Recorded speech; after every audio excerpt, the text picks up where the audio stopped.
sometimes like all you want to do is run. Hear me out, hear me out. It's all the things you never show. There are the things I want you to know. Secrets start in your heart to slow.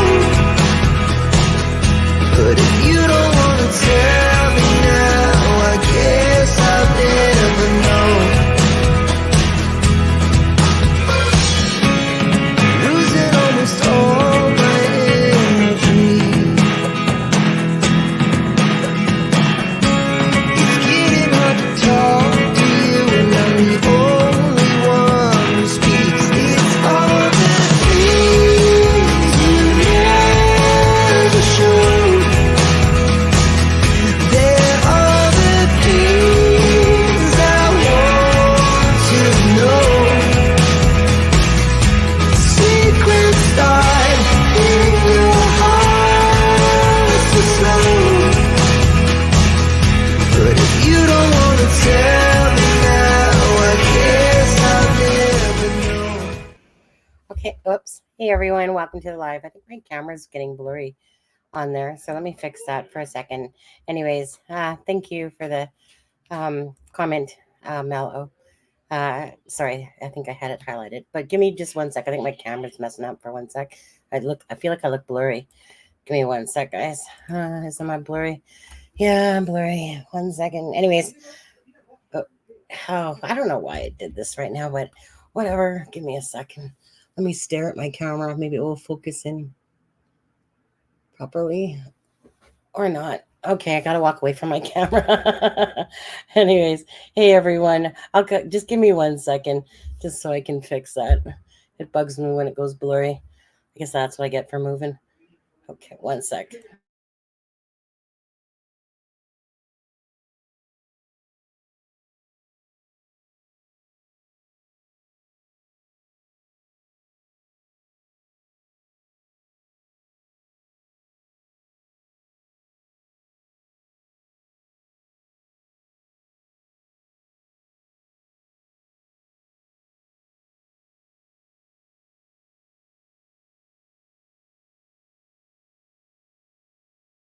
It still wants to be blurry, but anyways, whatever. Maybe it will kick in properly.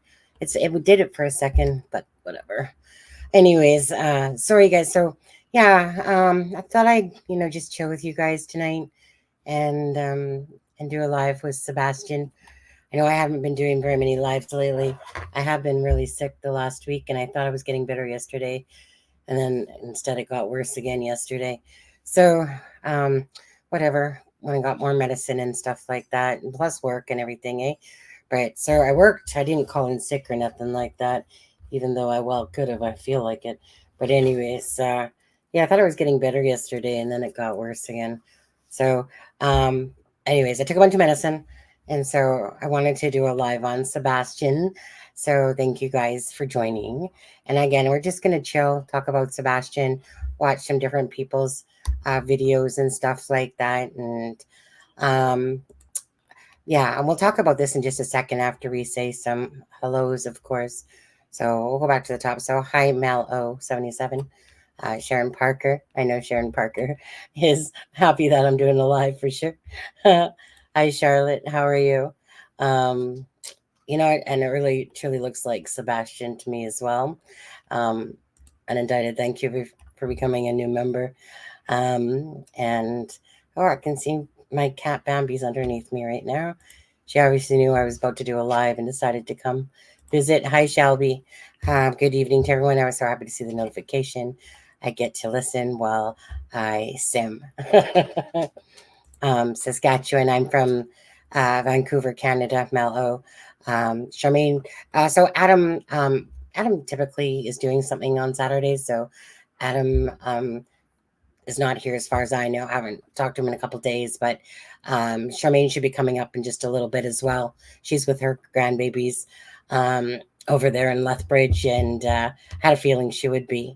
And yeah, so welcome, fellow Canadian. And yes, please keep me company while I fix the washing machine hose. All right, sorry. My Streamlabs, of course, is in the house. Hi, Crafty. How are you? Hi, Nona Nona. Um, Hi, Miss Dog Lover. How are you? Absolutely, Miss Dog Lover. Good to see ya. Hi, Jenny. Where'd Jenny go? There she is.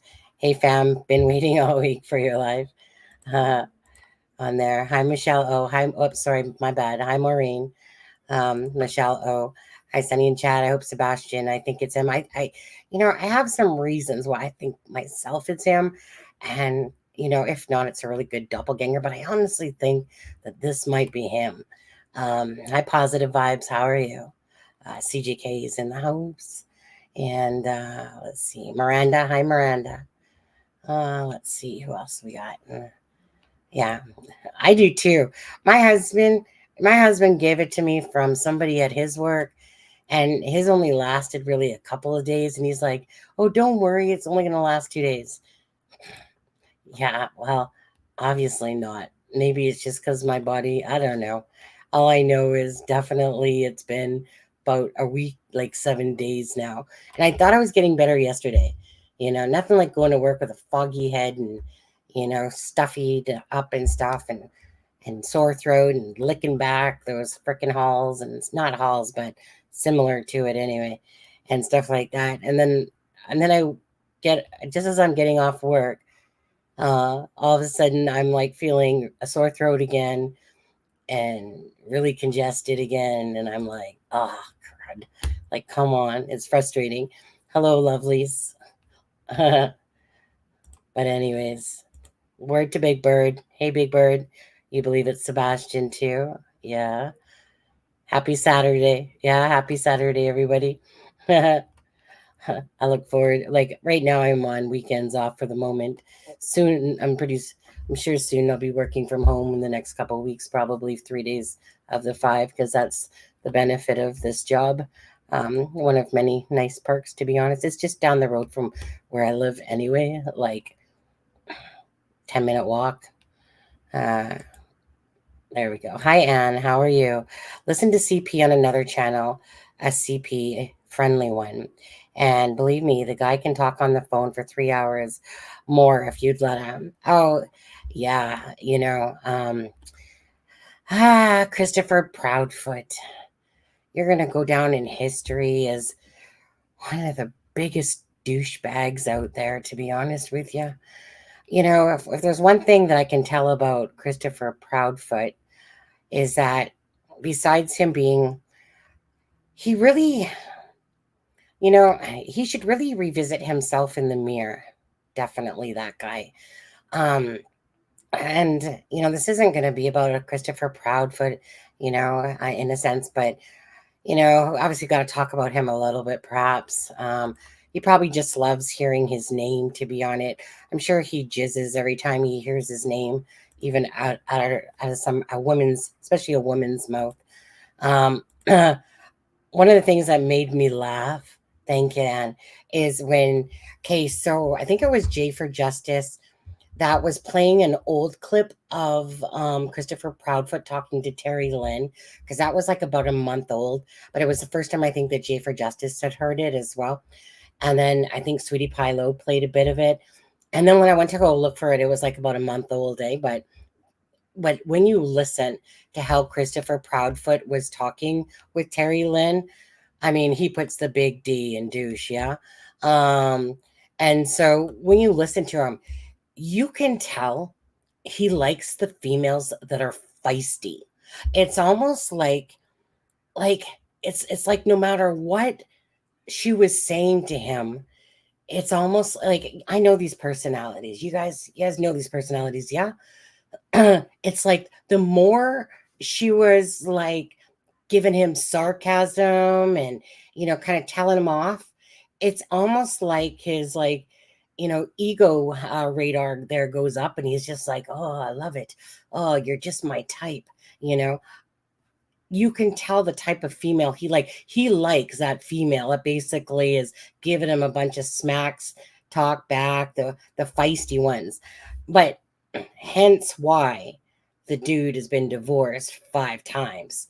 Like he obviously can't handle a relationship, doesn't even know how to probably, like, I bet if you ask Christopher Proudfoot, he's going to blame all of them, but at some point the arrow, listening to Christopher Proudfoot talk since this case begun with Sebastian Rogers, like I said, give him a D, give him an O, give him a U, right? Give him a C, give him an H, give him an E. I mean, the guy is, like I said, the epitome of just a major douche. And I don't know what makes him think that he's special or something like that, but he likes it. Like, he likes the attention because he's a narcissistic personality. And you can tell, like I said, that the more that you almost smack talk him. Now, Christopher Proudfoot, look, I'm married, okay? I wouldn't even want to be within 100 miles of you. Unless, of course, you want to jump on the show, and try to back talk me or anything like that, because that's not going to go down pretty either. Like, I'm the type of person myself that I don't really give a crap who he is. If he's just ignorant douche, which he mostly is. He is. I think, he acts like he got this bad rap on him. No, he gave himself the bad rap. And then when you look at his history behind who he is, right? I think it's pretty apparent what type of person Christopher Proudfoot is. And he acts like, oh, I got this bad rap and people have, are making me seem like I'm this monster. No, Christopher, is because truly you are a monster. Like, you legitly are a monster, but you're trying to make your shit shine and pretend like you're something that you're not. And you definitely ain't no angel by no means. And you're not even on like that level of even just being a decent human being. But it's like he's like the poor victim. I don't even, like, honestly, the guy, he makes me want to upchuck in my mouth just a little bit. Just when he opens his mouth, it's almost comical, to be honest with you, how stupid he sounds. I still have this bug. Have you had a bug as well? Yeah. He's very condescending. Like I said, it's like he thinks he's kind of up on a different level and tries to humble himself down with some humble pie. Well, he better eat about 12 of those, a baker's dozen, maybe 13. I am just, I said, hi, I'm Miranda. Oh, hi, Half Pint. How are you? Hasn't Seth said it's not Sebastian? No, that's not that's not what he said the other day. So I'm not sure where that's coming from. At Jenny, Seth thinks it's Sebastian. Yeah, I mean, he was on the Pascal show with. Okay, so Tony Mathis, the guy that's the spokesperson for Caleb Harris. So he was on Pascal, if you guys have seen that, and he was saying no, that he believes it's Sebastian. Okay, on the show. Okay, wait. So yeah, no, he said last night on the show with the spokesperson that he right. Okay. Yeah, that's not right. The bottom line is, okay. Let's just gonna Seth drove all the way down there and tried to see the footage, right? Okay, so yeah, okay, right. I don't okay, Seth just said Sebastian wasn't there when he got there. They're still investigating, right? Same, been sick a month. Oh, you poor thing. I hope you feel better. Anyone who's sick right now or whatever, anyone got any issues, hope you guys all feel better as well. I think it's his, right. I'm not even gonna lie, Mello. I absolutely think, that's true. I think that Innocent Pics is a Photoshop. I, and Room, I'm going to disagree with you on that. I don't think it's photoshopped at all. I like my personal opinion. Okay. Let's see here. Thank you. Let's see. He is a monster. Hi, Allison in Wonderland. It's all about, yeah. Christopher Proudfoot, honestly, like I said, he loves this attention. Like, he's going to deny it, but honestly, that dude can't shut his mouth. Like he reminds me of Barry Morphew. Hi, Victoria. Barry Morphew, the only time Barry Morphew would really speak was when he was being attacked. you know? And then that whole game that he was playing, like, okay, Sebastian's missing, right? And when he was asked about why he said about the polygraph test that he took it, on the Facebook thing where he said, yes, we took it. Someone asked, did you both take it? And he said, yes, right? And whatever else he said to that. And then he's like, but I didn't say who took it. The question was, did you both pass the polygraph test? Or did you both take the polygraph test? Did you pass? His answer, but he's going to play a game in the midst of Sebastian missing. Oh, I didn't say who took the ball. I didn't say when it was taken. I didn't say this. It's like this is a game to him. Like I don't get the impression. Like honestly, to me, I don't think Sebastian feels any love loss towards Christopher Proudfoot at all. And I think Christopher Proudfoot needs to get over himself. And why don't you start worrying actually about Sebastian? It's funny how he keeps saying, like this is about Sebastian.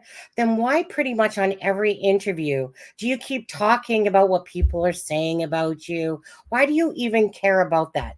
And then I think it was JLR that put out a video about something about attacking some on this reptile channel or something like that, attacking this old female. Well, like you said, right? He put the big D in douche. Like simple as that. The guy is just, oh, there's my girl. Callie, I was just thinking about you the other day. Hi, Callie. I do think Sebastian's, but I live in Carolinas and the trees have foliage that look like maybe early February. No foliage, but the day will warm up. Okay. Now, there's been a lot of people that have gone down there, like, hey, my camera finally fixed itself, that have actually physically gone down there to see that was what the foliage was like actually. It's not fakes via AI or Photoshop. Hi, James. Ellie has confirmed that. Have they? Um, you know, there's a lot of stuff that's been going on with this. I'm just taking this down to what I feel, about this and the reasons why I perhaps feel. So I think I think by now that for myself that if if this wasn't Sebastian, I think honestly we all would have known about it by now. I feel like okay, so there's this photo and we're gonna listen to Nick Harris in a minute, or Nick Perez, sorry, in a minute. But he had said, or they had talked about it on Pascal, you guys, of a like video from the center, and right, they have video. Okay, so this video is gonna show more of this. Now, apparently, according to Nick Perez, the lady that had took this picture, um, was supposedly taking it quickly as she was meeting up with someone or something like that, and then looked at it again later. So it was kind of like one of those on the fly type photos. Looks like Sebastian, according to what kind of like Nick Perez says in talking with, obviously there's the poster and there's the person who took the picture, but that the center has video footage of that. Now, the thing is that they're not going to share that with, of course, Seth, right? Um, until they have done well. I'm probably sure too, you know, um, maybe Seth perhaps does overtalk a bit on probably information that he probably shouldn't, but whatever. He's just doing himself. And at the end of the day, it's going to be the Ali for the most part that is going to have to get the warrants, do whatever. But because we have not heard back in this time, we know that there's more footage, that there's a video. I really think that there is a good chance that this is Sebastian. And that, I mean, honestly, from the shoes to his body to his hairstyle, just to his face, like this would have to be one of, I just don't think it is like, I know that we all have our little doppelgangers out there. And I'll tell you right now quickly. So 44 3%, because it just changed, say that yes, it's Sebastian. 44% no. 20% say no, 10% say doppelganger, and 26 of you are saying that you're 50-50 on it. What are you saying there? Um, if that was my child and someone posted him on social media and he wasn't missing, I would lose my mind. Why isn't there any patents coming out? Why isn't there any patents? I'm not sure what that means actually. Um, she's got a big mouth that's hard to take for long spells. Although I kind of like her because I think she's sincere. But you should ask CK out. That CP performance last night is astonishing. What show was he on? Check out that CP. What show was he on last night? Is it the Crime Line? What show was he on last night? Parents. Oh, okay, Parents. Sorry. Okay. Probably should have known. I was trying to think of other words. Oh, was he on Cluminati?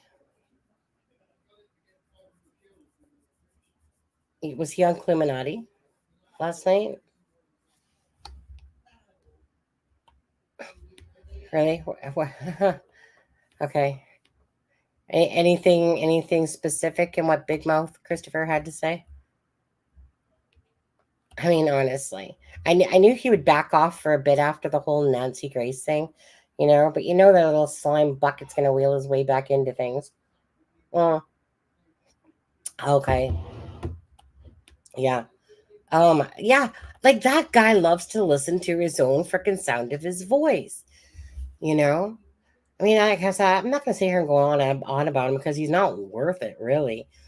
In my eyes, you know, um, I don't believe that Christopher or Katie or Seth, for that matter, I still don't believe that they had anything to do with Sebastian's disappearance on this one. I actually believe that Sebastian perhaps wanted out of there. And I do hope it comes true that this is the only case where I really felt that there is potential of him being there. Yeah, I ain't got 3 hours to, like, maybe tonight. And that's possible, Mel. Oh, I mean, it's not like it's implausible that that could have happened. It's just that every time I listen to whether it's Christopher or Katie speak, Christopher to me might be, like a big douche. Well, Christopher, actually, you are a 5'9" douche. Um, but every time I listen to him, like, I actually believe the guy for the most part. You know, the stuff that he usually tries to change is stuff about himself to make him shine in a better light somehow.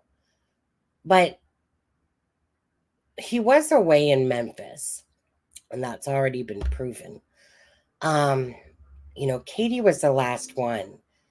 And it's still possible for sure, you know, because whatever we each think about this case, we're all welcome to our own thoughts.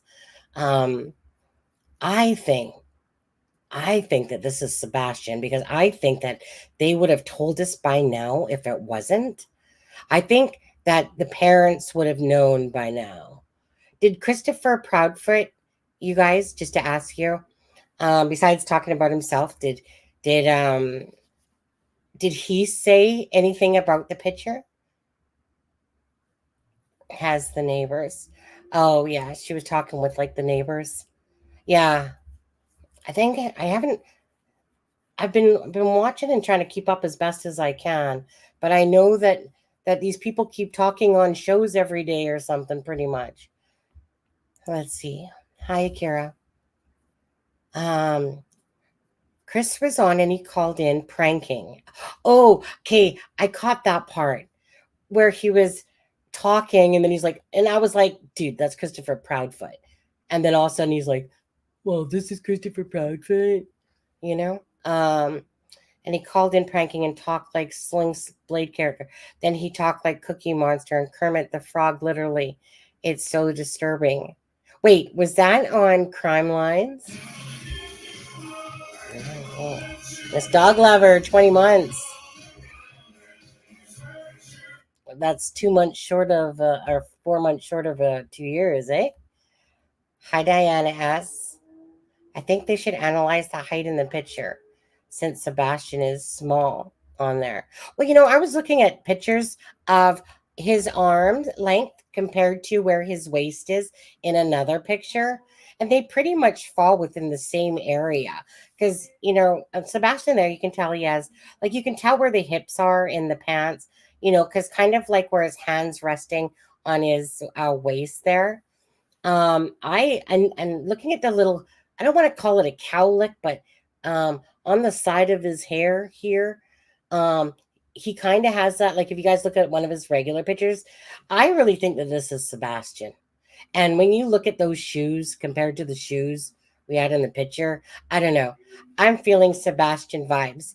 And for the sake of Seth, um, I'm very hopeful that this is Sebastian and that he's alive and that some teacher took him or something like that, that someone that he confided in, you know, or who knows, perhaps it's someone Katie knows, but I'm thinking that he confided in someone and someone became like the savior of Sebastian in a sense, and obviously there's another kid behind him, and we don't know if that lady is part of it. My gut tells me that she is. What do you guys think? Let you down. Oh, you guys know I'll desert you in a second. Rick Astley. Thanks, Positive Vibes. Member for 4 months. Thank you so much. Let's see here. There's nothing about him, I believe. The truth never changes. He can't keep the truth straight. Right. Well, I mean, he does tell. Usually, the truth is when he's trying to hide something or take away something about himself, right? Like, I mean, why would you literally go on um, a show and then sit there and even talk about the fact that you gave him a spanking with a belt? Like, there's talking and then there's over talking, you know? And then he said, okay, actually, there's some, which this one show I was caught, they were talking, I didn't listen to it all. I think it was the Crime Lies one. Um, so she said something about the mattress or something. Like, like, remember how, like, okay, so he said that the incident when the lady came to the home, that wasn't about the belt.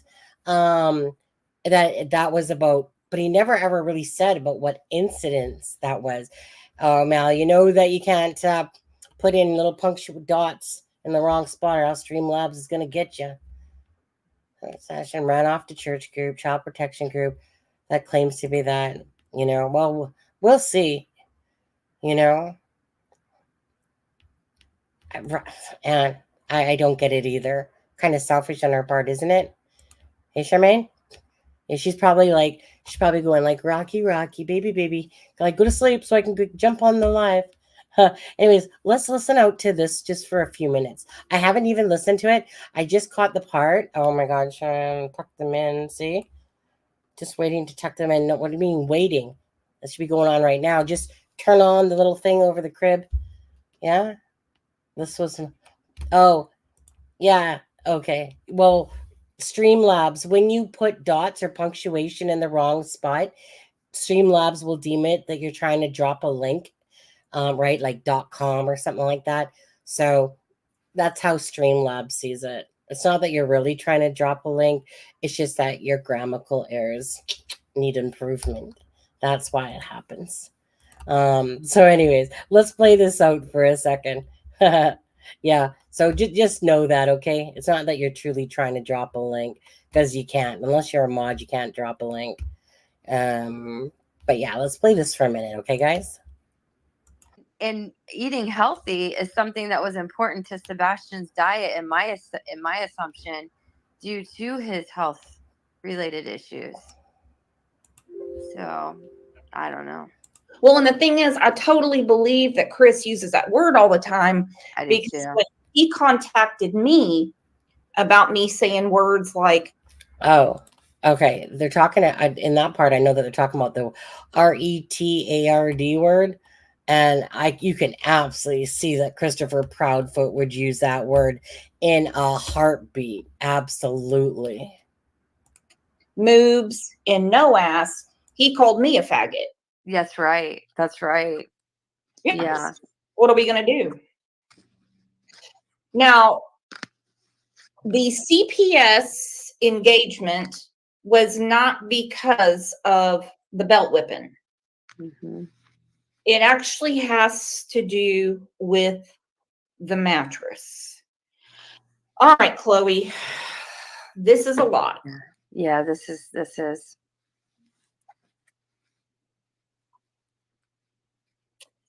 So Chris took his mattress, Sebastian's, out of his room because he said, I'm sick of smelling piss, and put it in the garage. When Sebastian was talking about how he sleeps in the garage at school, CPS showed up and they actually asked the neighbors, have you seen this? Help me out here, Chloe, because that's a lot for me to digest. Yeah, it is. It's a lot. It's a lot to even take in. Yeah, he asked, they asked other people and they confirmed, and a neighbor we talked to confirmed that he was made to sleep in the garage, and he had heard him yelling about smelling piss, is his words. And, we all know that it was very cold there the night that he went missing. And think about the other nights leading up to that through the whole winter, that if he was made to sleep out there. And what child I would believe I would be scared in that situation to live with a man like that. And I could understand, if a child has disabilities and certain things that, accidents can happen if you're scared, Sure. if you're being mistreated, if you're being abused. I mean, if you I'm didn't do 48 that at years Seth's old. house. I'm 48 years old. I don't trust a fart. Yeah. We can all have accidents. I mean, it's so degrading. And Sebastian comes outside thinking that he's just going to spend some quality time with his stepdaddy, and he hoses him down with the pressure washer, and that shit hurts. Yes. And to the point where the neighbors said Sebastian was having a total meltdown. Yes. And Katie had to come get him because he had a total meltdown from it. And Chris yelled, "Get your retard." Yep. Wow. This is what the neighbors saw. Think about what happened inside behind closed doors. He has no shame whatsoever to act like this in front of everyone, to go on panels and be disrespectful and say the things he says. I mean, imagine how awful this person really is. If this is what people just around the neighborhood saw. And whether it was caught on camera, I don't know, because one neighbor we talked to said he has 6 or 7 cameras around his house. I know the next door neighbor who does not want to go on the record. Yes.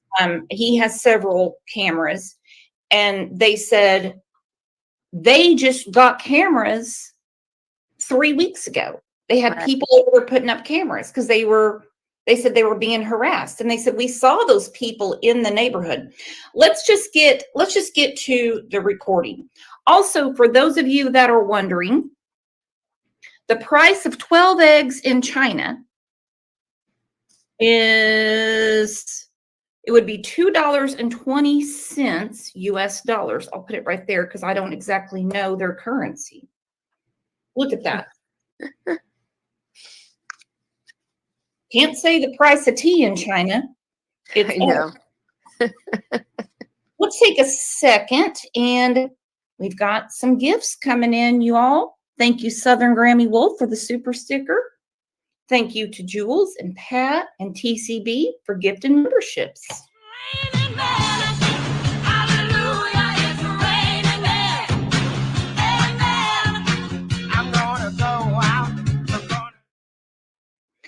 Now, when they did have one like barbecue in the neighborhood, okay, all Chris did was get drunk and get into it with people and say, I wear a size 14 boot. Oh my gosh. Uh-huh. Well, then how come all of your ex-wives say you have a little pecker? Right? How are you going to have that kind of boat-looking feet and have a little pecker? Yeah, at his height. Mhm. That's crazy. You don't My have no ex- 14 yeah. shoes. If he does, My- he's stuffing Walmart bags in it. Yeah, right? That's right. Size 14 boot. All right, Chloe, because yesterday was we had a lot going on. Woo, thanks for hanging in there with me. So let's get to it. And yes, recorded with permission. They asked for our actually ring cam footage. They asked for the camera footage. Everyone turned it over. I don't know what or if there's anything on, say, like my neighbors or something, or the people down the street, because I mean, let's put it this way. It's a very, I don't want to put down actually law enforcement, but it's very, I mean, I think the best way to say it is they're very hard-headed right here. And, I mean, do I think they're just... Okay, look at me interrupting already. What he's explaining, and this is when I said, is it okay if I record all this so I don't forget anything? And he said, yeah, go ahead. He's talking about when law enforcement was going house to house to house to house, and they wanted to know who had any camera footage. just sitting back and they're doing nothing? Absolutely not. I mean,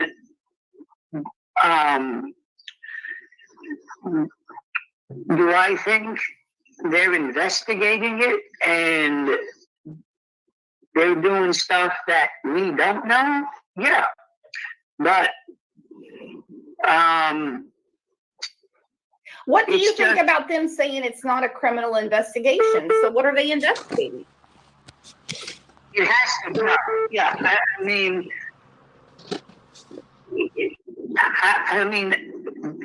that's what we all talked about. That's what a bunch of us, all of my neighbors, that's what we all said. We said it just doesn't make, it just doesn't make sense that it's not a criminal investigation because you have a missing, it's actually a 15-year-old. And I mean, outside of the searches that were done by, I don't want to give names, but it was a big, it was a big actually chaos. It was big schemes with a bunch of things. And I believe that, I believe this, if we have a kid missing, or if now it's my kids are grown, but let's just say if you had one of my kids that was missing,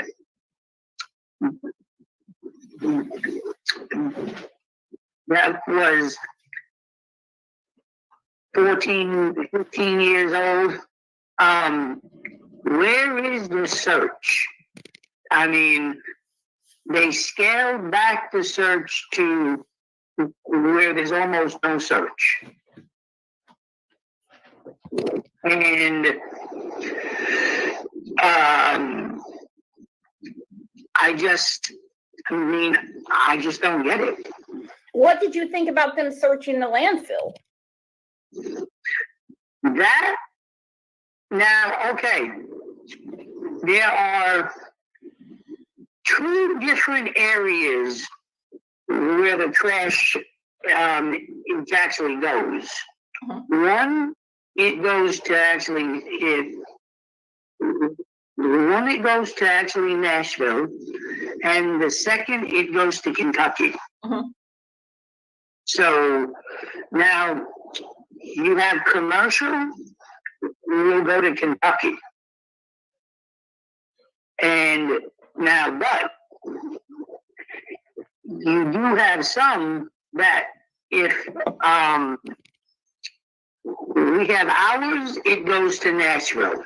But them searching it is something I'm just trying to see if there's, I mean, I'll say it this way. You have a lot of job sites. Their material, it goes to Kentucky.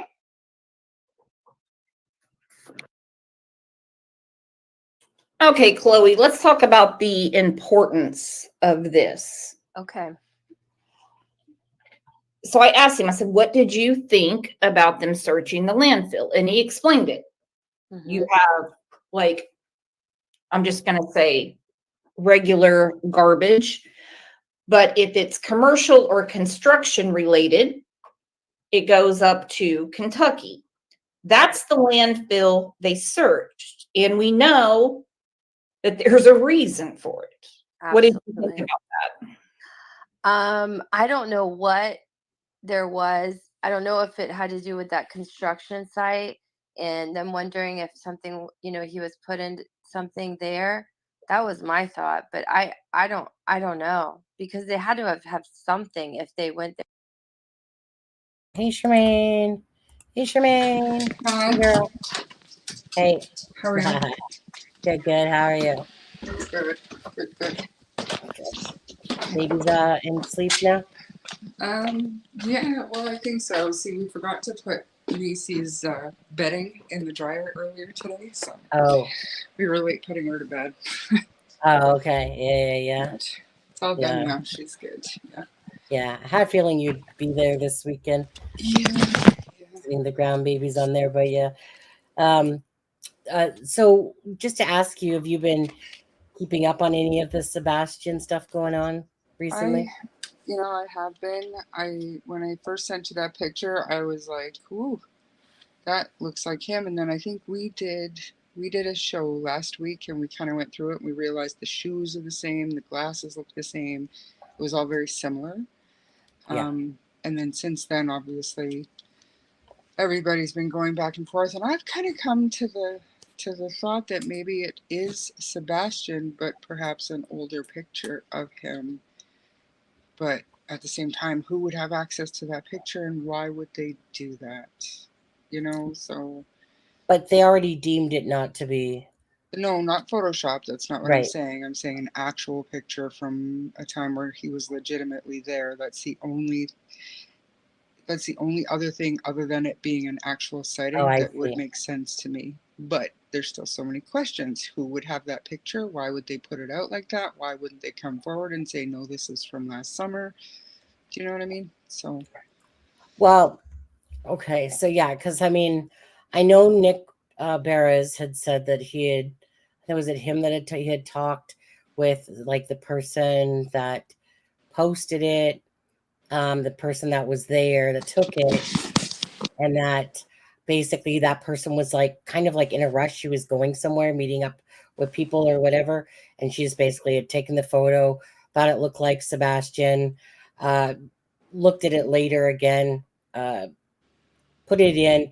Now there's video footage of that, say, person that looks like Sebastian or is Sebastian. So there is video footage from the Grandfather Mountain over there. And let me just go back to, okay, so let's just take a look at this again. So those are like the shoes of what we were at. And it was 1 second, and we'll go to here for a sec. Windows. Where's my yeah, right here at that grandfather grandfather mountain. Here. It's just I don't know why it's do. I don't know why it's not moving for me. Maybe it's freaking froze or something. I'm just opening it up now. But anyways, so yeah, so like this was like the area, and then other people have gone up there, to like look at the trees and stuff like that. And I, for what do you okay? So what do you think of this? So Seth goes up there to North Carolina. Um, you know, the police obviously aren't going to show him the footage, right?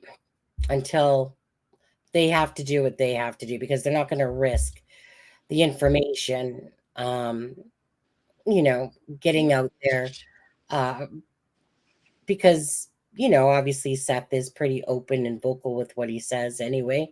So whether that's the reason or not, who knows? But they obviously have footage. Now, don't you think by now, Charmaine, that we would have heard that it wasn't Sebastian? I think Um, definitely, I definitely, think so too. And so I absolutely. think that there's some validity to this myself. I mean, I do too. And like I said, if this isn't like a legitimate actual sighting of him, the only other explanation is that it's an actual photo of him at another time before he went missing.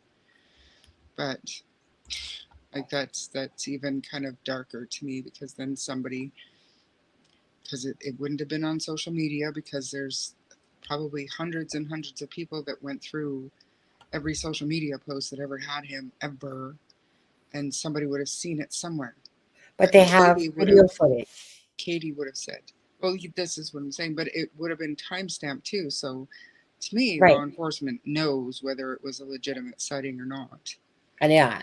And so typically the way it works is that video footage usually depends on how you have it saved, but it's definitely not going to be months that they're going to have video footage. Yeah. Usually it rolls over Yeah. after so many days. We had it set to roll over at the hotel every week, so it would roll over the older footage type of thing. But you could set it for like 2 weeks and stuff like that. But so, anyways, so I think for the fact that they do have video footage. I'm going to say that this is actually going to be accurate information myself, because I don't think if it was too old, they wouldn't have the information. Like they wouldn't have the video footage because by then it probably would have just rolled over because no particular building is going, oh, I'm going to need this for evidence, Yeah. 2 months from now, right? They're just rolling it, do their business, however fast it rolls over. Or whatever. So I think that for the fact that they have video footage from there, and that Nick Barras did speak with the lady that took the photo, and so I actually am going to believe that this is genuine, actually, and I think myself with everything. You know what? I actually feel like this is Sebastian. I do. You know, and the reason again for that is because we have not heard that it's not. And I think definitely that they would have kind of like the video footage of the flashlight, you guys. They came forth basically to say that what you think it isn't. And that, and then, we learned it's a garbage truck. But they kind of wanted to stomp that a bit. There hasn't been any stomping of it. It's basically like Seth left with them basically saying that they have video footage, but obviously they're not going to show it to him, part of the investigation. I'm sure that they would have to have warrants. Maybe they know by now who it is. I don't know. I just feel like we would have heard by now that it's not him. And if Seth feels like it is Sebastian, I would hope to think that someone should know if that's their son or not. Even, because even if he hasn't seen the video footage, I don't know. Go on with your bad selves, Charmaine. Yeah, I mean, I totally agree with you, and But who has him? And why did they stop there?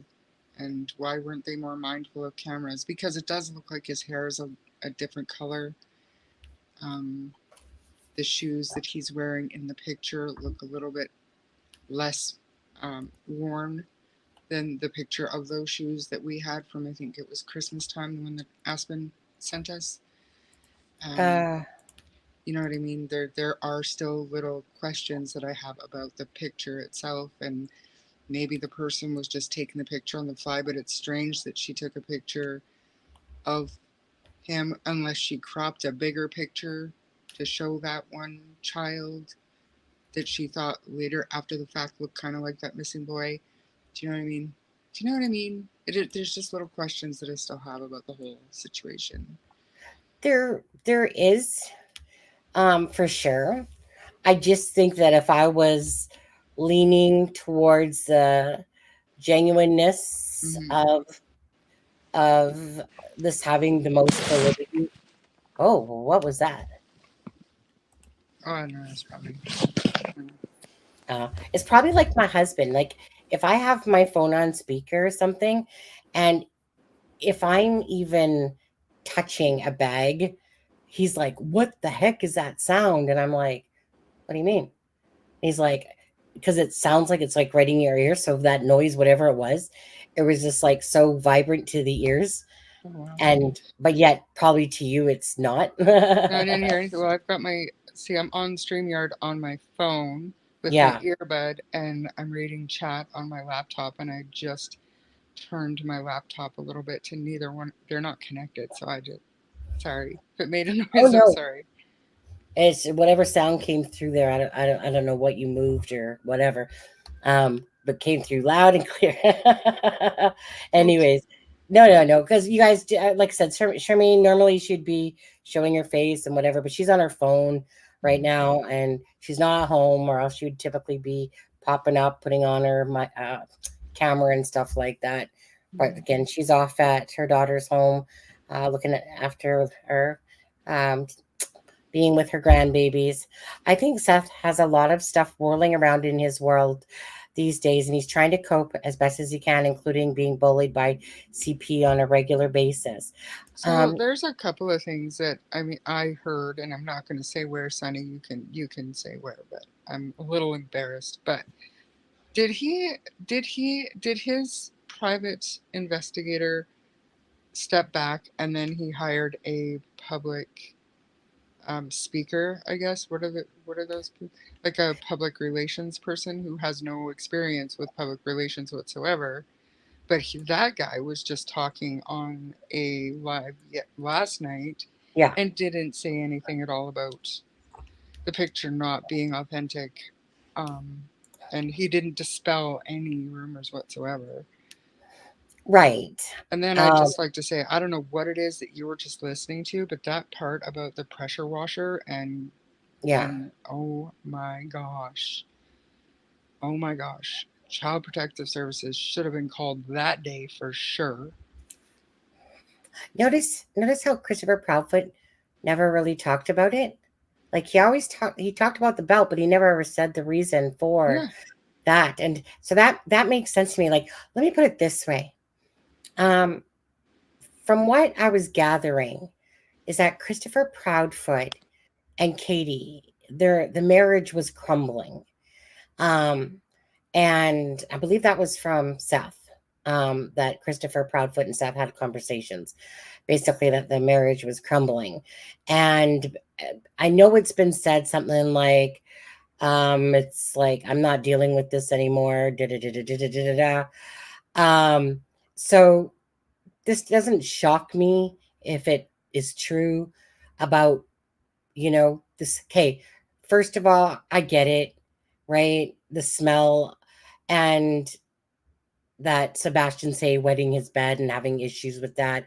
And then of course it absorbs into the mattress, especially if you like, I'm sure I would like to think that they had one of those wet blanket things that you put over for people that wet beds, so that it doesn't get absorbed into the mattress. So it wouldn't shock me if that was all true, to be honest with you. you can tell by the way that he was talking about, you know, like, I'm going to go in there with the bag myself and show you what a clean room is like, because that's how we do things. He reminds me of like that drill sergeant. Like, I don't like Christopher Proudfoot on any No, level.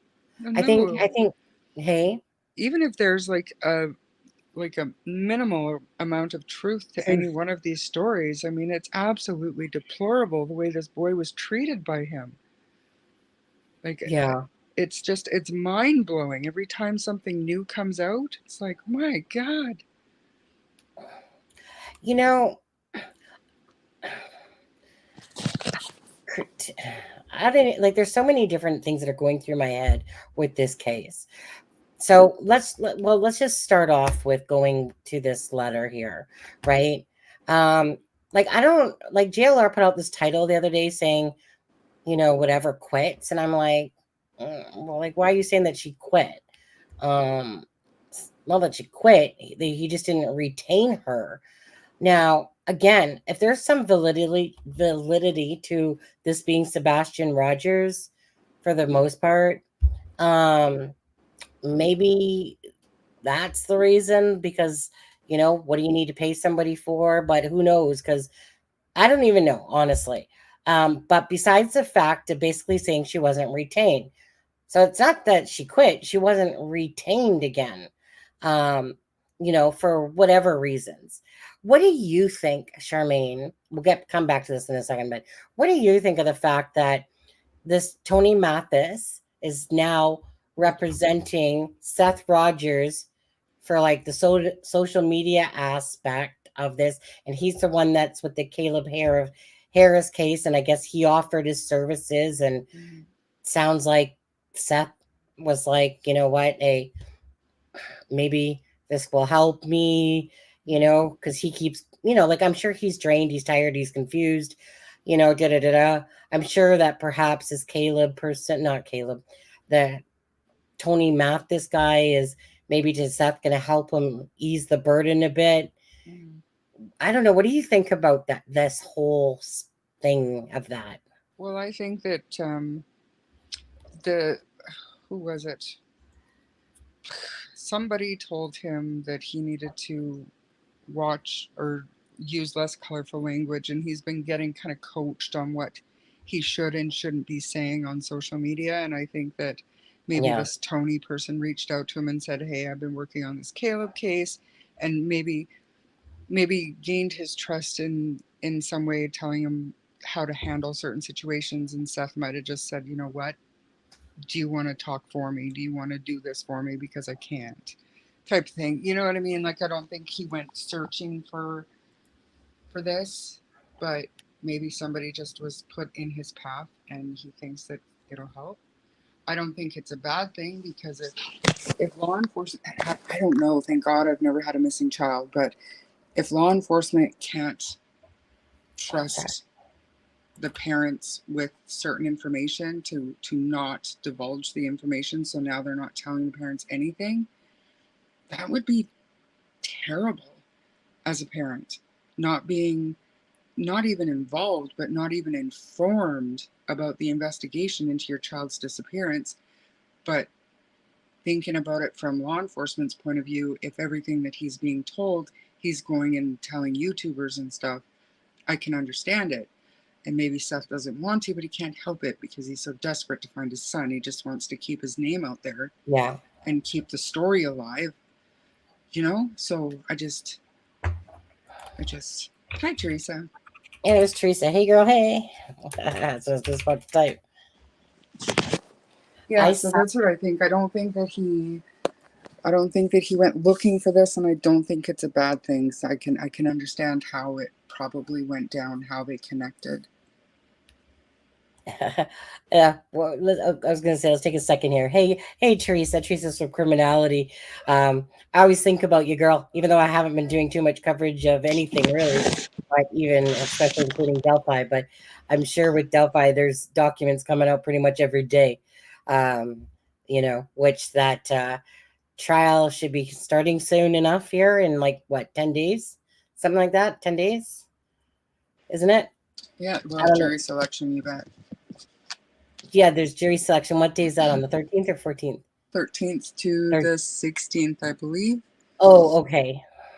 Yeah. 13th to the 16th. I know. I am so lost with what's going on with Delphi right now. I'm basically kind of trying to leave it up to you and Adam. Just Well, because, if it wasn't for Teresa and Tom, I would yeah, be so out of it as well, because the last few things that were filed are just like my head spins when I'm reading. I'm like, what is the point of this? What are they what are they? doing? Yeah, I had a dream last night about yeah. a defense filing, and I told Tom about it today, and he's like, oh my God. Yeah, it's Yeah. terrible. Anyways, been thinking about you too, Teresa. Again, I've been working. I work full time. Been doing that for just over a month now. Month and like a week and a little bit here. And honestly, and then like I said, I just finished my ecom training part like last week. So that's it's kind of stressful because you have to learn a bunch of stuff, right? You're just exhausted. Your head's exhausted from all the information coming in. And the first day I was like, oh, okay, let's see. First phone call was like failed payment, right? And I was like, oh, okay, I got this. And anyways, but honestly, it's I'm glad that they broke it up into two different training sections in a sense. But anyways, um, I'm getting my definite feel of the thing for the most part, like but it's still. And then, so like I said, I've been sick all week of last week. My husband gave it to me like last Sunday, I think it was. So all week I've been going into work just feeling like a ball of shit. And then but I don't like to call in sick, unless I have to. Like, I don't want to get anybody else sick, but a lot of people around the office had been sick as well. But my husband, it only lasts like 2 days. And same with Bruce, the guy that gave it to him. But for me, it just when I thought I was feeling better yesterday on the Friday, Charmaine, like I said, it kicked in Friday right when I was getting off my shift. All of a sudden my throat got really sore again. And um, you're just congested. And all I'm doing is taking like freaking Benylin and freaking cough drops and, Mm, some aspirin, whatever. Just trying to, you know, just yeah. let it come on, get over. Because a true cold, if anyone knows flu, is 14 days. And really, unless you go to the doctor to get a special kind of like antibiotic to speed it up, it always takes a course of 14 days.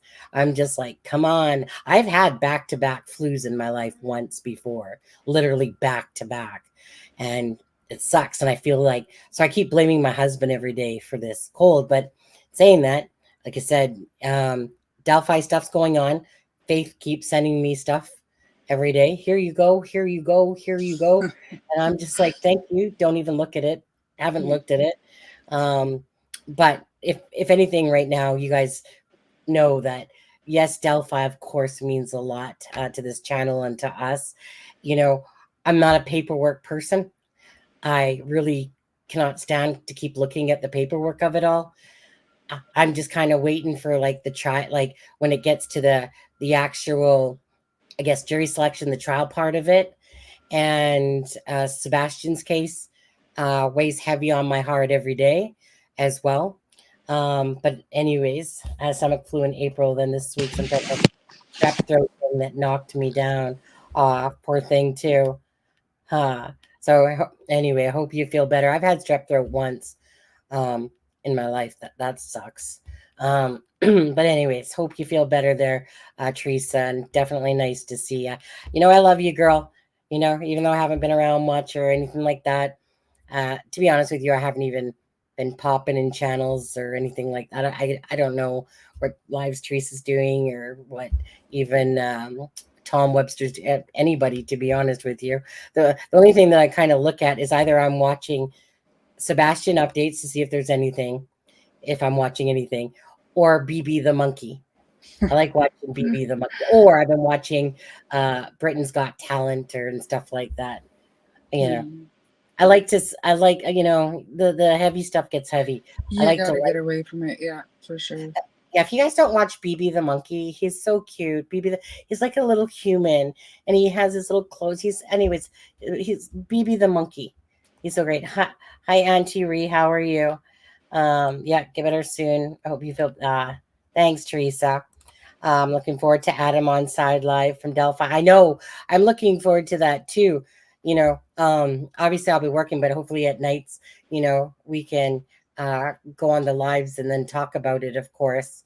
Because we don't know about cameras or anything yet, right? Or do we? I think we pretty much do. I think there's still a small chance that the courts could be streaming it on some kind of, like, I don't know exactly how it works there, but their trials are streamed. Some of them are streamed, but there's going to be like no media whatsoever. Teresa is saying no cameras, right? Okay. But are they going to allow it to be live streamed or like streamed? No, and like even Anthony Greeno filed to let him. I don't even think he wanted to. I don't know. Did he want to stream that, Teresa? Like, I mean, But I know he wanted to use it for a documentary that he's making.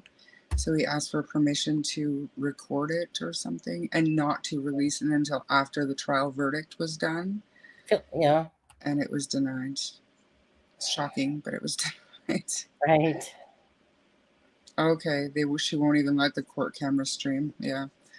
So, and I mean, that's a little, because it is a public trial and you can still go. Obviously, we know that you can go in person, but so we're going old school with this, so transcript only.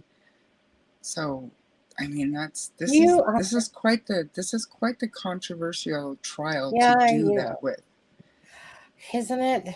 Like, honestly, like, I mean, in all fairness, like, really, this is the trial. If anyone wants to see a trial, it's this one here. It's Delphi. Yeah. And so it feels like what normally would happen is not going to happen. I mean, it's reminding me of somewhat of the Koberger case and how things are there a little bit. But I think Koberger's, I don't know, they're allowing that, aren't they? Yeah. Yeah. Well, Judge is much different. He's a much different. Well, I don't like Gull anymore. She can go flock off. She can go flock off. I don't think I ever did. And just to throw a wrench into everybody's little parade here today, my dream that I had last night, Aspen was ready to go. He was packed up. He was leaving the next morning to go, had paid for his hotel room. Yep. And the defense filed something saying that they needed a continuance. Just saying. Right. So that can happen. Right. So how are they doing it for allowing people in? Do you guys know yet? I heard you guys talking about a lottery, like that you wish you would do a lottery so that it was random.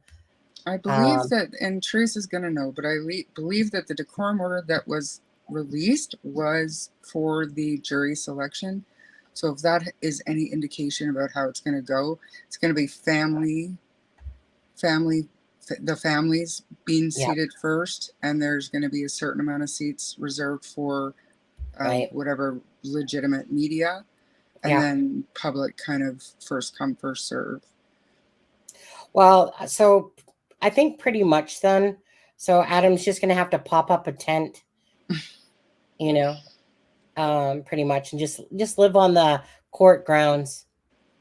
Yeah. I don't think they'll have an issue with that. He'll just have to become a street hobo, and basically just camp right out there, be one of the homeless out there and just blend in. And then when it's time, right? And yeah, I guess I did kind of dream of Aspen last night, but it was just the cruel irony about him, fighting his demons, getting out there, just doing this thing that he's leaving his comfort zone to get there, and he's done all this prepping, and then the night before he's set to leave, the defense files for a continuance. Trials put off for months, and I felt I don't know. You might have jinxed it, eh? Better knock on wood. No, I didn't drink. I mean, honestly, on the 7th, there's a hearing on the 7th, and if Judge Gull decides to not allow the third-party defense, I think that we're going to see a continuance. I'd love to know what Teresa thinks about that, but I don't think she's going to allow that in. I don't, and I think that we're going to see a continuance because of it, because they've put so much time and effort into this defense, into this strategy. So if she says, well, you can't bring it in, now what are they going to do? You know? Oh, so you're saying that this whole The odorous thing. odiness thing is Mhm. that they're not going to allow it, that she's not going to allow it in Yeah. as And okay. it's a little bit, I don't want to use the word comical or funny or anything like that, but how does everybody feel about the fact that since September the 18th, we have been dissecting a memo to the point in every syllable in that memo and every document that's come out about it since. We have been dissecting that since December 18th, probably for nothing, because not one of us considered the possibility that she might disallow it from even being brought in. Like how, in all fairness, I didn't even know that she could do that. and most of us didn't even consider it to be a possibility. And then when that came out, I was like, oh yeah, I guess, hey, I guess that's potentially what's going to happen here. Like, I don't know, man. I don't know. I just have a feeling that she's not going to allow it in. And then where do they go? What do they do? Well, ask for a continuance, eh? I mean, that's all they can do. And I mean, I know that they can't, and that's the point. Like, they have to have evidence to support their third party theory. But that Frank's memo and all these filings and everything else that we've all found, to a certain percentage of people who follow the case, think that there is enough evidence to support bringing it in and hearing the evidence, right? But I don't think Judge Gull is willing to hear it. I personally think that she's already made up her mind. But and so when do you think, like, if she's made up her mind, when is this going to happen? Like the 7th. Well, the hearing is on the 7th to hear all this stuff about. Okay. I believe. I don't. Teresa's not answering anymore, but. So that's on Tuesday? Yeah. Yeah, there's a hearing on Tuesday. Can't remember what else it's for, and there are people hoping that she's going to go through a number of the motions that are the motion in limine, Nick's motion. That's the main one, I think, that's being heard. But yeah. Oh yeah, the limine. Yeah.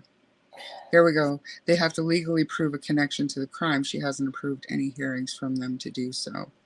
Right, but isn't that part of the motion, or the motion in limine? That, because that's where he's saying they can't talk about this and they can't talk about that, and so now on the 7th they will have to get in as much as they can. Right. Look at this look at this bitch that just decides to pop up here and say, Aspen, did you hear me talk about my dream? He was listening the whole time for a little bit.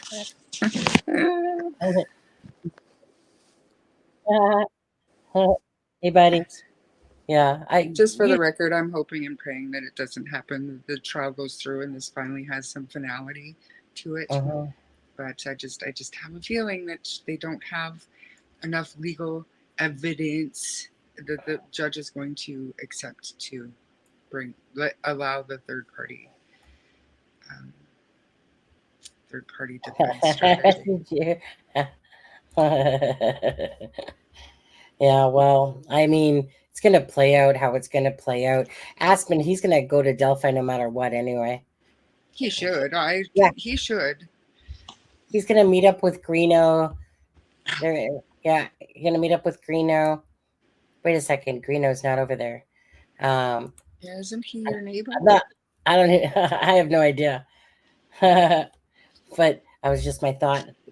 Was your dream, was Greeno in it, and Greeno and Aspen, decided to hook up and report on Delphi together? Is that how it's gonna go? No.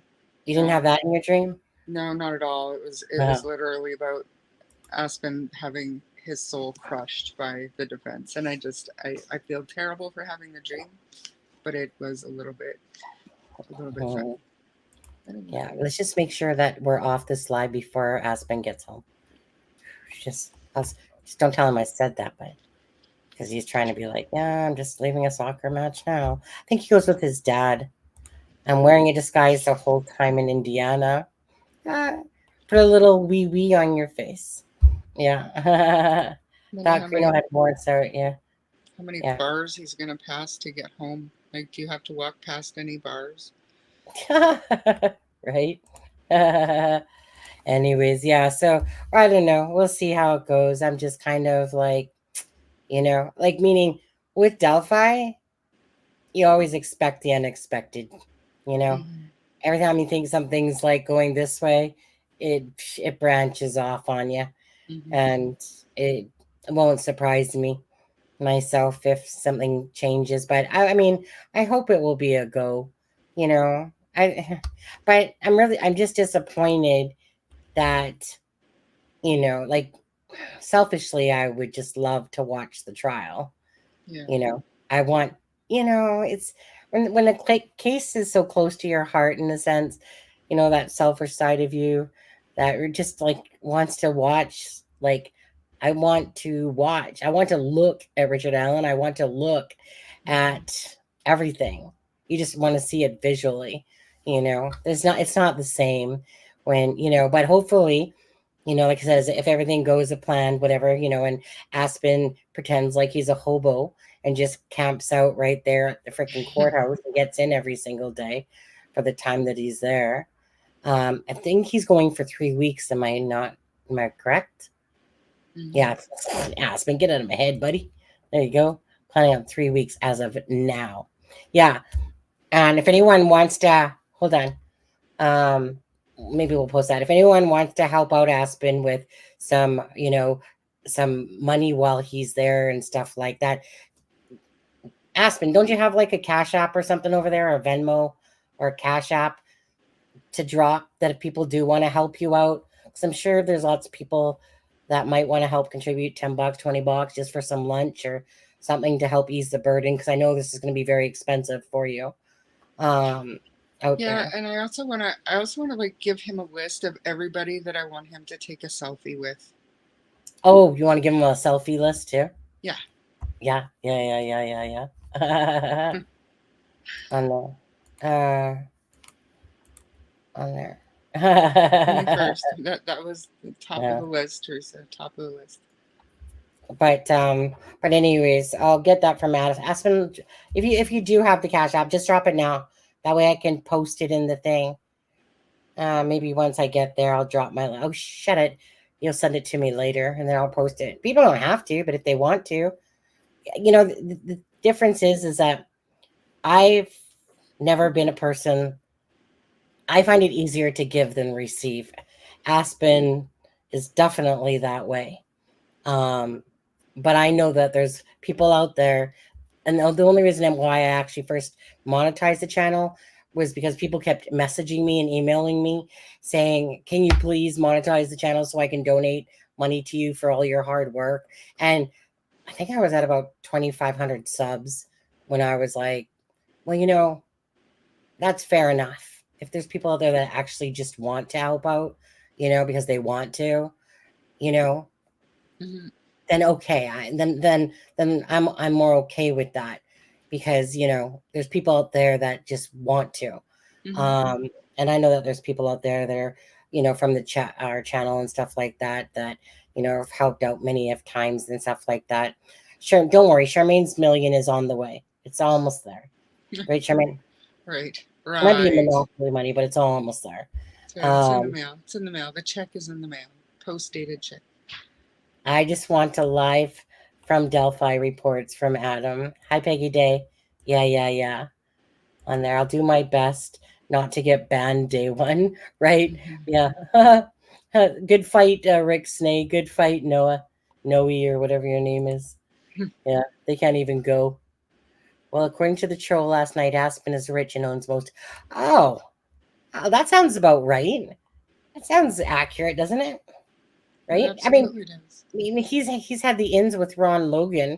I'm pretty sure that Ron Logan left his land and everything to Aspen Connor secretly, and just I might as well just admit it now that that's the truth. Mhm. Why not, right? Um, did you find an Airbnb? I'm not sure exactly actually where Aspen's staying. Haven't actually asked him on there. That's what shows what a good friend I am, eh? I just know that he's doing his thing, and when I want to ask him, I'll ask him. So I actually couldn't even tell you because I haven't even talked about that stuff with him. Okay, so anyways, we need to get. I want to get back on to Sebastian here again, uh, but I was intending that probably Delphi would come up on there. Um, there was a minor update on Caleb Harris as well, by the way. Or was there? Miranda, oh, look at. I found a wonder. Like I like it. That's like diverting at its finest. Mhm. Miranda, I found a wonderful place to say. Hi, Citizen Sleuth. How are you? According to, I don't know. Actually, Charmaine, take over for 1 second. Well, I'll what's put, new with Caleb? I haven't seen oh, anything. it's just well, I'll play that in a minute as well. But Okay. here, give me a second. I'm just gonna go refill up my drink, just because I'm starting to get hot from the flu still on there. So just give me a second, and I'll be right back. I left up a message up there. Not sure what it says. Oh, looks Oh like my something about gosh. Vinny. Yeah. All right. Pretty sure Charmaine will pay for some juicy Vinny Blue Eyes in-person stuff, something she can dream about, you and Vinny. Well, Anne, you're wrong. I dumped Vinny. My gosh. You don't dump people that you're still interested in. That's not how that works. I'm over him. You should probably be over that too. Just saying. And what else? I think I know where Adam is staying, but I'm not going to say because he doesn't want to say. And Aspen actually got a fantastic haircut, so he doesn't need to wear a hat. He's gorgeous without a hat, and with a hat. What did criminality say that was so funny? Or iced coffee. That's another thing too. Like they don't have any breaks. And what about like if you smoke or something? You're gonna. I don't know, man. That's a long haul. That's a long day to no iced coffee, no nothing. That would be a commitment. That would be smart and less expensive to sublease a student's apartment. And really, if you were going to go there for a full month, I probably would have wanted to rent a furnished apartment for a month. I don't know if they do that in Indiana or if they have anything close to there. I probably would have done a monthly rental as long as it was fully furnished.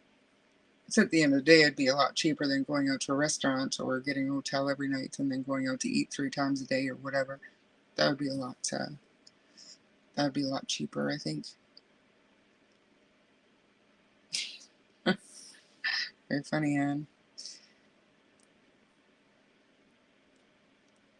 Yeah, and I think, if I'm not mistaken, I don't think the acoustics are as bad in Carroll County as they are in Allen County. That Allen County courthouse is huge.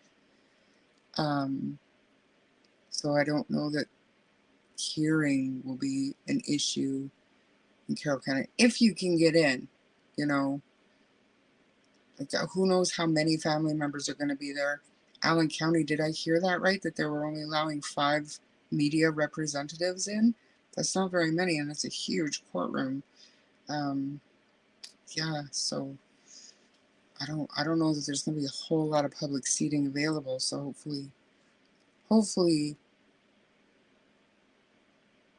Aspen will get in at least every other day, if not every day, and at least on the important days, because I'm sure there's going to be some drier days that aren't as, I don't want to say important because it's all going to be important to hear all of the evidence, but you know what I'm saying. Hopefully he's in when it really matters and we really need an unbiased, truthful account of what went on inside the courtroom.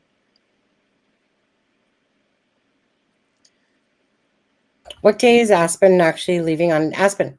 I What think day the are you 12th, leaving? isn't he? 11th or 12th? Or no? Yeah. I don't know if he's going to Allen County or not. Are you going to jury selection, Adam? I can't remember. And I don't know, because I remember that conversation with Travis, and he was like, Travis said like you should go to the jury thing, and he was like, I don't really see like The a big benefit in deal doing about it? that. Yeah. Yeah.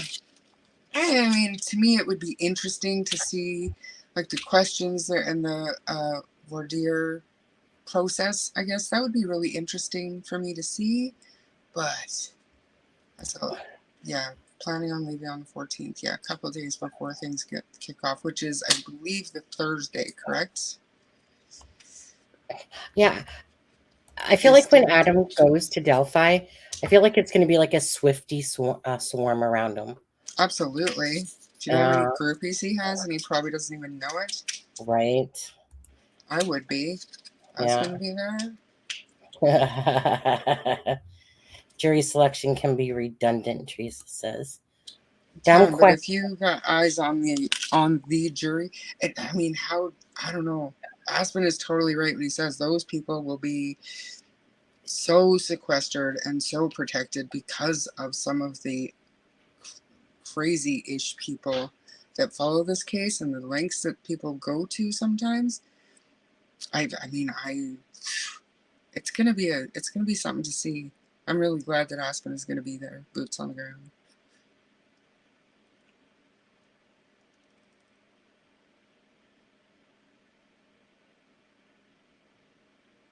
I think have they taxis, don't you think? Yeah, like White Court has a bus service now. Fox Creek doesn't, but I think that I don't They know. didn't Fox when Creek I is lived there. 2,500 people. No, they didn't when you lived there, but they do now. Well, let me put it this way: it came in probably about a year before I left. Finally, I think it was when I first moved there. They didn't have it for years, and I was like, "Really? You got to take a taxi." And then when they did have a bus or got a bus, it was like one bus that came around every hour. I think it was, and I was like, "Woohoo! You've graduated, White Court," But I never used it. I just honestly, anywhere you went in 10 minutes anyway. Yeah. Well, there's definitely transit service there now. Obviously, nothing in Fox Creek still, but we don't need it. There, and then go all the way to Fort Wayne. Yeah. Yeah. Well, that day's coming. It's the 4th. Or is it the 5th? No, it's the 4th today. Tomorrow's Cinco de Mayo. Yeah, on there. Everyone drives with no licenses. Exactly. That's pretty much how Delphi works, right? Usually when you look up somebody in Delphi that has a record, usually one of the factors is always that they're driving without a license or got it pulled over because they were driving without a license and blah, blah, blah, blah, blah. Aspen, are you going to go to CVS and talk to people there? Are you going to be one of those guys? I wish that Aspen had more of that outgoing person. I wish that he had more of that, walk around with a microphone thing and be like, like do a kind of like a news media type live thing like that. Yeah. So I'm here with Michelle in the CVS store in Delphi, Indiana. Michelle, what has the whole area been feeling like about this trial? Do you believe Richard Allen is guilty or innocent? Do you believe in the whole Odinism thing? Actually, Aspen, just surround yourself with the Odinites of Delphi while you're there. Actually, just surround yourself with everybody. And make sure that you definitely talk to Kathy Allen or the daughter. What's the daughter's name again? Whatever her name is again. Man, I wish I could remember Brittany or something. Brittany. Yeah, that's it. Brittany. Yeah. And just talk to everybody. I mean, I'm sure you can get through 3,000 people in a couple of days, to be honest with you. Yeah. I'll go to the CVS 3 times a day because I forget 90% of the things I need on a daily basis. It's Brittany Bish. Yeah. That's a good one. I know, right? Okay. All right. Anyway, thanks for joining us, Aspen, even if it's from the chat area right now. Okay, we're gonna get off, I think, of Delphi, guys, for now. I mean, trust me, this live was about Delphi. We'd sit here keep talking about it, but it actually just shows Sebastian on the thumbnail. Okay, criminality. Teresa, always a pleasure. Love you, girl. See you, Teresa. No, you didn't derail us. I knew it was going to come up anyway because Charmaine's on. Yeah, And I mean, Sunny cannot keep her train of thought to save her life. So no, you guys know that. Okay, so let me just go through this, and then we'll also talk about Caleb Harrison just a little bit. What? Oh, Teresa, like, I really hope you wear a GoPro and do that for real, for real. Right. If you could just record that for us, please. Just send it in. Just come and join the live too while you're over off in there in Delphi. That's gonna be so great. Just remember, all footage is good footage. That's right. Anyways, good night, Teresa. And okay, so going, I guess, back to this. Where is it? I gotta pull it up again here. Oh my god, I got a lot of things open here. Okay, so from the other day, uh, what's her name? Heather from Justice Warrior said, "Good morning and thank you for all your kindness. Many of you have noticed how quiet we've been the last few days, which I know must have been a shock considering that we had previously been shouting from the mountaintops, so to speak, and the disappearance of Sebastian Rogers. I apologize for my vague answers and sometimes lack of an answer to all your messages. You have all been so supportive and you do not deserve to be ghosted. So I'm going to put this here and pray that y'all can get behind the new direction of the case. As you probably already know, Tracy and I came into this case on April 15th. My style of investigating is an in-your-face tactic, which I love. That is meant to draw people out and to get to the bottom of what is going on. So we walked into a shitstorm that has been brewing for some time, and things got really out of hand. Aside from the public outburst on web sleuths, the public did not know what had occurred behind the scenes. What the public saw was the tip of the iceberg, and I was becoming extremely concerned about how far things would go. Whether any of it has actually had anything to do with Sebastian is debatable. Some say yes and some say no. Regardless, someone needed to step in, calm down the storm, and that person is Tony Mathis. Now, I did successfully open up a line of communication between myself and the Proudfoots, and I was trying to my very best to diffuse the situation. However, I was unable to do so. Therefore, someone else needed to step in. I wish him the very best and agree that although the transparency with the public is necessary to some degree, in this case, there are things that are better kept close to the vest. I'm going to comment on one thing regarding Katie. I don't know what happened on February 26, 2024, the day Sebastian seemingly vanished into thin air. However, I've seen some things said about her past that breaks my heart. She's being chastised over something that she had no control over. Fortunately, we don't get to choose our parents. Please do have some empathy, at least pertaining to the aspects of all this. That's all I'm going to say about that. Lastly, I have seen many asking if I am working with Seth. With recent developments and with Mr. Mathis taking over, I am stepping back. Justice Warrior Investigation Services are, okay. So maybe when JLR said she quit, okay. I mean, I did read this, but I don't recall that sentence. I'm stepping back. Justice Warriors Investigation Services are always available to him when he needs us. But to answer your question, we are no longer under a retainer. We do believe that the photo of the grandfather mountain is Sebastian, and until we know one way or the other, there isn't much we can do. If it is Sebastian, this would become a federal case, and it would be we would be thrilled for the FBI to take the lead. This would be the best development. As a private investigator, we can do a lot to help the case along, but we do not have the ability to get warrants, and that is what is needed to gather evidence. Let me ask you on this one, Charmaine. You know the lady that's in the picture? Yeah, the blonde. Yeah. Do you think that she is oh, 1 second. Whoops, wrong settings. Oh my god. I keep hitting the wrong thing. Share screen. Do you okay? From what I'm seeing, There's another hand that's right down here Mhm. in the picture as well. Yeah. Do you believe that she's part of this picture, or just someone walking on by? If I you don't were know. just to guess. If you were just to guess. Um, I think that she's probably a part of the picture because, like I said, maybe this picture was cropped from a larger picture, and the lady in pink almost looks like she might be talking or walking towards the hand. I don't know. What do you think? Well, when I say part of the picture, I guess what I'm actually meaning is that, do you think that Sebastian, if that's Sebastian, that she is with Sebastian and that other person, that Mhm. she's, or do you think that she just got caught in the picture? Yeah, I don't know.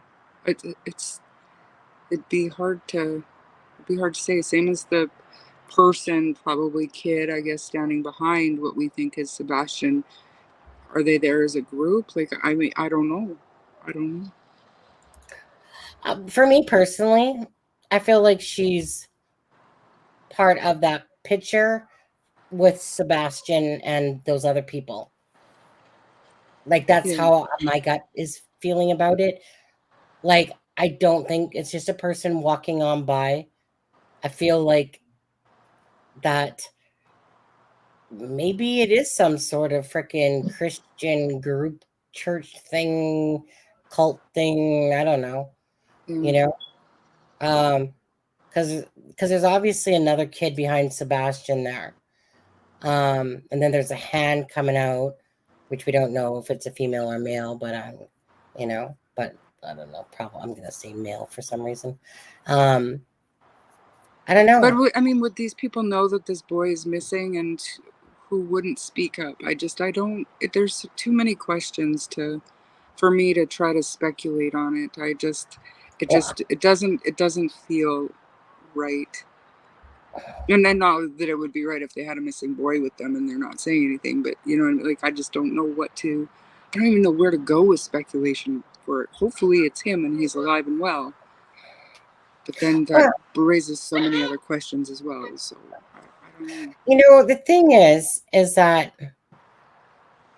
for the fact that it's like Sebastian disappeared in thin air, right? And that there's been no answers, but yet something had to happen to Sebastian. Um,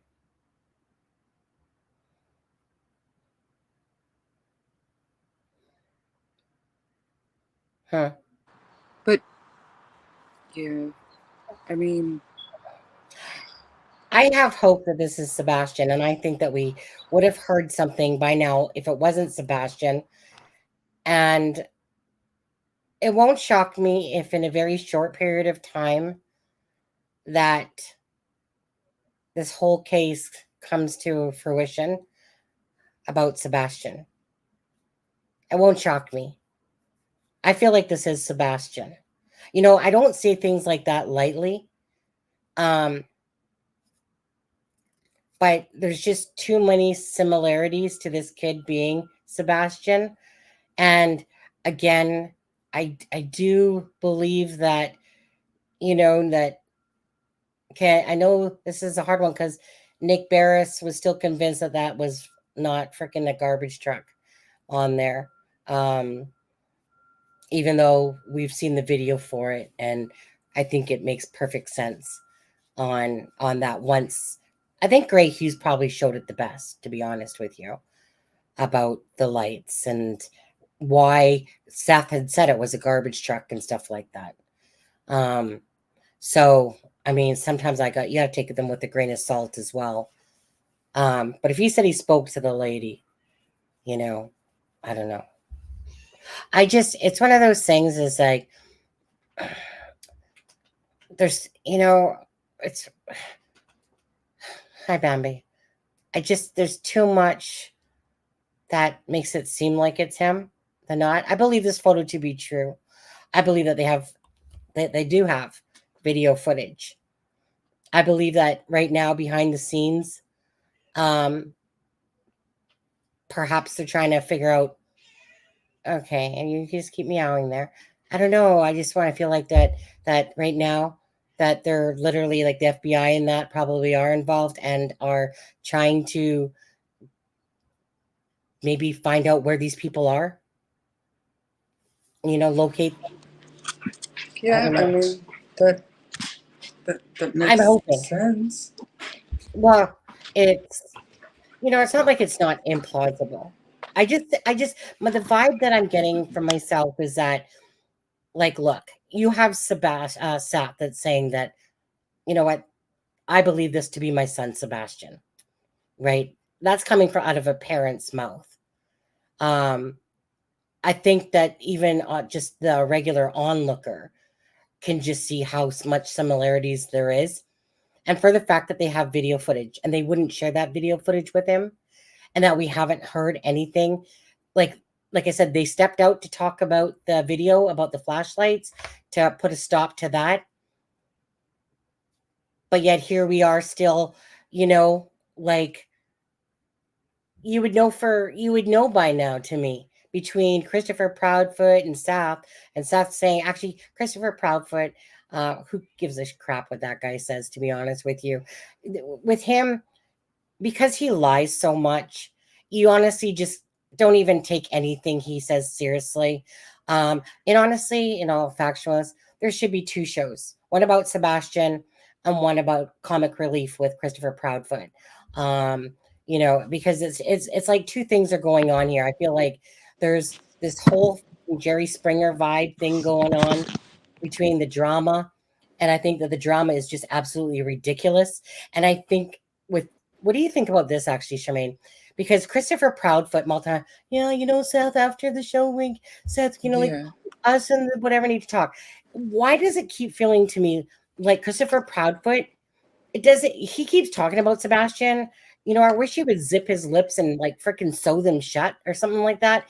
Because honestly, I mean, he hasn't done anything. Like, it's almost like he's too busy being pissed off about certain things that Seth is doing or saying, and he's not making it about Sebastian.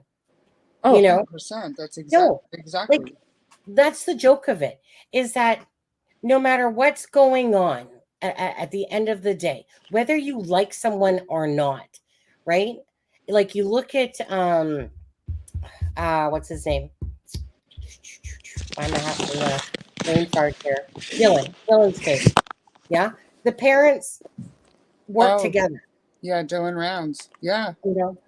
And so all what I don't understand is this: Christopher Proudfoot does a lot of this, and yet it just seems like he's, it's two different sets of people, and it's like every time that Christopher Proudfoot, seems to want to say, yeah, we should work together. It's like his ego gets bursted by Seth saying something or this or that, and to me, that's not about Sebastian. To me, that's just about your own freaking ego and stuff like that. Um, and it just feels like every time Christopher gets on a thing and says this is about Sebastian, honestly, I just wish he would zip his lips, because if it was truly about Sebastian, they would all be working together right now. Yep. There would be no qualms.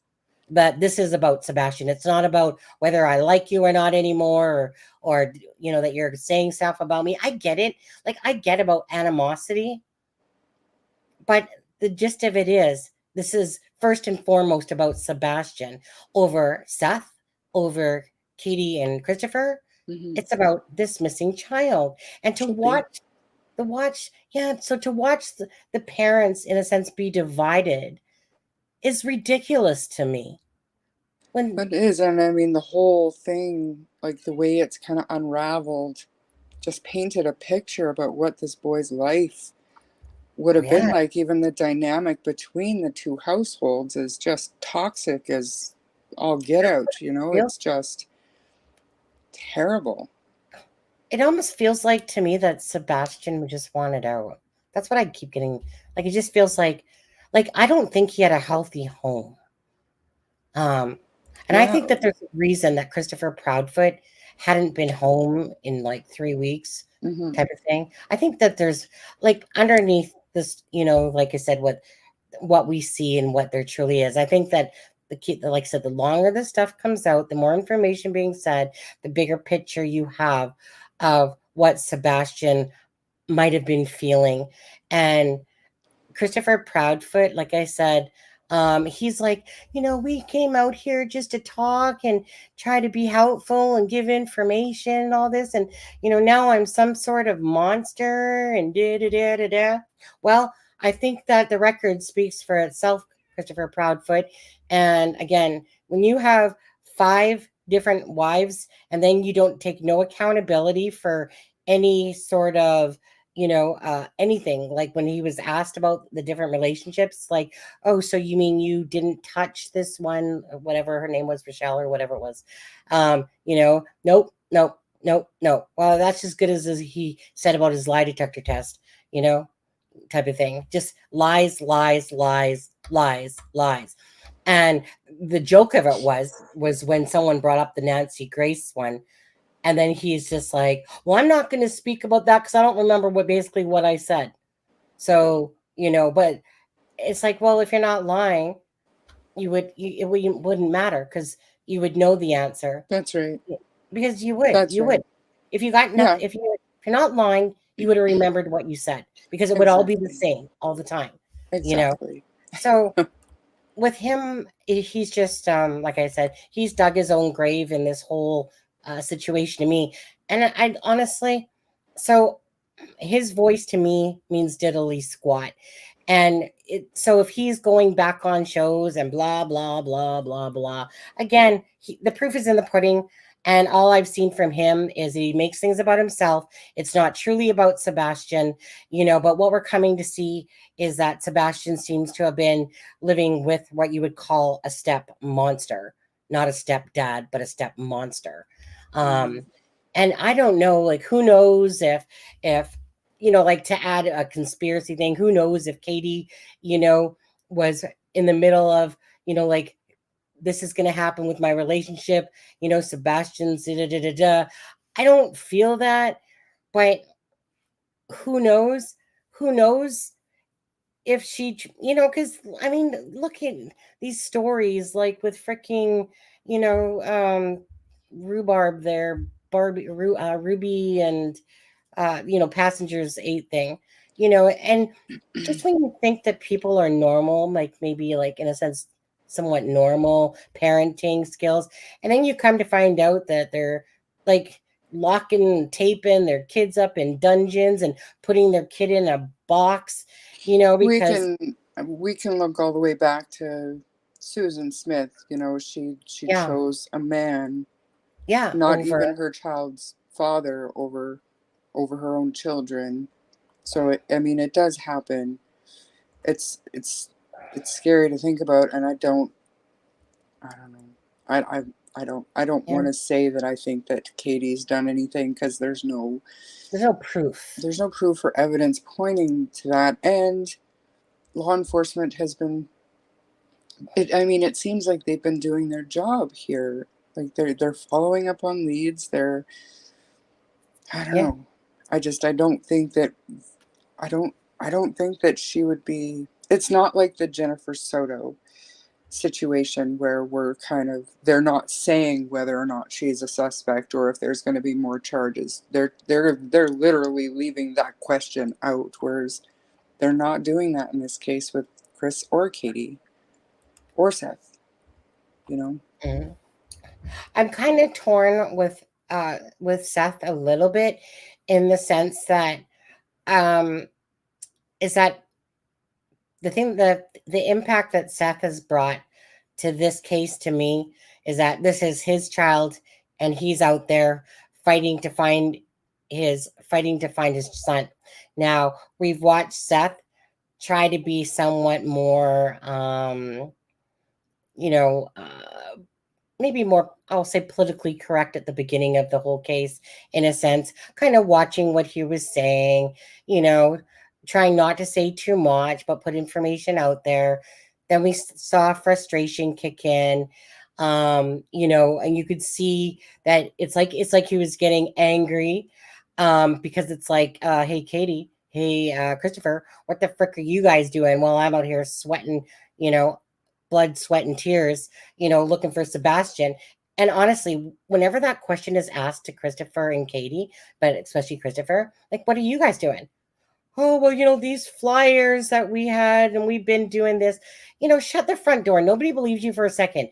Have you done anything even remotely close to what Seth is doing to look for his old child? Absolutely not. Okay. And They just, you can also say that Seth has been sitting back and watching and listening to all the inconsistencies of Chris and Katie's yes, stories come out. So as a dad, he's got to be questioning that, like, so much even for worse than sure. we are. It's got to be heartbreaking for him. Well, So, and exactly. that's what he's going off of, Yeah. especially if they're not communicating with him and telling him the truth, and if law enforcement's not updating him, where else does the man have to go in his head but to be a little bit harder on them, which I don't think he's been. Myself, he's said some off the cuff things, but who can blame him? Well, again, his frustrations are shining through. Now, when on the web sleuth, like the other day, um, I mean, that was just a shitstorm waiting to happen, to be honest with you. Does it do any good for Sebastian? No. No, I couldn't believe that. I can't believe that they let it go on as long as it did. Like I was, wow. Well, at the end of that show, Christopher says, Seth, we need to talk, buddy. Like, I mean, from what we can gather, that Seth and Christopher did seem to have a pretty civil relationship.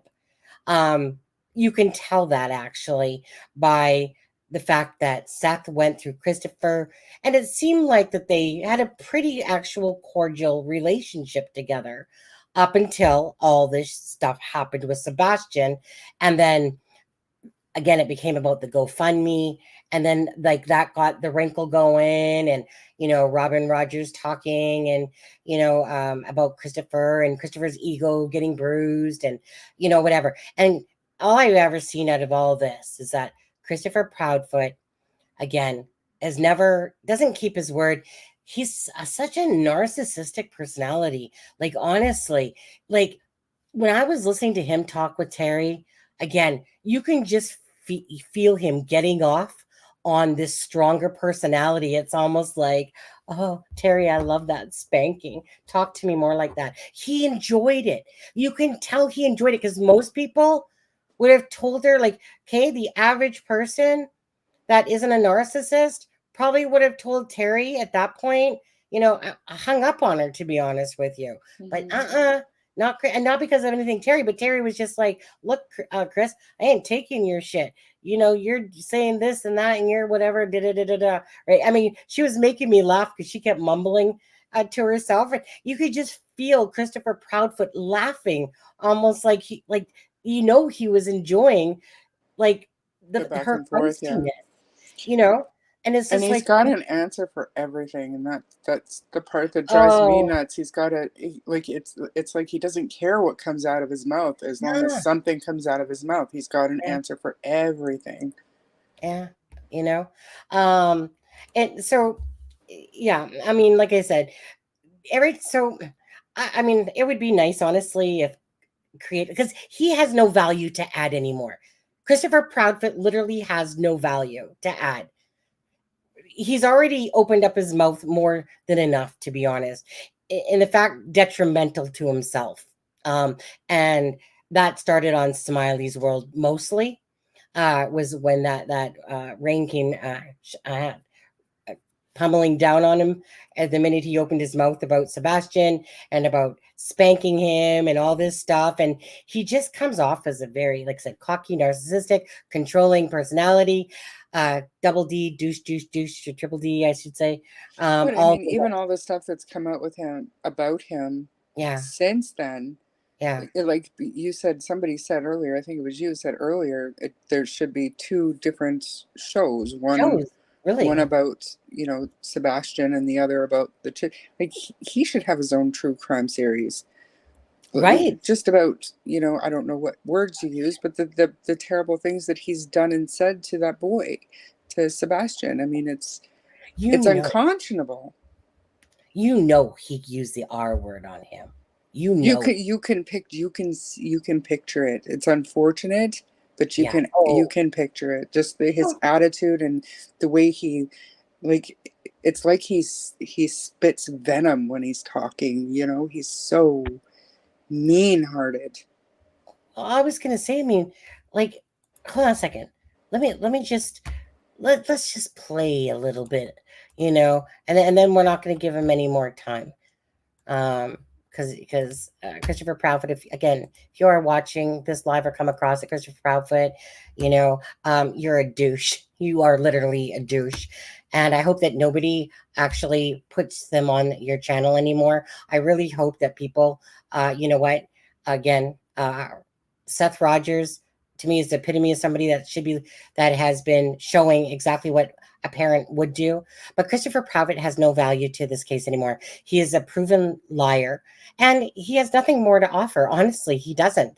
The only way that this is going to be found is, again, perhaps because this person saw Sebastian and because they got that lead, and, hopefully it leads to Sebastian. But to me, Christopher Proudfoot doesn't have no value. But listen to the way he talks to Terry Lynn. Like, let's listen. Like, I know that in here she'll mumble underneath her breath a lot, and it's quite comical, actually. I know that Sweet Pilo played some of it, but just give you a sample of this dude. Oh wait, is it still up here? Let me just hit refresh. If I was nice or not, I don't think I was. Okay, hold on. That was a little I bit. know. I got what you were saying. I'm like, what the hell? I wouldn't have wrote that. Well, okay.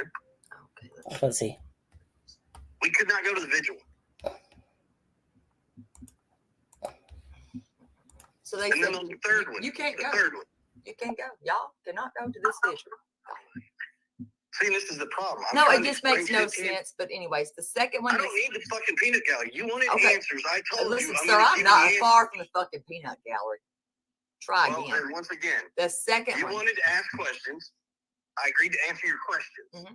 I can't answer your questions. when I'll you're tell you nothing would constantly have stopped doing me. I would be hollering from the rooftops. Sorry, but anyways, Oh, the second Okay. one. But it's not your son. I need to remind myself of that. I'm sorry. He's my stepson. I And get I it. treat him just like he's my son. Not really, but keep going. Well, that's what y'all think. There's no And what you y'all. think, I I don't mean, give a how many? shit. I'm only one person. I'm one. I'm me. Exactly. Next. So the third vigil, the one that was supposed to be done outside of our house, Mhm. that my entire neighborhood was like, no, we're not doing that because we don't have a way. If we get all these people here, what if we need emergency vehicles in and out of here? We can't. I said, well, they said, well, have it moved. Okay, well, we'll reach out.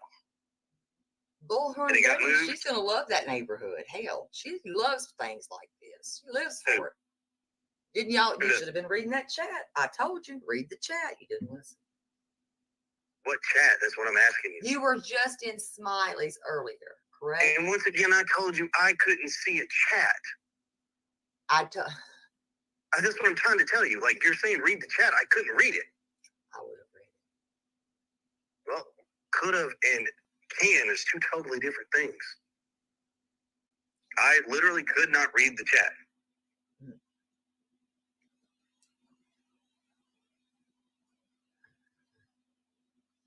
And that answer has not changed. I told you that from the beginning. I could not read the chat. Okay. Is there a reason that? Let me ask you this: Is there a reason why you will not go on certain people's panels? And when I say panel, I mean on their YouTube channel. When you go up, it's a panel.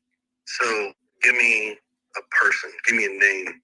Well, I mean, I know you won't go on JLRs until it maybe gets. And I think I have a pretty good reason for that one. What is your reason again? Well, that's between me and him. He's That's not really a none of bad guy. y'all's Listen, business. that man's not that bad. He's not. He's not that bad.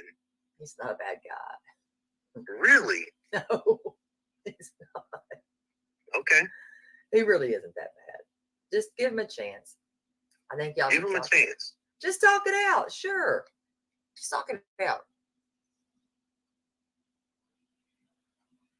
Well, I have not said no. Absolutely not going to happen. I've not said that yet. Everybody's trying to talk me into it. I'll take it into consideration. That's a fair answer. Wouldn't you say? I mean, I think so. Okay. Now, how about, let me ask you, what do you think about a polygraph? Would you take one? All day long. Okay. You think your wife would? I know she has, so I don't really care. I mean, I'm just asking if she would, if you think she would. She did. I don't know if she did or not. I'm asking you. Well, I'm telling you, she did. Okay, I thought, okay, let me ask you this right here. I thought you took one. Negative. And that's where everybody's. No, but can I, okay. I thought you, and I'll show you. If I need to see, I'll send it to you where you said you did. No, somebody asked me this a question. Yes, and I've got That that. asked, hold on. The question got asked, have y'all taken a polygraph? Yes. Okay, hold on. I'm going to find this for you and read it to you. It was, have you both taken a polygraph? I didn't specify who took the polygraph. Hold on. I'm going to get it for you. Hold on.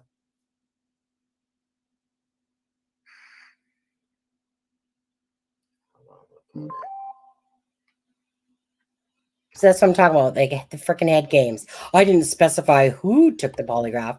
Question was asked. Did you both take Something's wrong. We should have done this in person.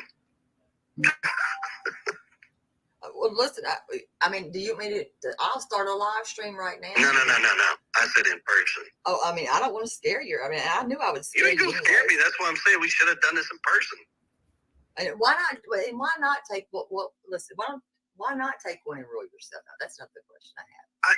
So hold on. Because you did state. Wait a minute. I'm going to pull this up. I'm going to pull this screenshot I've got up because I do Right. have it. And your question, you just asked me why I wouldn't take a polygraph. Because you stated you did. So why don't you just Negative. go do it? Negative. Just do The it. question. Do it. Okay, I'm going to pull it where you did. No, the question came out. Did y'all take a polygraph? Who was that person? And no, it was you, and it said passed. And then it stated another No. time. Somebody asked, has there been a polygraph taken, and what were the results? Taken, yes. Passed, yes. Hold on. And then somebody replies back, well, you don't get the answers to the polygraph right away. Actually, you do.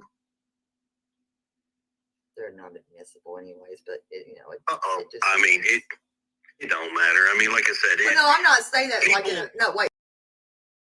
1 second. 1 second for a sec. Just 1 second.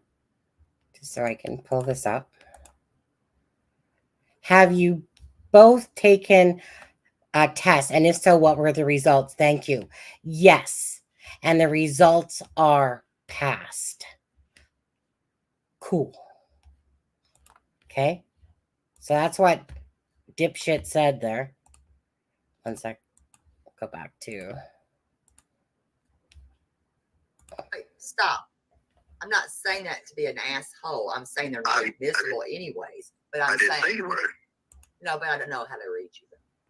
I know how to read you. You were wrong on that. That's No, not what I'm saying. you're very condescending. You are. You are. You're an asshole. I think you can admit that. So, I mean, you can. I'm an asshole. Don't get me wrong. I'm an asshole to boot. Oh, I know you're an asshole. You're a major an asshole. But do you bother me? No. I'm an asshole. I mean, that's, I can handle you all day long, and we could keep. I'm a caring I could go asshole, all I'm an night, and we could do this back and forth right here, and you won't see, win. this is You why will this right never here- win. Trust me, you'll not. This is why I said this would have been great to do in person. You couldn't handle it. Why not? You kidding me? Trust me, I know you could. You don't know me very well. Once again, this would be fun to do in person. You don't know me very well. You have no clue. I don't need to know you. That's true. You don't. Exactly. Correct. Keep that in mind and remember that. Okay. Now let me find this.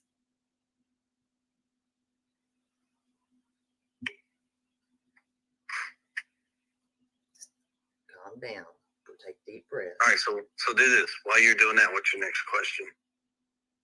We're going to get to this one settled first. It's going to be okay. Why? I'm just I do have a weird question for you. What the hell did you write this stupid shit? That is really just, to me, I don't know what to think of it, but I do. The idea that someone hurt Sebastian and threw him into a wet, fresh paved driveway is funny. Ain't nothing funny about that, by the way. Sure it is, because if you understand. No, it's not. Concrete. Hold on. You're asking me. I'm trying to give you an answer. Your word. So either let me answer. No, you're going to let me finish reading this. To bury a body in concrete, it would need to be at least 12 inches thick. Secondly, you have to smooth out the concrete and finish it before it's dry. All of that is done while the concrete is poured and being set. Correct. I don't even think like that. You shouldn't have. Because I'm in the construction. I know you're in business. construction, but it doesn't matter. Why are we even thinking like this? What the hell? Because I'm laying the facts out for somebody who doesn't understand it. That's real simple. That's real. Your average driveway is only 4 inches thick in concrete. Okay, you don't even have to go any further. I don't even understand why we're even having the conversation. You brought it up. I'm just because giving you an wrote answer. the shit. That's just crazy. Because though. of what somebody put on there, I gave them an answer. You think it's false? I mean, by all means, ask around. I don't think about burying bodies in concrete, so that's not my. I don't either. I Well, just simply said. No, but how you thick know, it would apparently, need to be. you know how thick it has to be. Is what I'm saying, not me. I mean, that's my point. Shit. If you get my drift. Okay, well, I got your drift. Yeah. Okay. Not saying you did that. I'm just saying that was a little bit. I know. I got what you were saying. I'm like, what the hell? I wouldn't have wrote that. Well, okay. Okay, let's see. Okay, it says, let's see. Have you both taken a polygraph test? And if so, what were the results? Yes, and the results are passed. Why would you even say that? Because they asked a question. Okay, and this it says Chris states he took and passed a polygraph. No, I did not state that I took a polygraph. I'm just asking. I mean, you're answering these people's questions, not me. Right. I didn't do I it. am. And I have not gone back and readdressed any of those that have added follow-ons. I haven't. Oh, Lord. Okay. Have you both taken a polygraph and did you pass? Yes, to both questions, he put. Anyways, I'm just going to play just a little bit more, guys, and then I'll come back out of this. And then Christopher Proudfoot can take a short walk off, or a long walk off a short pier, in all honesty. But I'm just trying to show you guys, like, this is how he talks. And you can see, right, Charmaine? You can see that he's loving it. Oh, it's Like, disgusting. Like, he is totally flirting with her, and he is loving it. Yeah. He is hearing something that nobody else is hearing, honestly. Like, it is disturbing. It is, because it's, again, it's not like it's about Sebastian. It's disgusting listening to him and how he's talking. And, yes, I'm an asshole. Yes, I'm this. Yes, yeah, you are. Absolutely. I'm glad you can agree with the rest of us. I think you are too. But it's fucking like nauseating. Oh my yeah, it's God. nauseating, because it's almost like, come on, Terry, keep coming at me. I love this, and it's like I said, it's like, does he not see how the other people like ourselves that are listening to this, how he's coming across at all? No, not to him, because he's so wrapped up in his own ass bubble of narcissism and himself and how he looks and and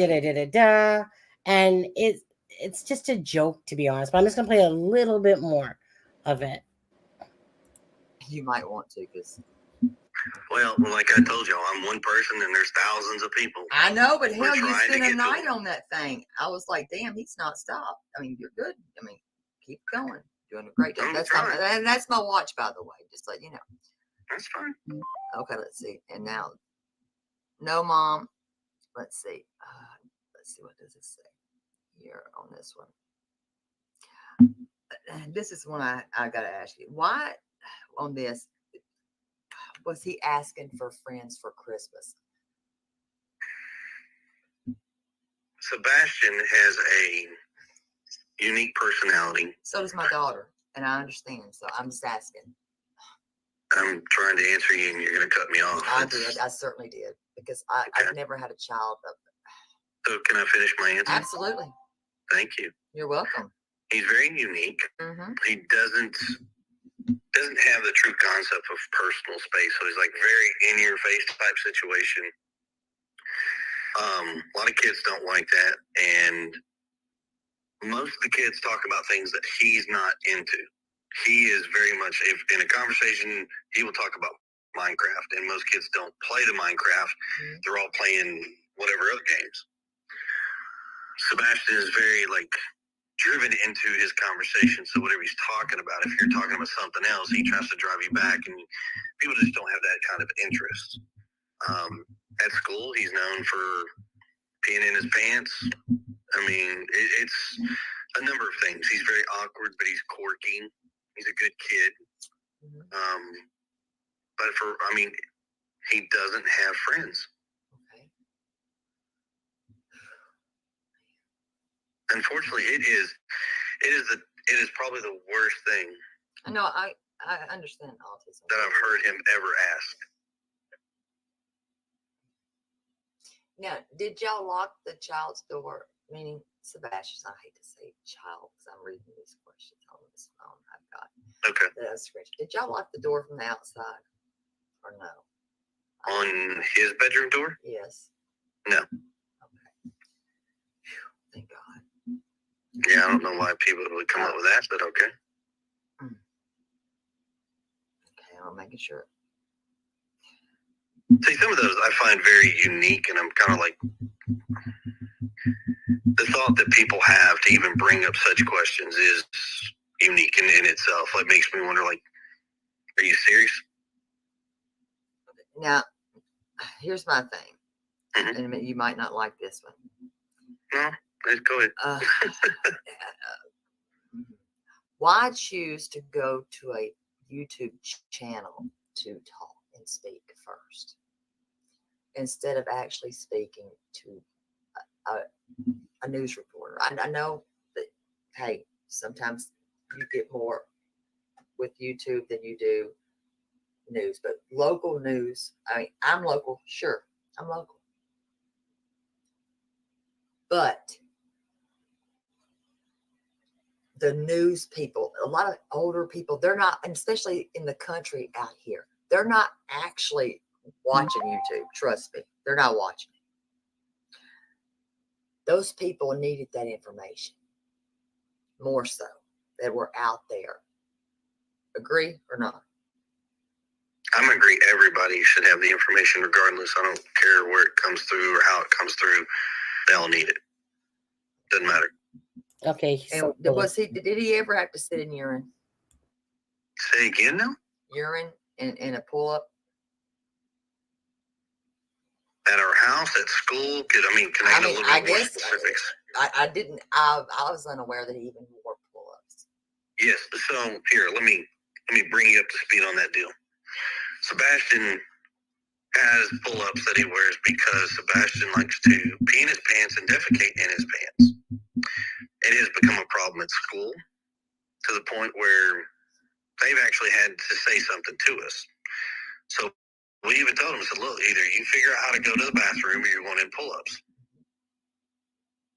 And for the longest time, there had sprouts where he would do what he was supposed to do, and then, he wouldn't. Okay. Can I explain HIPAA to you, by the way? And I need to. It's not releasing the medication. I have to tell you that. That's not the HIPAA laws. I have to tell you that. It's not. It's not. You are allowed to tell the medication. Just needed to let you know that that's not the HIPAA law. I'm not allowed to tell the medication because I don't care what he takes. Regardless, I need to let you know the HIPAA law on that. Right, but understand something. If I'm not his legal guardian to make that decision, I cannot release that information. Right, but you do most of the talking for her. Right, but understand something. What I stated is a true fact. I cannot release that information. That's HIPAA. That's not a lie. You just confirmed that yourself. You know it. I can't say that. Mother and father can. I cannot. I don't have the legal grounds to do that. Well, no, but you do speak for her. When I want when we talk, when you- and she wants me to answer a question, but 9 to 1. Listen, I'm going to tell you. I'm a little not secret. over when I'm Oh, answering these Lord. questions. Oh, what? Listen, wrong. You do. Because Okay. people want to All right, hear. well, hold Listen, on. I'm going to Hold tell you on. what the public want to hear. Right, but hold on a minute. They want Let's to get hear back- a let's get back mother to what we were speaking scream about from first the before we continue. rooftops for their baby. Trust me, That's that's the what end. they want. Now, let me ask you this. You have a Can we, sorted. hold on. Let me ask you a Can we question. finish? Well, we'll get there. We're going to get there. I need to talk to How you are a we little gonna? bit. How are we gonna get there when you're Because asking more I questions? like to move around a little bit. You have a Okay. sordid past. I have a what? You have a little bit of a sordid past. You do. You, A with- sordid past. Okay. Yes, you do. Okay. With some tendencies, and you do. Like what? Well, some violent tendencies. Such as? I'll let you speak, and you might not want to talk about it. With some, I'm asking you. well, Like you're just saying this, but With I'm asking you Rachel? for like what? Rachel Rogers. What about her? My third ex-wife. Yes. What about her? What happened to her was not okay. What do you mean? What happened to her? I think we both know what. That No. Yes. No, yes. you'd be highly wrong Okay, I don't. to assume anything. I'm not assuming. I'm not assuming. I would never Okay. assume. 'Cause that So then, never where's your happens. evidence, and what are you getting at? Evidence? What? So she would be a liar. Got you. Oh, Lord. Rachel hasn't said shit. Okay. Rachel hasn't said shit. Got it. Rachel has not said shit. That's fine. Mhm. Okay. That's fine. If you say Rachel hasn't said shit, then Rachel didn't say shit. I'm gonna let Rachel say no shit. Okay. I'm just saying. And you don't want to talk about anything with Rachel? Like what? What is there to talk about? That anything that happened bad to her? Nothing that I know of bad happening to her. That's I- what I'm telling you, and I mean it's a fact. Okay. Okay. I'm gonna leave it there on that with Rachel. Okay. How about Vanessa? What about her? Nothing bad with her either, right? Nope. Okay. I'm just asking. No, here's my thing. You're insinuating No, violent I'm not tendencies. insinuating. I'm just asking a question. Well, I mean, but And- you're not asking. You're just asking about my ex-wives, and I've told you No. what about her. So I'm just asking you. So you said it wasn't nothing happened bad with Rachel, nothing happened with Vanessa, nothing with Stephanie, Nope. none of these wives. Nope.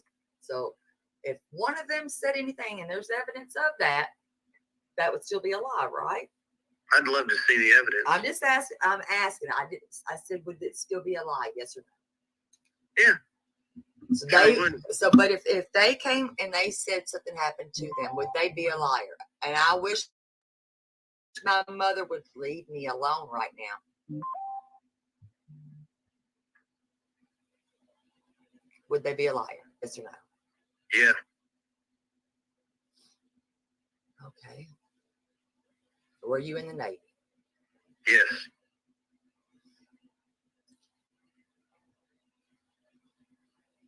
Okay. So I'm asking a question. If nothing that happened with abuse in that Navy? Yes or no? No. So if anything comes out, it's a lie. So you keep insinuating. No, like I'm there's not. I'm something trying to. hide. I'm trying to give you a chance to speak and tell the truth. Is what I'm trying to do. Yeah, I'm telling I'm you. trying the to be truth. nice and give you a little grace here. Okay. Damn. And I'm answering your Because questions. I really don't like anybody that would lay their hand on a soul, not even a dog or a cat. Okay.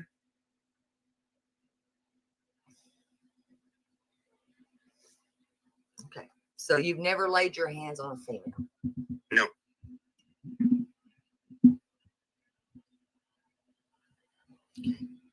Got it. And you can go to bed tonight and swear that that never happened. Nothing ever by your hand. Nope. As God is your witness. You got my answer. Keep moving. As God is your witness. I done told you. The answer is no. Keep On moving. your mother. Are we 3? Are you? I'm asking you to move along with these questions. Why is that question bothering? It's not bothering me, but you don't understand. I've been up for over 12 hours. I'd like to go to bed at some point, so I'm trying to be nice and answer your questions. So move along, please. You have a lot of aggression. No, I'm tired. Hey, I am too. So can we move along? Absolutely. Thank you. Absolutely. Absolutely. Okay. Do you recall when you were on another show again? Mm-hmm. You did say something about locks on that bedroom door of Sebastian's. Just want you to know. But I want you to go back. No, I didn't, but okay, keep moving. Oh shit. Okay. Okay. Now, was there were you dishonorably discharged from the Navy? Yes or no? Nope. Okay. And is there a reason why you wouldn't let Sebastian around your daughter? We have family personal reasons for yes. And I mean, am I going to go into detail with you? You don't no, have to. And I don't go into detail with anybody. I know some. You don't have to. Trust me. You don't have to.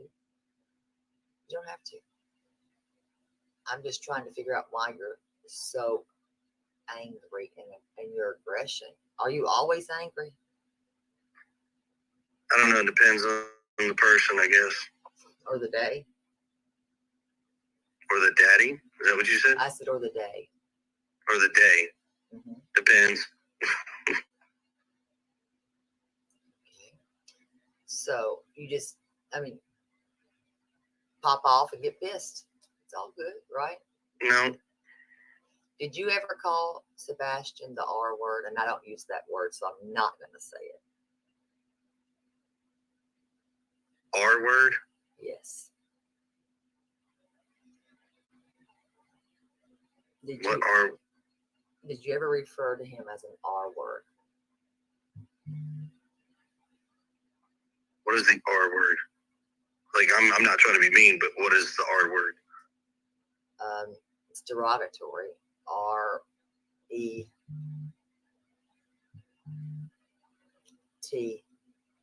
Oh, okay. No. I know what you're saying. Did I ever call him retarded? No. Oh no, I don't like that word. Please don't ever say I know. That. Yeah, please I know. don't say. Listen, my fault. I apologize, but I was just saying that I do know what you were saying. Please don't ever. And listen, she is uniquely herself. That's a word I despise. Well, no, I understand, but I was just clarifying. That word is a word I despise. Okay. Yeah, that's that word. Yeah. I'll leave it there. I did drop the link for this live. If you guys, well, it's one of those things. Is that honestly, it's like I hate him. right. Wow. He's disgusting. Your whole vibe from that is that he was enjoying it. Like I said, if someone was talking to me like that, like in a sense, I would be like, screw you, hang out. I want to go have a shower. Yeah. Disgusting. So last night in the CP friendly, so I guess this was Illuminati 3-hour extravaganza. When he signed off, or more likely everybody else said, we got to go. He intimated he might be going off social media. Oh, please, like, again, I would just like to recommend to creators, when Christopher Proudfoot wants to come up, shut him down. He has nothing to offer anymore. Like, honestly, we do a better job at putting out awareness for Sebastian. The true crime sleuths got this, Christopher Proudfoot. You know, just do what you guys have been doing, which is virtually nothing. Because it doesn't it always come across like he's just like, I know he's being asked questions, but at what point you would think he might say, you know, let's just keep this about Sebastian and not this stuff. In a sense, I know that people want to hear, but we've already heard enough of it. Now, anything he says is just really repetitive crap. And be honest. I think that is being more and more understood, and it's kind of absorbing into what we do. But up until, everybody's just been hoping that he has answers, or even thinking that he Yeah. did something, so they just want to keep digging and listening and getting Yeah. him to go off, because he spouts off and he doesn't have any control. So there was always a method to the madness, but I think it's time to back off and just say, okay, this man is completely irrelevant and completely offensive every time he opens his mouth. He's not helping. So No. And that's just it. Right. Is that is the thing, is that when somebody like Christopher Proudfoot, you can't help but just always want to open up his mouth. And again, and really, it seems to always revolve around, oh, poor me is perceived as this monster, and poor me, victim, victim, victim. Christopher Proudfoot, like I said, he's a liar. But I think we're at that point, like you just said, where personally, to me, I don't even like. I wanted people to hear this part of through the live of talk how he was speaking to Terry Lynn. So for anyone that never kind of heard, like, we've all know that he talks like an a-hole, but I think this really should give people that say maybe didn't listen to this. You guys can go, because I dropped the link, but it's just, this just shows really the bigger picture of just what an a-hole he really is, and the way that he's talking. Like, it's like I said, it's almost like, spank me harder, Terry. I like it. Come at me with whatever give me the hard questions, Terry. Give me those hard, talk to me however you like. Because it's like I said, it's like somebody that gets off and jizzes on it. And you can tell, this is probably why he probably goes on more females. Like, the guy's a narcissist, right? Like I said, it's probably why he picks the females, over the males, because he enjoys it. It's like 5 marriages strong. Who knows if he's cheated through any vote? Who knows? Whatever. But I think Christopher Proudfoot has really just shown exactly his personality, who he is, that he's a step monster, not a stepdad, that he's a crappy husband to go with it, crappy person in general. And whether or not people feel that he had something to do with it, about with Sebastian or not, to me, it's just about, he doesn't know how to tell the truth if it hit him in the ass. He like meaning he's that person that's like, look, you're asking me a question, I'm just going to tell you the answer and give you straight up type of thing. But then again, like I said, we've seen the inconsistencies between the different things that he said, and how he's, went and tried to change up things, or on Nancy Grace, when the question was asked again about why he said that about the CPS. And he's like, starts talking about it. And then he goes, wait a second, I actually don't remember what exactly I said, what the question was. So, did it, I'm not going to talk about it. Well, again, if you're not lying, it shouldn't be that hard, right? Like, to repeat yourself, because you would know if your story was consistent. Anyways, I think it's like, I'm sick and tired of the guy. I could care less. Like, I want him on the show? Absolutely, actually not. Honestly, he has no value to offer. Everything he says anymore is just repetitive crap. There's no more getting any more information out of Christopher Proudfoot.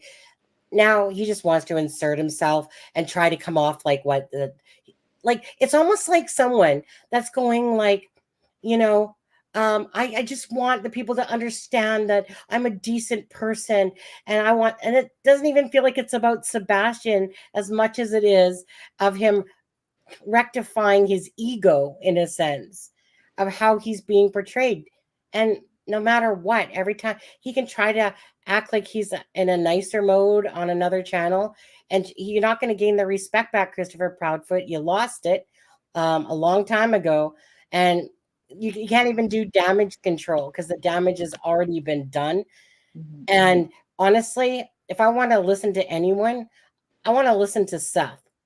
I want to listen to the information that's coming out from the Seth side of things, or the TBI or whatever Mhm. like that. I would rather listen to a true crime channel sleuth that's talking about Sebastian than listen to Christopher Proudfoot anymore. Yeah.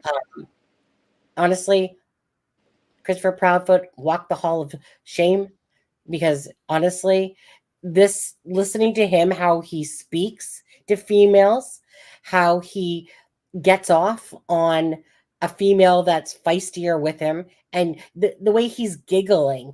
And at no Mhm. point does he just say, like, look, I'm not talking about anything. This is about Sebastian, and that's it. Mhm. And, so like I said, like you said earlier, Seth has had to listen to Christopher Proudfoot on the different channels as well, talking and the information that he gets. Like, I only really listen to the information that's coming out of their mouths, Yeah. right? I mean, at the end of the day, whether it's true or false, what's coming out of their mouths, it's coming still out of the horse's mouths, So if some random person says to me, oh, well, like I said, that Seth said this, or Sebastian said, or not Sebastian, Chris said this, or whatever. Okay, well, where did they say that? So, because that's all that matters to me is actually what's coming out of their mouths, whether it's true, like I said, or not. And so with Christopher, it doesn't matter anymore. The information you've given, whatever it's worth, value of what, like shit, really. Um, Yeah, he has no, nothing to add at all. yeah. And so, as for Christopher Proudfoot, like I said, I wish that channels now would just turn him away if he even wants to speak.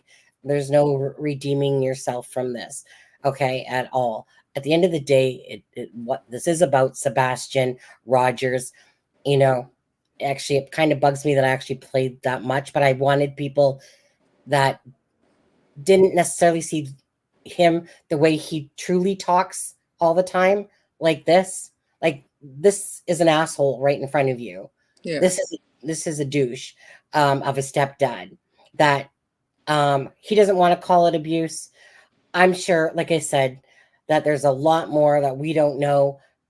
And I'm really hoping that this turns out that Sebastian wanted to get away from this and that he didn't perhaps want to go to online schooling as well. And that, he chose to like get out in a sense. Because from what I'm hearing, um, I feel like, definitely Chris would have used the R word on him. Christopher Proudfoot, he's just not a good person. He's just not. No, And and even if he wasn't like physically abusive, just his demeanor and his aggression, he is obviously verbally abusive. And I yeah, mean, I'm not even speculating there. I can guarantee that he's verbally abusive. And that goes hand in hand with mental and emotional as well. So I you mean, know, I don't think he's a decent human being by any stretch. no, he acted like he didn't. Yeah. At the time, I think Christopher Proudfoot Miranda just says words and he doesn't even think about what he says. He's the type of person that just Mhm. says a bunch of things, and I don't think there's anything politically correct about how he speaks or anything. He just, Mhm. like I said, is controlling and all that stuff. And I just think that he has no value to add to this anymore. The information that he has is just, like I said, all to me, he's going to try to do is just redeem himself, in a sense, or try to, because that seems to be his biggest issue is how he's looked in the public and stuff like that. And instead of it truly being about Sebastian, and it's really horrifying if some of the, like he's said things out of his mouth with regards to how he's handled Sebastian, and just that stuff in itself has said what kind of person he is or how Sebastian must have felt. Like, I don't know where Katie Proudfoot fits in all of this. If she's kind of like that person that, I don't know. Like, I'm not really sure about her. When I say her personality, like, is she that one that would, like, for me, if someone treated my kid like shit, I am not going to be in that relationship at all. Mhm. But is she that type? Or, you know what I mean? Like, is she that type that would be like that? I don't know. I don't know, what kind of, if she has that strong personality like that, or if, like, I don't know, like 5 marriages in. Yeah. You know? And then just the stuff that we're hearing, it just makes you wonder. It just makes me wonder about Katie herself.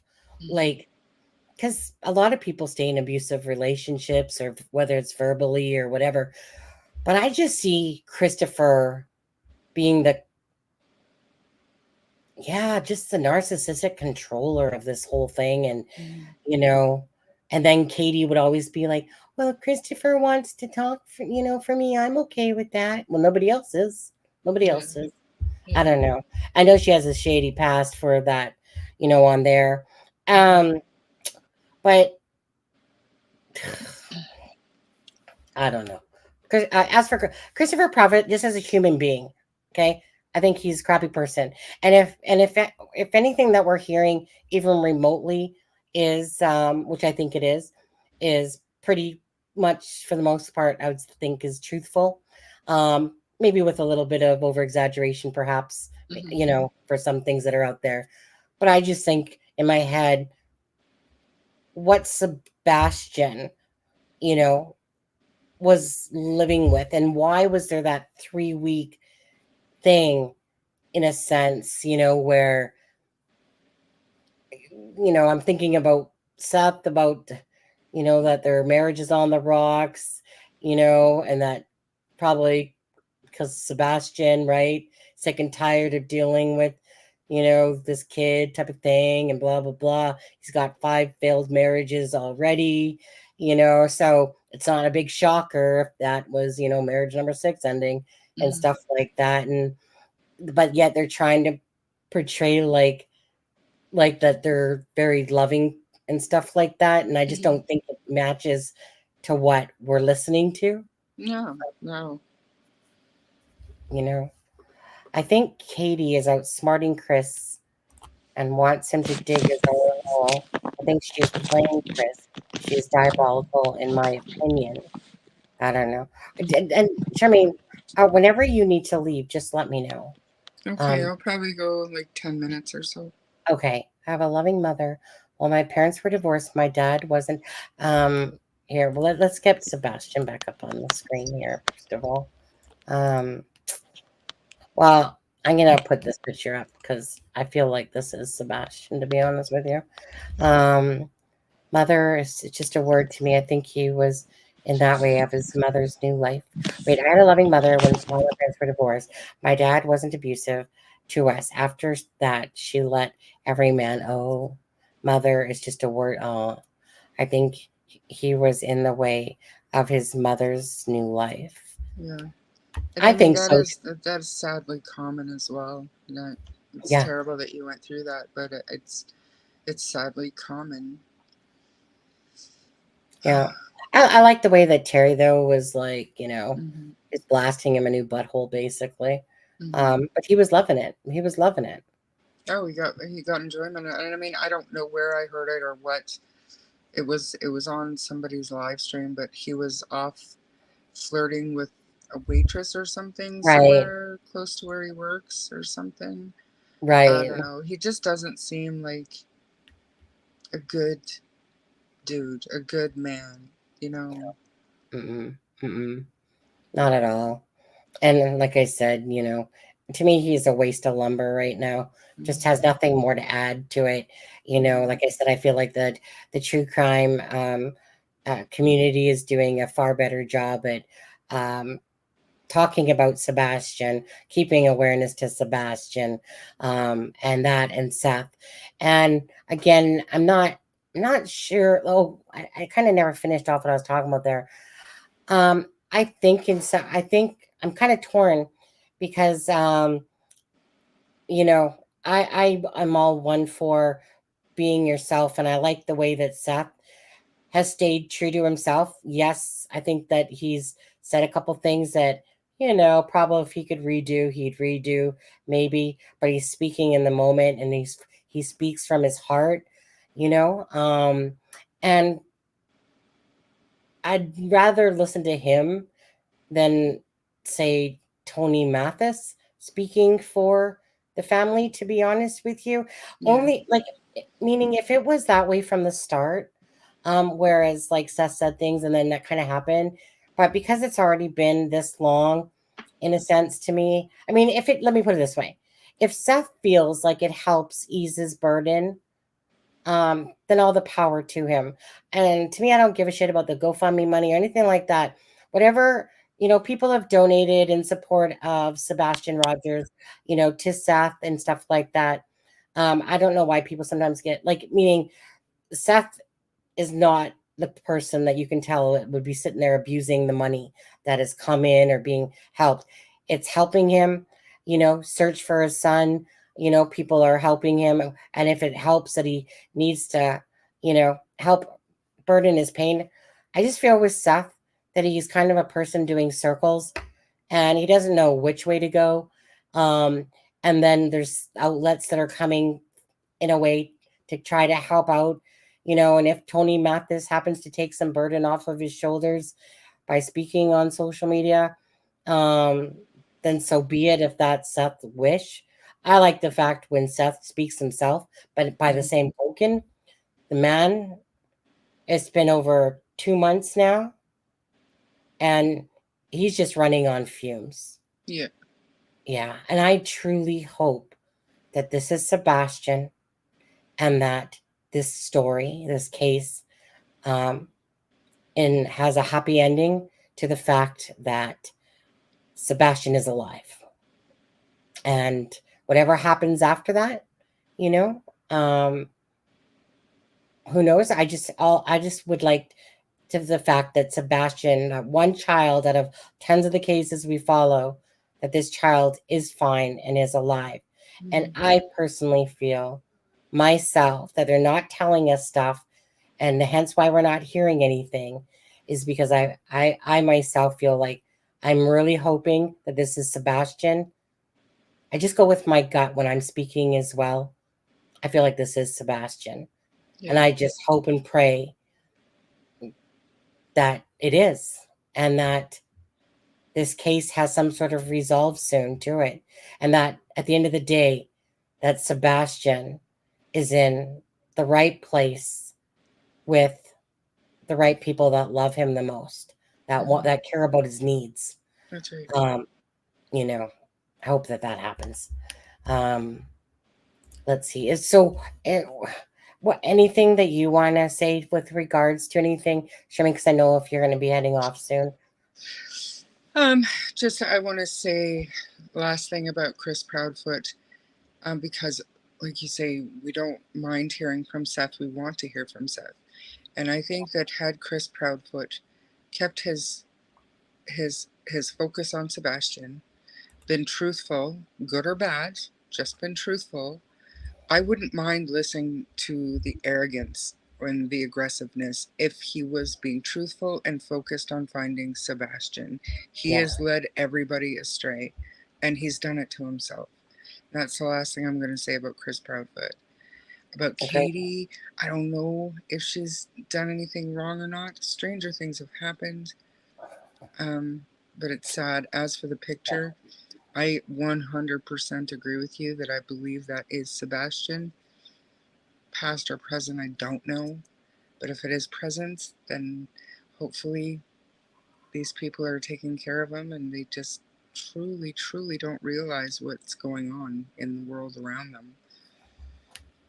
To not have said something, or to be, I don't know, to be hiding him. I just feel that because the police are stumped and that they didn't have, that there was nothing to go on. They said that themselves, that they legitimately had nothing to go on, that none of the video footage handed to them showed any sort of thing. So, like showed any sort of thing about what happened to Sebastian. That's what gave me hope that, I'm sorry if my head's cutting out, you guys, it's like my green screen. But anyway, that's what gave me hope, that think that he's like alive still. And that my original instinct that he did leave by himself was very much still very plausible. It's a strange case. It I don't is. know. It's a strange case, but this picture gives me a lot of hope for Sebastian. And I just think that we would have heard something. Like we would have heard Seth saying, no, sadly, like it's no. Because they would have told him, like, you would think that they would have said something to him, like, like if they don't show him the footage, but at least say, like, what, no. Because the footage is going to show his face and everything more. So by now I feel like we would have heard that it wasn't him. Hmm. And I really feel like that. Do you guys feel the same way?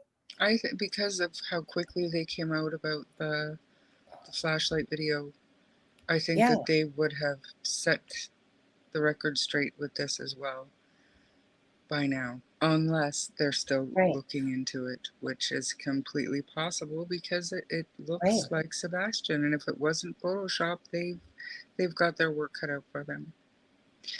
That said, Oh. though, I'm gonna jump off. Good night, Sharon. I hope you feel better, and hi, Mr. E. But I'm gonna get Yeah. off. I'll be in chat though.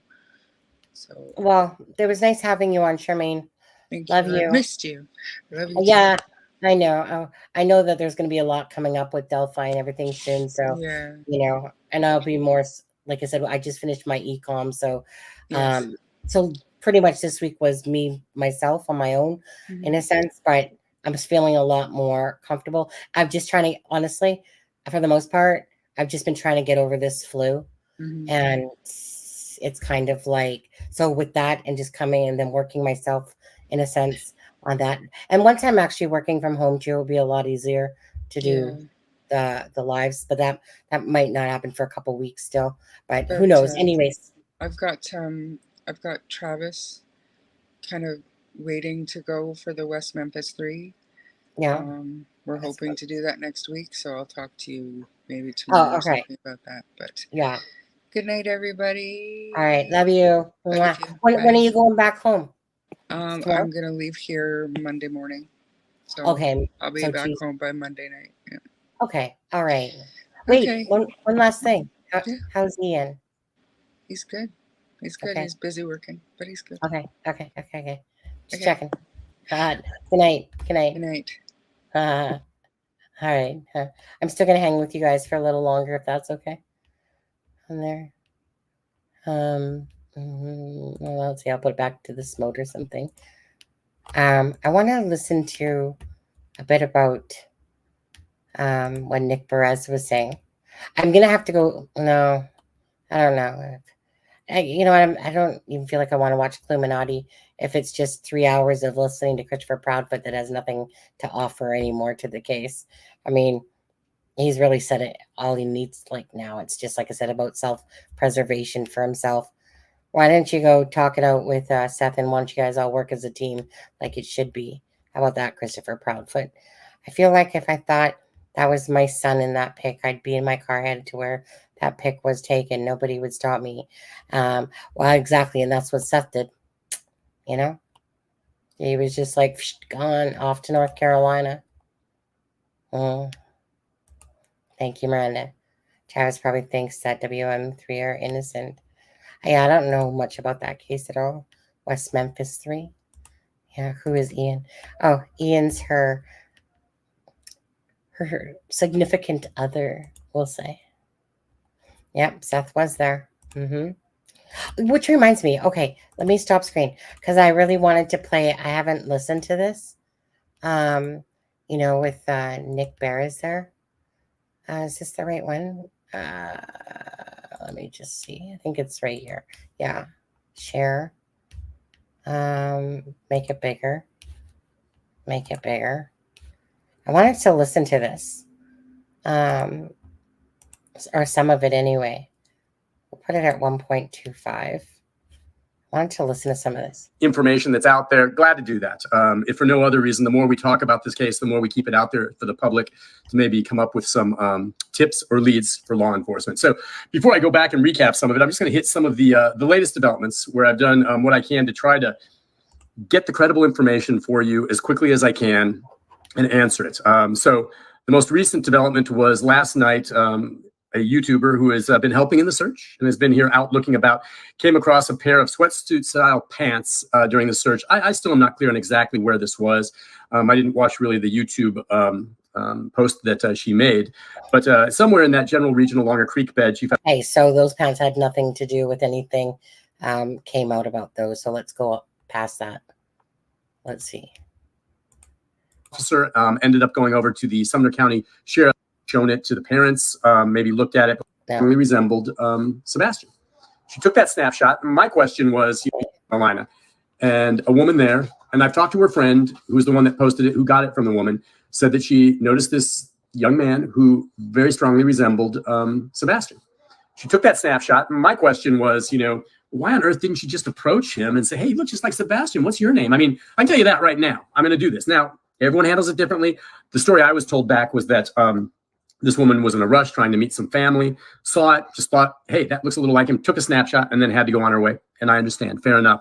She took that picture, looked at it later, and then good for her. She turned it over to the TBI. Her friend then posted it on social media, and everyone is aflutter over whether or not this could potentially be Sebastian Rogers at a rest stop or visitor center in the Blue Ridge Mountains of North Carolina. The latest on that, and I checked with Eric Craddock this morning, they are still addressing that issue. They have not determined yet whether it is or isn't him. They likely are up there, if they're looking into it, pulling video from this visitor center. I understand there is video there, and maybe pulling that to see if they get a better look. If you've seen the photograph that I just held up to you, sure, it looks a little like him. The hair is a little darker, similar looking eyeglasses, but you can't tell for sure because he's looking down. Could it be him? Possibly. Do I think it is? I think it's highly unlikely. But again, that's something that they're looking into. And at this point, no definitive answer. So they have not said it is. They have not said it isn't. Okay.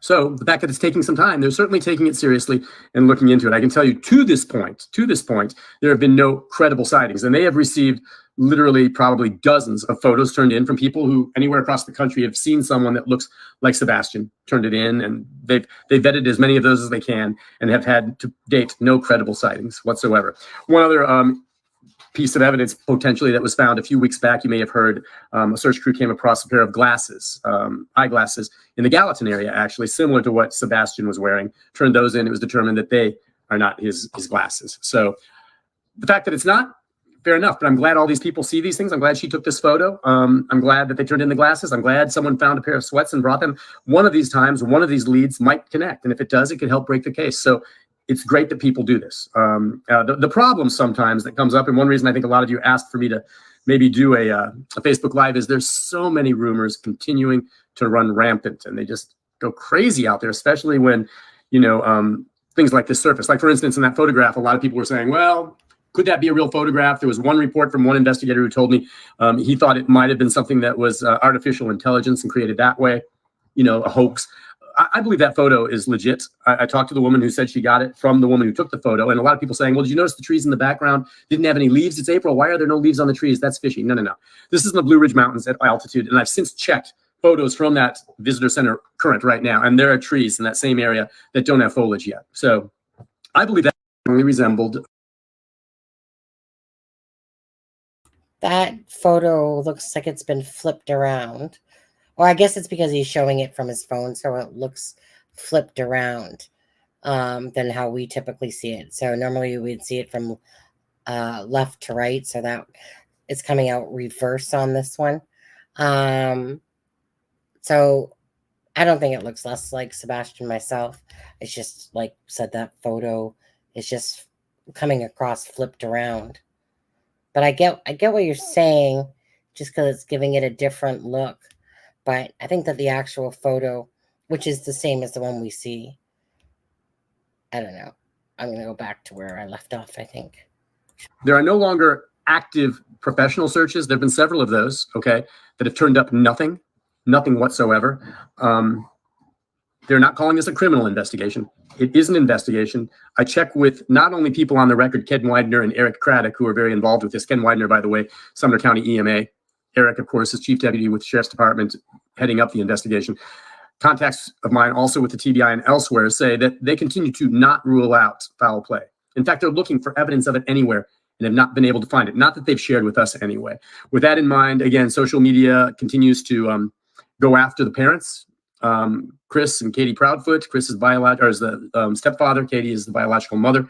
And I just want to say, my understanding is they've passed lie detector tests. Not that that means much because they're not reliable, but that's one indicator. But two, they continue to cooperate. And my contacts with law enforcement say there is nothing at this point to link them to Sebastian's disappearance. And with that in mind, and I've been saying this all along, I don't think it's fair to continue to point the finger at them. You know, we all think, okay, most likely the parent, someone close to him, might be responsible. Sure, that's the way it is in a lot of cases. But at this point, no evidence pointing toward them. And the same for the biological father, Seth Rogers. The boy was living with Chris and Katie when he walked away from that house in Hendersonville. But same with Seth. So just putting that out again, I continue to check. Any evidence of foul play? No. But I will say this. I think as they continue, finding nothing in that area whatsoever, okay, from the searches, no one else coming forward with anything. I know that one of the very strong theories they continue to believe is that somehow, some way, Seth was taken or left the area, okay? Taken or left the area. It's highly unlikely that he walked away from that and has fallen into a sinkhole or is somewhere still in that area, okay? Highly unlikely. So would he have walked on foot and disappeared further away? Perhaps. But the most plausible explanation is either he left on his own with someone, and how did that happen? What was the contact there? How did that play out? Or somehow he was abducted. What was the motive? Why would someone do that? None of that really makes any sense. It just doesn't make much sense. But that's what it comes down to. But again, there's no evidence of that. We know, again, that it was that night. He is said to have left kind of in that sweatpants and a dark shirt with a flashlight and barefoot. And to date, the way I think of it is, why would he have gone out like that quickly, okay, without even putting on his shoes? And we know we talked to his father, Seth, who said that, when he was a boy, he stepped in an anthill barefoot. And again, we've said that Sebastian is autistic. And that experience really rocked him. And since then, according to Seth, Sebastian, except in very, very rare instances, would not leave the house barefoot because he remembered getting eaten up by those fire ants when he was a child. So he didn't do that. So I'm thinking, all right, well, what would spur him on in a moment to go out of that house in the middle of the night with a flashlight and barefoot? It makes me think he heard something or was curious and thought he'd go check with the intention of coming back in. That's just my thought. It's plausible. And whatever he encountered out there is the reason he disappeared. That's my take. Okay. Again, who, why, how? I have no idea. But that to me seems one of the more plausible explanations. But there's no evidence of that at all. But then there's no evidence either that he really walked away from the area. The dogs didn't hit on much. Nothing along those lines. It's incredibly frustrating. And in the vacuum of information, since there's not much new coming out, either from the TBI or law enforcement, we get these pairs of pants or glasses or photographs that surface, and they're posted on social media. And I go on, if I can, to try to be as rational and try to answer and give you details if I know them, and not necessarily run with it. Because there's some crazy stuff out there on social media. I mean, crazy stuff on some of these podcasts. Armchair detectives who are asking questions and doubting whether or not law enforcement is doing this or doing this. And they're just wrong. I've said this from the very beginning, and I've continued to follow it. I think law enforcement, TBI, Sheriff's Department, and EMA have done a textbook job from the very beginning. They've done a great job. There are some people, these folks that are out there searching on their own, who come across the sweatpants or come across the eyeglasses. And that's great that they're out there doing it. But a bunch of people out there, and they come across things that are suspicious, and then they call law enforcement, and they're demanding them to get out there and check it out in that moment. And then they all get mad when police don't come out there. There's a lot of crackpots calling in worthless tips, okay, that clearly on their face are, they don't have the resources to waste going after that. They're going after what they believe to be credible tips, okay? So they did go out and look and get this pair of pants to check that out. That's fine. But people are like, well, they don't respond to this call. Or I haven't heard back from them. Come on. What planet are you from? Do you know how these investigations work? They're not going to get back to everyone in the public who comes to them. They get the tips, they vet them, and I can tell you this. Some of the tips they look at and they go, whatever. Most of them, if they think there's something credible to them, they vet them and look into them. But, complaining because you don't hear back, or you're calling them out there to a location where there was a report of some freshly dug dirt on some private property near a park. Why aren't they coming out? Because it was a bogus lead, okay? They don't have the resources to respond to every call. And this is a huge story. There's so many people following this, not just locally, but nationally. And everyone just hopes and prays that somehow Sebastian is found and found alive. The harsh reality, if you talk to anyone that handles these missing persons cases, there are always exceptions. But the chances right now that Sebastian is still out there alive somewhere shrink with every passing day. It just does. That no one sees him, that there's nothing that surfaces to lead to him. I mean, if someone abducted him somewhere, well, he's somewhere and someone could see him or something along those lines. That's the harsh reality here, that I hope he's found. alive, first and foremost, or dead, so that we have an answer to this. But that's, something that everyone has to acknowledge. We keep talking about hope and prayers, and let's just wait and see if he's found safe and comes home. I've covered too many of these. I'll always have hope, but I'm also a realist, and the odds that Sebastian is still alive are slim. It's just, that's it. But he could be. You need to look no farther than someone like Elizabeth Smart. That case where she had disappeared, was abducted, they thought she might have been dead, and years later she found a way to get away from her abductors. And so there's always possibilities like that. But in general, after this much time, it's a very serious and sad situation. So that's basically all I've got for you on this. I'll scroll through. If you have some questions, if you have something along some of these rumors you've heard, or an observation or a theory, I'm glad I gave you what my theory is potentially, that something lured him out there, or he went to check on something, and whatever it was is why he's not there. That's my take. That's my take on this. But it could be any number of other things. I have absolutely nothing to base that on, really, except just trying to think of what might be the most plausible explanation. Every time you come up with one, some angle comes up and says, nah, that doesn't make sense, or no, that doesn't make sense. So all we can do is stay on it. I'm going to continue to post on it. I'll continue to do Facebook Lives on it when you ask me if there's new developments, because my heart breaks for this child. And we need to keep an eye on the fact that that's what it's all about, is finding him and sticking to that. So I'm going to scroll back down through some of these comments. And if there are any questions or comments you have that I can try to answer for you, or maybe, share my thoughts on maybe a theory you have, I'd be glad to do that. So let's have a look. And it's always interesting when many of you tell me where you're at. I'd like to hear where you're watching from. Someone's telling me that the pair of pants was found in Drake's Creek area, which sounds right. I think isn't that somewhere near Beach High School, maybe 6-7 miles from Sebastian's home. So I think that might be it. Thank you for that. I just wasn't sure where it was found. Let's see, as we scroll through here.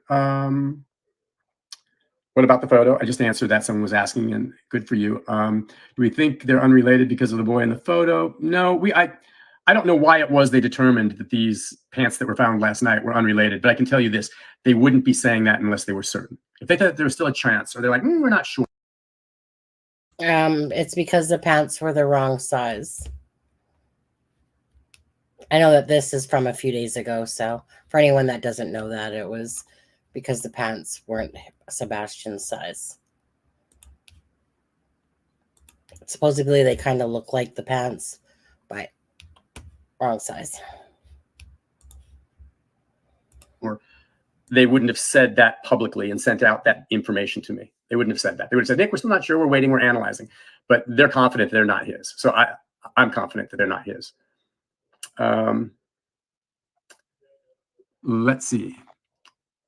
People on the fence about the picture. I mean, I think the picture looks like, I've seen some other photographs that have been turned in that looked a little bit like him, that they looked at and determined was not him. I mean, he truly is the way he looks, he has certain unique looks, but he also looks like a lot of young, blonde-headed 15-year-olds that are thin with those kind of glasses. I've seen other people that resemble him. Let's see. What else do we have here? Yeah, I mean, some people saying it. And I say this to you, if you're watching right now and you see tomorrow someone that you think looks like Sebastian, and you feel safe doing it, like you're in a crowded place, like perhaps a visitor center with a lot of people around, go up to him. I would not hesitate. I'm not saying go up and be confrontational, but just go on up if his parent or a friend is there. Say, hey, you look just like that kid Sebastian. Did you know that? And go up and look him in the face. I mean, move on it. Don't just take a picture and stay back and then let them leave. I don't get that. Go up there and find out if you think it's them. I mean, there's nothing wrong with going up. Again, I'm not saying be confrontational, but go up and say, hey, you can do it in that easy way. Hey, it's crazy. You know what? I just wanted to say, you look a lot like that kid, but clearly it's not you. You probably get that all the time. You can do that. They're not going to get mad about it. But if you see someone that looks like Sebastian, don't just take a picture, make a phone call, and let them disappear. That makes no sense. Come on, use your head. And again, I'm not coming down hard on the woman in North Carolina, because we've got an explanation for that. She was passing through. She was trying to catch, I think, some family members. And to her credit, she took the photo, thought it was legit, and sent it to the TBI. That's fine. I mean, in that situation, I understand how and why she did that. But in general, if I'm at Kroger tomorrow and I see someone that looks like Sebastian, you bet your britches I'm going up to him. I'm not even thinking twice. If someone has a problem with it, we'll deal with it. Let's see. What else?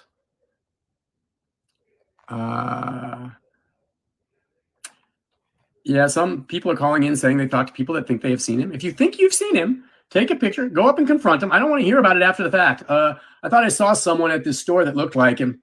Okay, what'd you do? Well, I'm telling you now, not good enough. Let's see, what else we got? Yeah, some people say if he was abducted, whoever has him will not let him freely walk in public anywhere, period. I guess that makes sense. And so my question is, who and why would someone have abducted him? And a lot of people say, well, okay, was he abducted? Children sometimes are taken.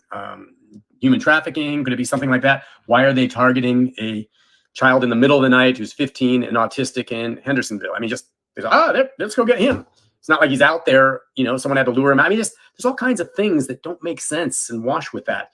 But something got him to go outside that night. Okay, something got him to go outside, and I don't know what it is. Let's see. A lot of people watching, a lot of YouTube friends, which is kind of neat. People watching. Let's see. What else do we got here? Just looking. Did his parents recognize him? And this I don't know. And were they shown the pants or were they shown the photograph? Did they weigh in on this? I think that's highly likely that they may have been asked, and showed them the pants, and maybe they could have commented. That's one way to rule it out, or to have them say, "Oh yeah, these are the ones I bought him." And same thing with the photo. I don't know if they'd be able to tell much more than you or I based on photographs, from that one in North Carolina, but they could have. I do not know if the parents were asked about it, but I'm sure they could have been. Excuse me. Every action, every word by both parents has been dissected. Absolutely. You don't think law enforcement has thought the most likely culprit, if someone's committed an act of crime here, are the parents? That's a no-brainer. Trust me.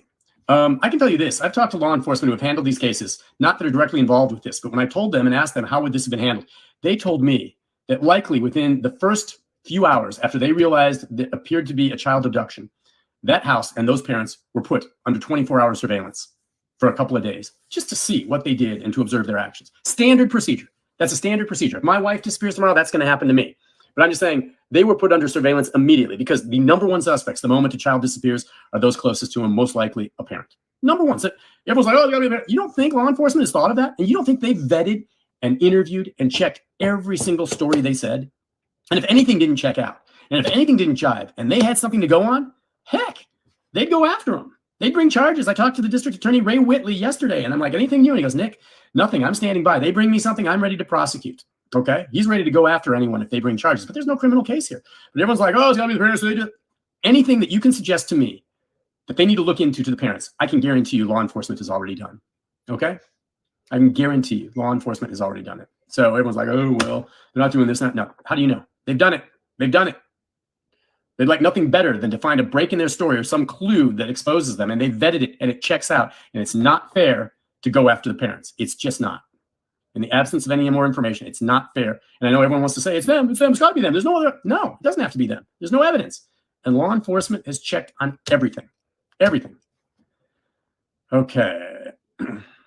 Let's see. Yeah, if no foul play, some people are saying again, and this is secondhand because I haven't heard any of these interviews the parents have done, that Chris, the stepfather, said the district attorney was present in a meeting with the parents. Would he be with no? It is kind of interesting. I didn't ask Ray Whitley that. I mean, it's possible he would have been there to listen in. That doesn't mean there's any foul play. But he's the district attorney. He maybe was there to observe, to see. Ray Whitley is someone who's been around for a long time, has seen a lot of crime, is a very smart man, and maybe he just wanted to be part of that to see what this was all about. And maybe he's looking to see, could this be a criminal investigation but not involving the parents? So I guess I was a little surprised to hear that Ray Whitley might have been there, but if he was there, I think he had every right to. It doesn't mean it was considered foul play at that point. And it still isn't to this point. Let's see, what else do we have? Shocked. Someone said they're shocked at the lack of missing posters and signs for Sebastian when I was in Hendersonville. I've not been there lately into the neighborhood. I know they put up a lot of signs and flyers. Put up as many, but look, by now, I mean, it's great that they have signs and flyers up, but if you're in Hendersonville and you don't know what this kid looks like, you've been living under a rock. Okay. I just don't think more posters in that area are a big deal. It's been all over the media. Okay. There have been billboards. There have been poster signs put up. I'm not sure flyers and signs in Hendersonville where he disappeared are necessarily needed. I mean, it's great. More the better. Fine. But I don't think it's a problem that they're not there. Like I said, you're living under a rock if you don't know what this kid looks like and you live in Hendersonville. Someone says Seth believes that the photo is Sebastian. Again, I do not know. I have not talked to Seth about that, but maybe he does. And if Seth believes it's Sebastian, someone else had said that he might be headed to North Carolina. If I saw that photo and thought it was my son, I'd be headed to North Carolina. I'm not sure what I'd do there, but I'd try to track it down. As much media has been done on this, the one thing that strikes me, and maybe they haven't seen it, is that if it's not Sebastian, at this point, between my Facebook page, which gets thousands and thousands of views, and some of the other media and social media that shared the photo, if that family and this boy sees that it's out there on the internet, they should come forward and say, hey, you know what? That was me with my mom and dad at this visitor center that night. And just want to let you know, it's me. It's not Sebastian. They haven't come forward. So that's kind of interesting. And as I've said, we still have not heard yet from law enforcement who have now had this photo since this weekend. They have not ruled it out. They said they're still looking into that photo. So maybe there's something there, but we don't know that. But until we hear otherwise, that's still a potential piece of evidence.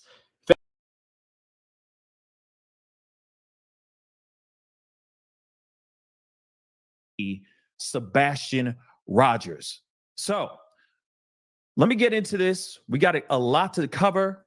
We got a very little amount of time to cover all of this. We got a lot to talk about. But one thing I do want to bring up is that we do have a new member coming in and is going to be a part of the search, be a part of the information giving out to media, these podcast streets, etc.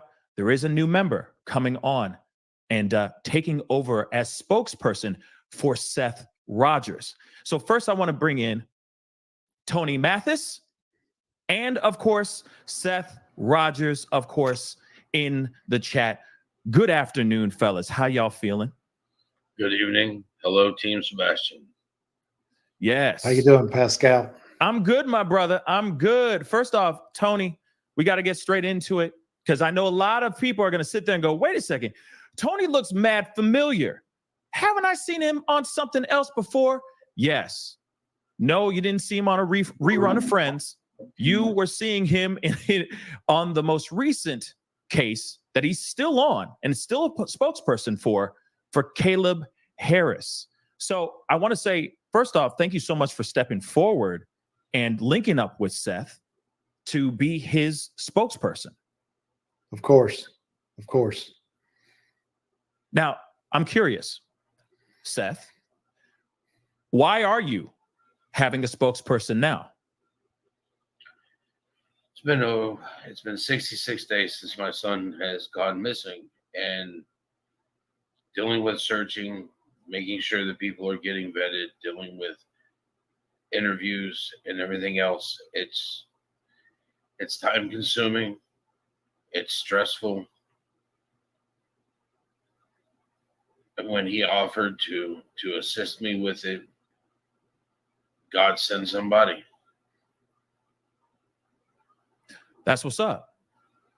Now, and I love that there is going to be this new alliance. You got Tony coming through, and he's going to speak on behalf of the case, because I know that you have a lot going on for yourself right now, Seth. I mean, as far as just being on there, boots on the ground, trying to find Sebastian right now, there's a lot going on. You know, you're traveling quite a bit.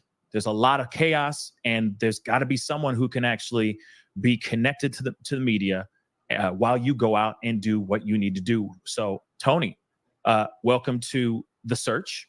Welcome to the story. How's it been so far with this whole thing right now? It's been good. I mean, Seth and I have gotten close. I've had some good conversations with him. I've also had some good conversations with Chris and Katie. My goal was to try to bring everybody together and limit some of the drama that had been out there in the social media streets, as you say. Right. And simply want to help get everybody redirected and find Sebastian. So again, I've had a lot of good conversations with Seth. I've had good conversations with Chris and Katie, and we're not completely done. I'd love to represent them all three and get everybody working together. Can I ask you that though? Let's get that. Let's get that out of the way. Get the elephant in the room out the way. Has there been any conversations with the Proudfoots, and why aren't you representing all three right now? So I've laid that offer out there for Chris and Katie. Again, I had about a 2-hour phone conversation with them last week. I felt like we were in a good place. I made it known kind of how I operate, which is I do control all the media. I really would like as I've told Seth and I told Chris the same thing, told Katie the same thing. I really would like them to be out from in front of the camera. I think there's been a lot of drama, a lot of deterrence from finding Sebastian. And really, I'd like to take control of that for them and get everybody united to finding Sebastian. So, you know, one of the prerequisites when we do an interview is, as I told you earlier today, is, you know, if I was representing Chris and Katie and I was doing an interview with them, there would be no talking about Seth. And when we do an interview with Seth, we're not going to discuss Chris and Katie. We're not going to throw darts at each other. I'm going to lead by example.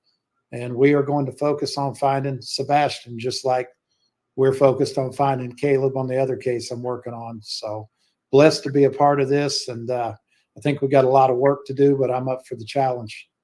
No doubt. No doubt. Seth, anything you want to add on top of what Tony just said? His goal is my goal. To keep Sebastian in the forefront. Sebastian is the goal. Everything else is a distraction. We just want to find Sebastian and bring him home. Right on. Right on. I think we all can agree on that, right? Every single one of us that's in the chat. I mean, even so, I know that there's going to be some pushback, some people that feel some type of way about anything about this case, but we can all agree. We can all agree on that one thing, which is bringing Sebastian back home. So let's talk about Sebastian. There's been some new information, some photos, or at least a photo that recently dropped. And I want to share this with you guys because, of course, I know you guys already know about this, but I want to confirm a few things. Okay. So here is the photo itself. Okay. Of course, this was found, or apparently there was a sighting at the visitor center at the Grandfather Mountain, Linville, North Carolina. Now, I'm very interested to know, in your personal opinion, Seth, since we have you here, do you believe this to be a sighting, like a legitimate sighting of Sebastian? I believe so. Okay. Okay. Now, I know that I jumped in my vehicle and drove to North Carolina. I'm glad you mentioned that. So you drove all the way down to North Carolina to the actual space, to the place where this photo was taken. Was there anything in particular that you saw or anything of that sort before we get into the more finite details? Was there anything like to confirm that this was an actual sighting of someone and that this was not actual AI? My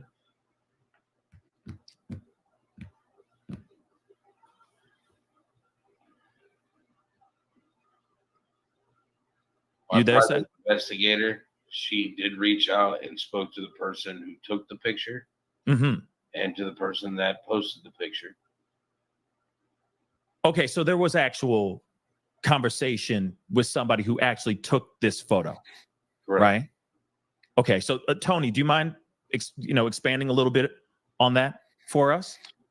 I was not involved I was involved in the conversation with Seth while he was almost all the way to North Carolina.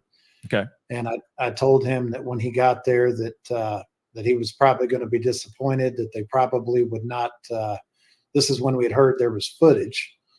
And I explained to him that they were probably not going to share the footage with him.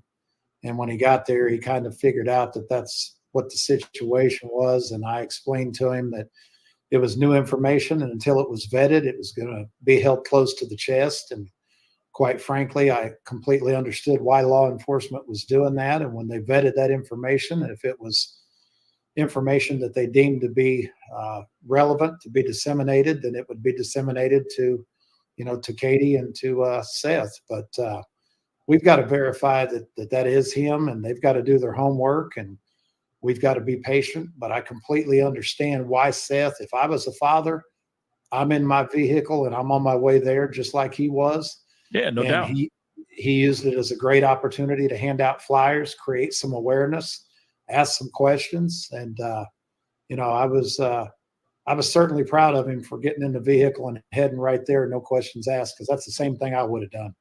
Right on. So when it comes to Seth, real quick, the conversation that your PIs had with the person who actually took the photo, what exactly did they say? What was the interaction like? How did they get this photo taken? So on and so on. I wasn't privy to that conversation. My private investigator already knew that I was going to want the picture vetted, and she reached out. She did that prior to me asking. So when I turned around and asked her, she said she had already vetted the picture, and I Okay. loaded up and headed up there. When I got there, Tony was right. They would not let me see the video footage. So I took that opportunity to hand out flyers. Nobody knew my son was missing to begin with. It is North Wow. Carolina. It's outside of Tennessee. But I used the opportunity as I went up there. Every time I stopped for gas, use the bathroom, anything, hand out flyers the whole way up and the whole way back. Well, I mean, I'm glad that you used your resources in the best way possible, right? And kept spreading the word even when you were down there and all your path back home or back to Tennessee. But can we talk about that for a second? So you went all the way down there, right? You went all the way down to Linville, North Carolina, right? Because you saw this photo, you believe that it is to be that of Sebastian. You go down there, you ask, can I see the photo or can I see some footage? And they said no. Why did they do that, Seth? Do you know? It's under investigation. They informed me that law enforcement had told them not to share the video until everything had been vetted. From my understanding, TBI reached out to North Carolina, what they classify as SBI, and asked for their assistance. And Interesting. because it's under an investigation, they're not going to show it. They're not going to release it. But I feel like naturally a lot of people are going to react the same way I'm thinking in my head. It's like, this is your biological son. You have rights, don't you? So why wouldn't they let you go and see this footage? Tony, can you expand on that a little bit? So I broke this down for you earlier today, and I broke it down for Seth the other day, and Seth can answer this question as we play through this. If they show that video to Seth, and that video shows Sebastian walking into a vehicle and getting into a vehicle with a stranger, and Seth catches a glimpse of the license plate on that vehicle, Seth, what would you do in that situation? Retrieve my son by any means necessary. Exactly. By any means necessary. So Yeah. that's why. Okay. So that makes sense to a certain extent, but I feel you on Seth's side. My knee-jerk reaction would be, I'm knocking on that door. Okay. They're going to know my presence like lickety split, right? But I do get it that they want to make sure everything is properly vetted before they release any type of information. But it's been a week now. So what's taking so doggone long? Tony? Well, there's a lot to it. I mean, they've got to first verify that of who took the picture. They've got to do their homework on that. They've got a video. They're gonna probably have to get some subpoenas. I mean, it's not a lot different than a lot of other cases. I mean, you start having to get subpoenas for information, and none of that happens quickly. So, you know, obviously the situation that Seth is in, if I'm him, I want it done yesterday. If I'm Katie or Chris, I want it done yesterday. But the truth is there is going to have to be a little bit of patience to figure out what it is we're digging into here. I see. Yeah, but it's so weird. I mean, and that's just me. You know, I'm just a regular guy here. All right. You're a dad. Yeah, I'm a dad, you know, but I'm also a human being too. Right. And instantly I'm going, wait a second. All right. This doesn't make any sense. Why are they dragging their feet on this information, especially when there is, just making sure this is abundantly clear for everybody who's watching, even the fam that's watching from the nosebleed seats. There is actual video of this particular person. There is actual footage of this. That's correct, Seth? Correct. There is actual footage of that, correct? Correct, Seth? Correct. That's crazy. Tony, Seth, that's absolutely crazy. That is Crazy. And yet still nothing. Now, you know that there's video, but what exactly did they say about it? How do you know that there's video in the first place? Seth, I'll let you take that. Well, they have security cameras. So somebody came Big to you, part. but somebody came to you and actually said, yes, there's actual video footage. When I arrived, I could see that there was security cameras, which means there will be footage. And when I asked, they told me that they were informed not to show me anything because it is under investigation by law enforcement. Wow. Okay. And there's nothing you can do to expedite this at all? No, sir. Man. Okay. Because it's been... Pray. Go ahead. I'm sorry, Seth. Pray. I mean, that's insane. Continue to pray. You can only continue to pray. So then, okay, let's talk about the person that your PIs talked to and all that. I mean, have you guys kept in touch with this person? Have they run into this particular person again? Or is it just a one-time type of deal when it comes to this photo right here? They were just in that spot, took a picture. They were up there to enjoy Grandfather Mountain. Okay. Can we discuss a little bit about the woman in this photo? Because I know that there's been a lot of theories, a lot of speculation on this particular woman. Is there any leads as far as who this woman could be and all that? No idea who the lady is. We don't even know if she was with gentlemen or not. Oh, okay. So she could have just been walking. She could have just been walking by to go to her vehicle. Man, okay. Another thing, though, too, I know this is like just an ear, but right here, this looks like another kid, maybe, right there. Well, if you scroll back out and you look down, you'll see that there's 2 feet right there. Yeah. And he's walking one direction. And the person that I believe to be Sebastian is walking another. They're playing on the rocks. Right. Tony, what are your thoughts on laying your eyes on this footage and on this photo and everything? What are your thoughts on this? Well, I mean, it's hard to refute what a father says, right? No doubt. I mean, he believes it's his son, and that I'm going to support him in believing that. I told Seth when I first saw the picture, without any AI tests done or anything like that, that I believed that it looked like Sebastian's posture. I believed that there was a strong possibility that it was him, but nobody knows like the biological mother and father. And if he says that he believes it's him, then I'm going to support him in that. Okay, I'm just going to stop it there for 1 second, for a minute.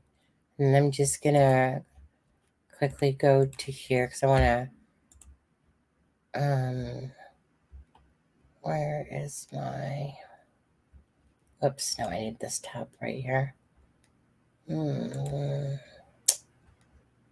Canva, okay. So let me take myself off screen for a sec. And let me take the branding off as well. Okay, so I just wanted to kind of go here. So obviously this is the picture here, this one. Now let's take this one out of the way for a sec. And let's make this one bigger. Okay. So one thing I was like just myself, okay? One thing I was just trying to look at, like the length of Sebastian's arms and where they fit to his waist, which is right here, you can tell, to how long it's kind of hanging down. So, and it's just kind of things I was just looking at. So I was just trying to see where his arms, I was hoping for a marking. Markings always help if there's some sort of scar or something that's more identifiable, but no, unfortunately, there's not really. But anyways, so I was just kind of looking about where the length comes down with Sebastian's arms to his, and I felt like that was kind of like, you know, pretty much in the same area.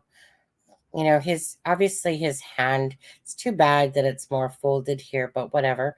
So I was just kind of looking at that in that picture.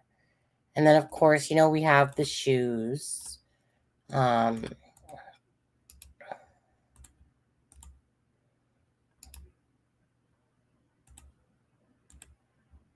then we have the shoes, right?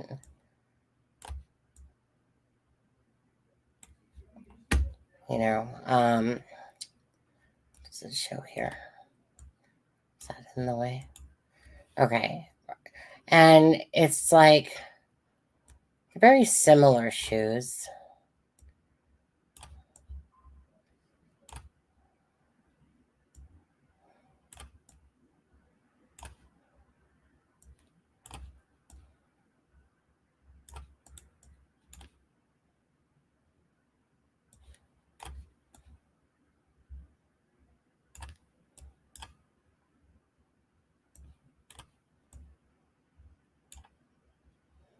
Yeah, they're very similar, right? Like the chances that has a very similar logo, you know, the look of the shoe, even when you look at the whole shoe itself, it's like you can see these lines as well. Like, you know, I was kind of, you know, this one has like 1, 2, 3, 4, like 5 eyelets, it looks like. Okay, there's like 5 there. It's hard to tell in this one because that's where the thing kind of cut off. Definitely see like 1, 2, 3, 4. You know, there's so much similarities about these shoes. But now, if we're talking about these shoes, and this is Sebastian's, let's say this is turn out to be Sebastian's. It's too bad that we don't, because there's another picture where he has his shoes, but they're different shoes. There's another picture where he's with a teacher, but they're different shoes. But these are uncannily similar. His pant leg is down here on this, but he's wearing joggers here, which looks like they have that tight band, you know, so that's hence why you could see the sock versus here, right? His pants are going past it. It's too bad on that too, a little bit. But these are so uncannily similar to have this stripe.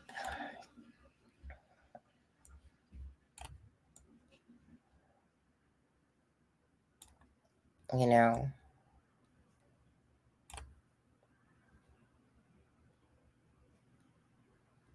so obviously that's another thing I was, you know, that I think all of us, right? Like that's pretty uncanny. Now, who are you, lady? Do you have anything to do with this or not? I don't know. Wait, I heard my phone go off. Is that my husband? Nope. It's indeed. Okay, so let's take, we can take that picture out of the way, to be honest with you right now. And I can't see chat, just so, whoops, I'm duplicating. I can't see chat, by the way, right now. So if you guys are saying anything, I'm not seeing it. Okay, so now, and then I was just, in this one, this was just about the arms, you know. Do you guys feel like this arm, you know, like these arms are kind of similar, but these are obviously you know, like I'm not sure what age this is at. If it's, I'm gonna assume it's somewhere around the same age for that one. But so anyways, the arms, okay. But one thing I was looking at more so was the hair, right? And I don't know if that was the best picture for that one. Definitely wasn't that one.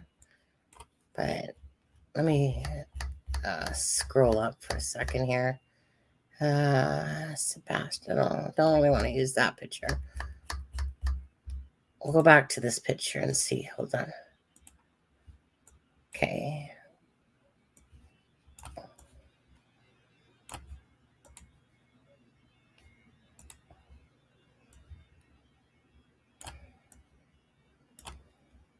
Now, what is deceiving, of course, is Sebastian has his honker nose a bit, right? Now he's looking down here, obviously, but he does have definitely a wider nose.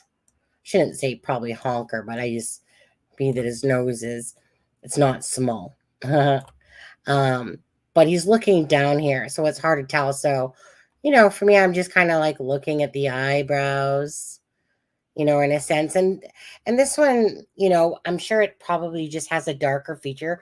I'm sure it's a little bit lighter than what it's coming across like. But I was just kind of looking at the eyebrows a bit, trying to see if they're similar. I mean, the nose does come across very similar, knowing that when Sebastian is looking down, right, a nose looks thinner in a sense versus when you see it here. But I mean, there's so much similarities about this, but I just kind of like was looking at the hair in the pictures too. He has this I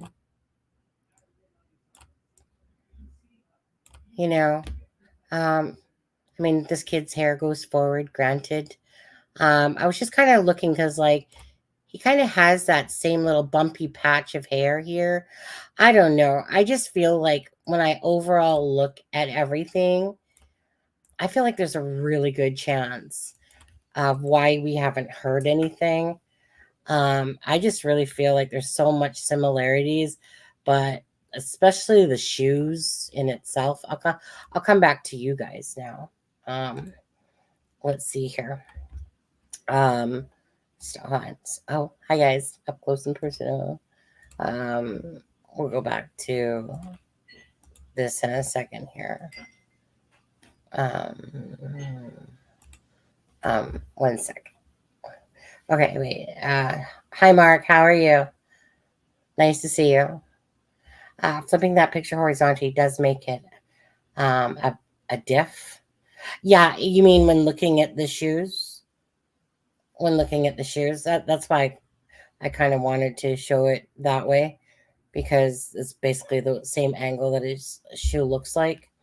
Last night, among everything else, CP said they didn't go to Nins, although he doesn't criticize Seth going. Big of, oh, isn't it big of? Yeah, that must be so big of Top Dog. Yeah. To be fair, it's a lot to expect a family to go all over. I'd always be in Seth's corner on this one. Total 100%. If I even thought for 1 second, like if I saw that picture and Seth believed himself that this is his son, my ass would be hightailing it so fast and doing exactly what he did. And I would be probably screaming and yelling at them to show me the video, to be honest with you. Imagine, okay, so let's just imagine if this is Sebastian, okay? Sweetheart, did you want to go to bed soon? No, I'm good. Are you good still? Drink, Oh, okay. Oh, thank you. Is it your what's it called? Robinson's? Okay, thanks. Okay. Thank you. My husband, it's like this British thing. Oh, it's in a Game of Thrones cup even. Yeah, well, you can't really see it. So imagine if this is your child and Seth thinks that this is Sebastian. Could you imagine basically, like knowing that your child's been missing for a couple months? And again, I only have one son myself, and he's a little turd. And Seth has one child, and well, Katie, obviously. And this is his only son, right? And basically, for him, he lives and breathes, how much he loves his son. You can see it. So imagine them having video footage and you believe this is your child and you can't see it, and you're like I'd be in a state of panic going, what the hell do you like? Meaning, imagine having to sit there. Like, I don't know what he knows, because I feel like Seth didn't say everything there. I feel like there's a little bit more perhaps that he does know, but he's just not saying it.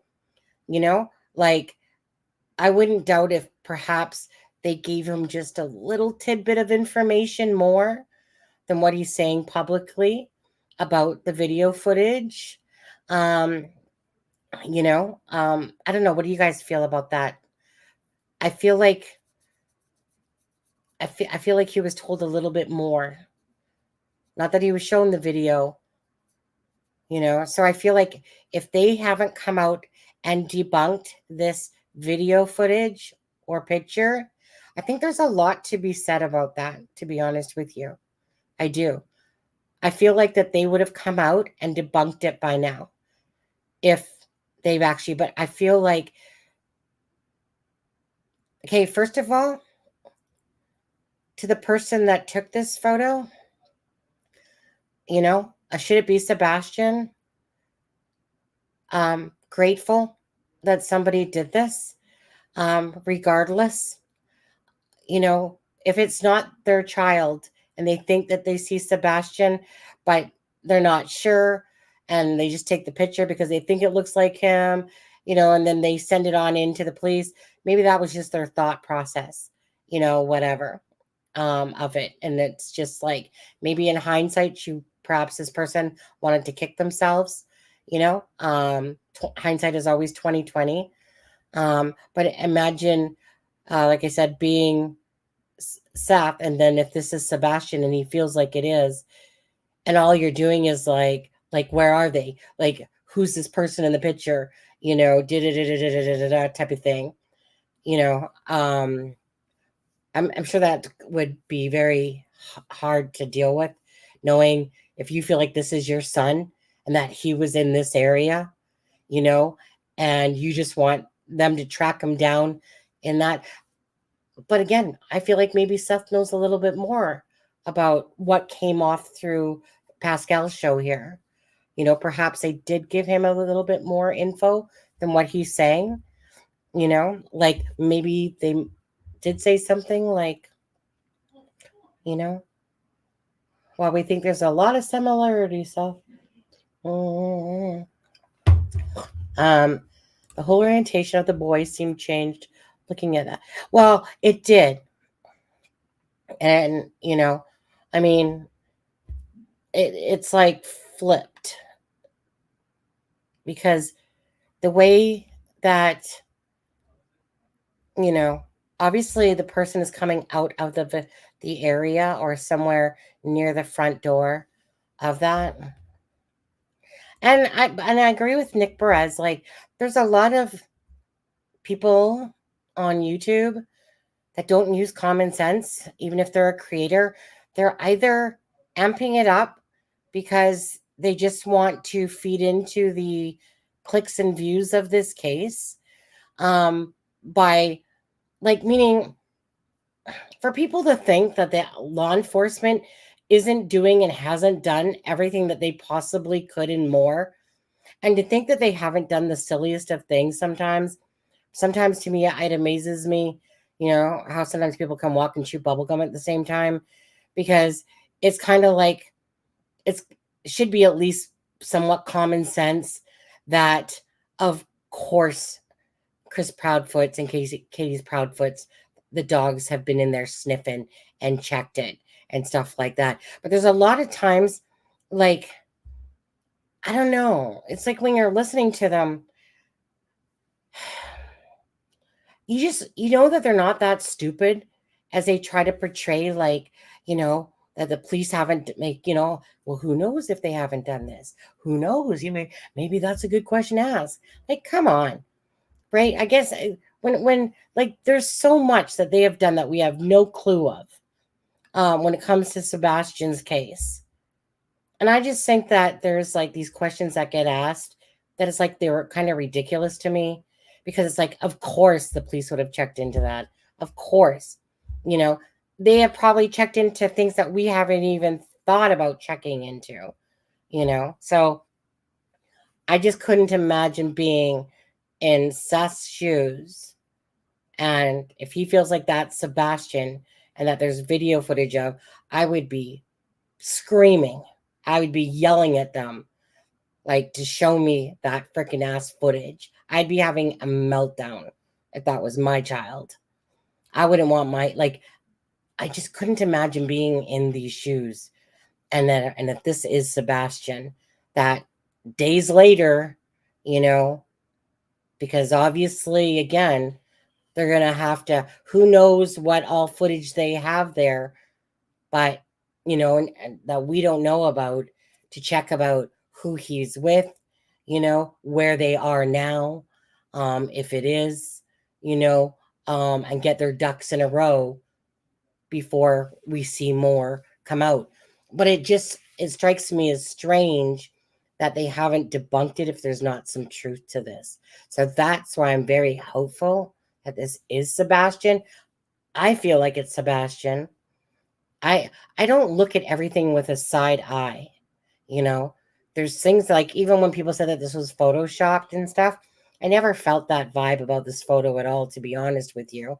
And then there's people who speak out of tongue that have no idea what a freaking Photoshop picture even looks like, but they'll claim it's Photoshopped because they heard it on the YouTube channel that it was Photoshopped and this and that.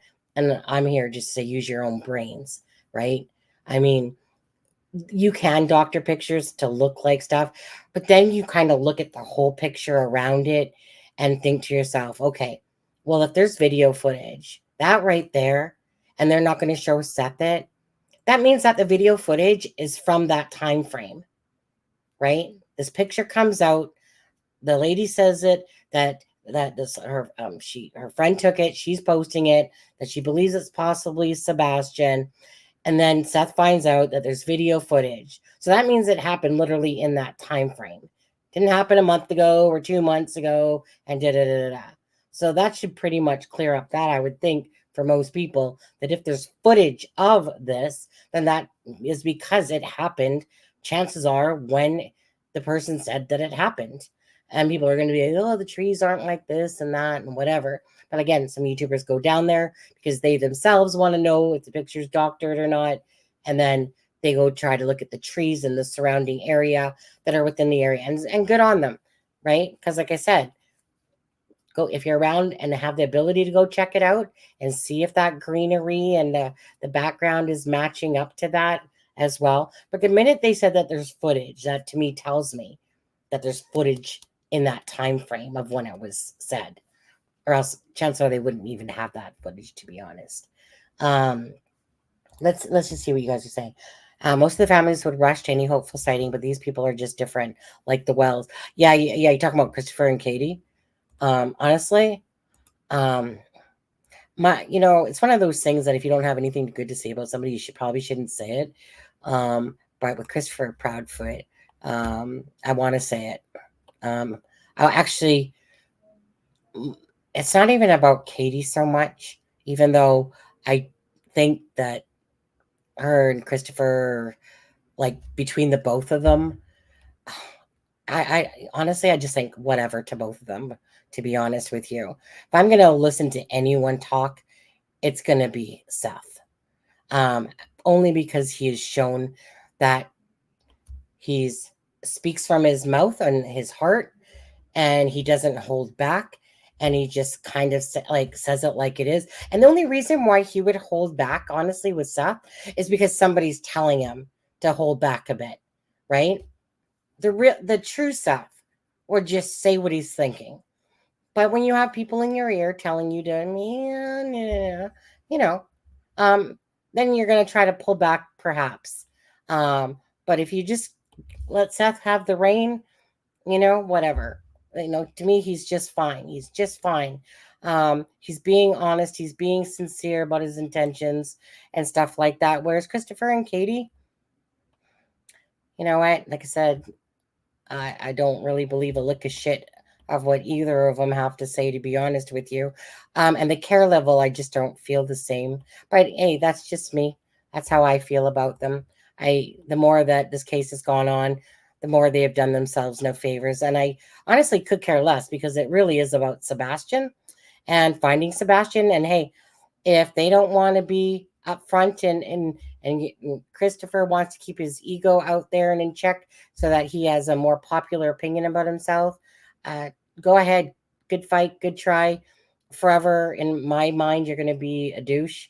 And Gray Hughes is a big one with him, to be honest with you. And that's hence why Gray Hughes, when he was on Web Sleuth, and he was like basically Christopher Proudfoot, you know, it's because they're the same personalities, you know, two big douches, really, you know, like Gray Hughes loves himself, you know, and he loves to put down people.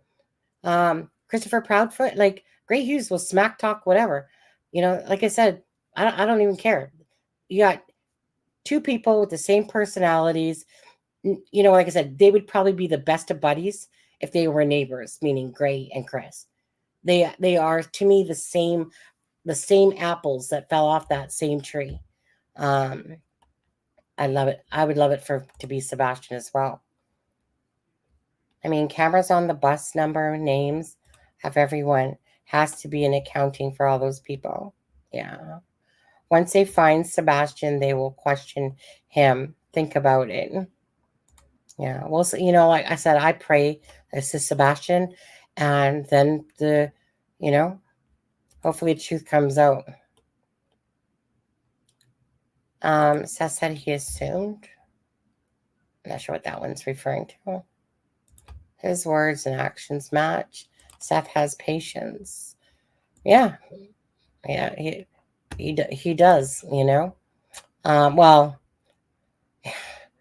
it's kind of one of those things, like imagine being in limbo with your child for over 2 months.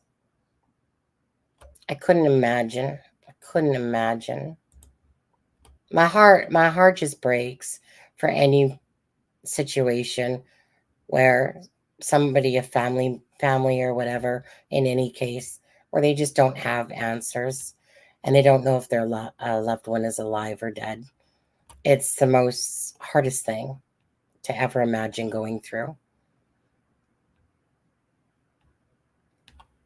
I think we can see cameras online of that place. Yeah, we can. Yeah, I've shown the area on Google Earth there.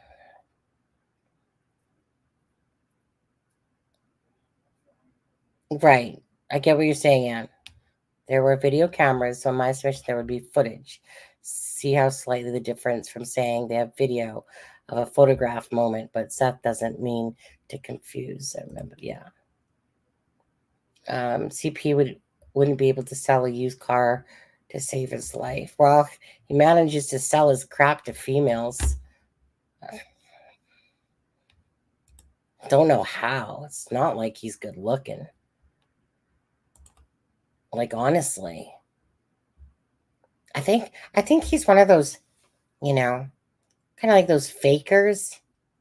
And that because people don't really know his past, like, I wonder if he goes around going, well, yeah, you know, I've been with 5 marriages. So, like, if somebody said that they were in their 5th freaking marriage, or, you know, had 5 marriages, you would think that the female would run for the hills right away. Like, obviously, there's a huge red flag, and the only thing that's on maybe that lady's forehead is a big L saying lollipop, meaning sucker. Sucker born every freaking ass minute. But, you know, Christopher Proudfoot, I think, like I said, I think he holds himself on a level that's higher than probably the tallest mountain. I'm like a broken clock, right every 12 hours. Gray would make CP his... Oh, but CP would tell everyone the opposite, right? He manages to sell his crap to the females. That is one of the funniest things.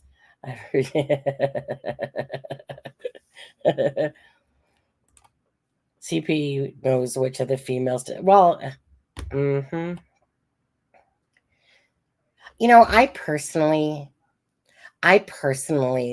in a sense, I love egotistical men in the sense that I love to ground them and put them back in their place where they belong.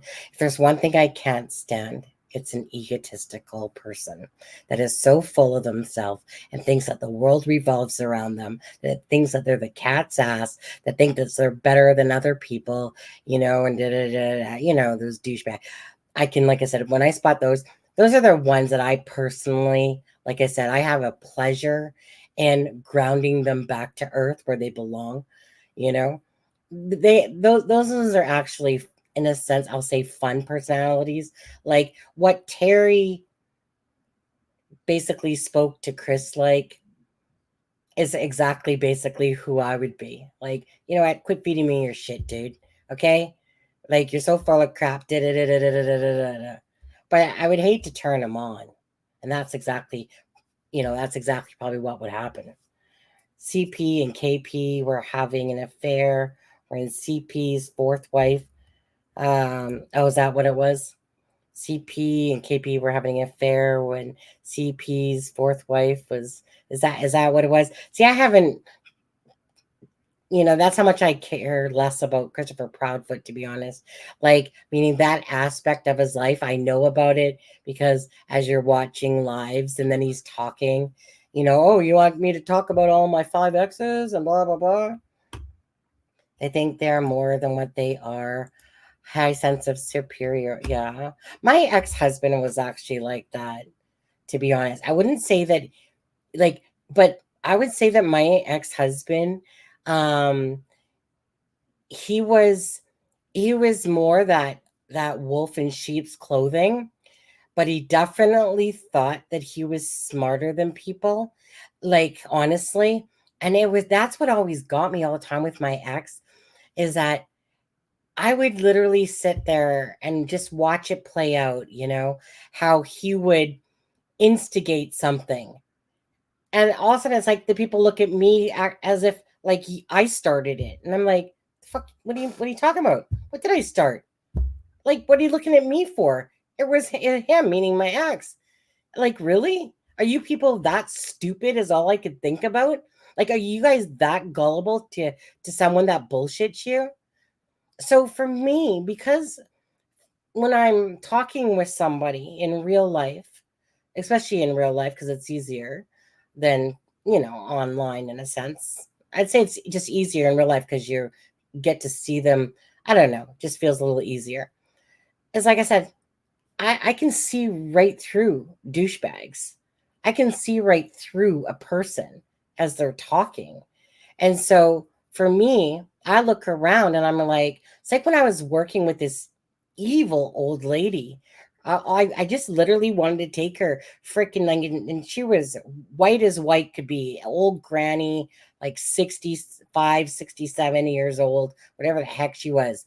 And sometimes she'd come to work with those freaking Chinese sticks in her head. Yeah. I like, seriously, if I could take one of those sticks and probably jab her freaking eyes out, that's how evil she was. She was just a venomous snake, is what she was. And we would always joke about her. Like, she's a person, I'm not even kidding you. She's that freaking old lady in that small town of Whitecourt, sit there with freaking binoculars across the street going, you know, Sunny and whatever left 15 minutes early. Really? Why don't you check the alarms when the alarms are set? You know, before, you know. So our boss, and she was a really nice lady too, but she knew that Ruth was this evil bitch that everyone quit, you know, and stuff like that. But I just remember Ruth, she was such a snake, and I could see her for what she is. And I was literally just standing there looking at the other employees going, you guys all fucking idiots. You guys don't see what she's doing. Well, the truth was the boss and the people that worked with her knew exactly what she was like. But because she was such a loyal employee, who had been there for so many years, they didn't do anything about it. Until this one day, this other lady with my personality came to work, and then Ruth targeted her. And I just remember, you guys, I'm behind the desk with Ruth, and I can't think of the lady's name that started there. Let's just call her Sherry or whatever. Ruth goes to say something to Sherry, and Sherry's like, "Look at here, you old bag. I don't listen to anything you say. Got that? I'm sick and tired of listening to what you have to say." And I just remember we would used to always make fun at work, and we pretend Ruth was coming in the door, and we go like, "Stop, drop, and roll." And we'd literally do that, like stop, drop, and roll on the floor. But she was like the most evil person. So it's me. For me, I just don't understand it when people are so transparent and they just ooze bullshit to me. So someone like Christopher Proudfoot, right? Like I said, like honestly, he would not do well on this show either. Like he might like to, like it might turn him on. Yeah, okay, as we saw with Terry there. But I cannot stand egotistical people, and I will literally ground your ass back to earth to remind you that you're no better than anyone else. And in fact, you're probably worse than some of us here. And Christopher Proudfoot, he's not the worst person in the world out there, but he's definitely like the scum underneath my shoe. If I was to rate him on how I would deem a man. Days Huge. Wow, somebody got some typo going on. Is that what you're calling him? Days Huge has become such a huckster. The super chats, tip jar memberships he pumps out. Oh yeah, I know. He's so full of himself. Why do you guys call him Days? I thought his name was Gray Pubes. You guys call him Days Hughes? He's just so full of himself. Whatever. I donated $6 to him 18 months ago. I never going to get that back, but I'm not butter. Yeah, Days Huge. He's great with maps. Yeah, I mean, the thing is that he tells you how great he is with maps. He tells you how great he is. Bitter. Okay. Anyways, let's go back and listen to a little bit more of this. My husband's still okay. I got off on a side rant there. It's just like, all I'm saying is like, obviously there's a sucker born every minute. And Mr. Charmer there, I don't understand how these women, I want to go up and smack them in the head and be like, what were you guys thinking? Okay, the first one, second one, but when you start hearing like 4 and 5, I don't know. Please, Chris, please be listening to this, because I just want to remind you before you go to bed and before you wake up every morning that you're a true douchebag, and that's nothing that comes lightly. I'm sure you've heard that before.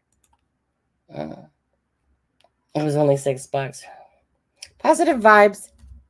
Did you say you were going to clean the house? Is that what it was? Yeah. Can we turn can we turn slow chat mode off? It's late, not many talking. I mean, yeah, we can do that. We can do that. Yeah. Let me go get that on there. We can take it off. Oh. Why? You're not gonna start spamming me now, are you? Anyways, let's listen to a little bit more of this if you guys want. I want. So let's do. Yeah, no doubt. Let me ask you this then too.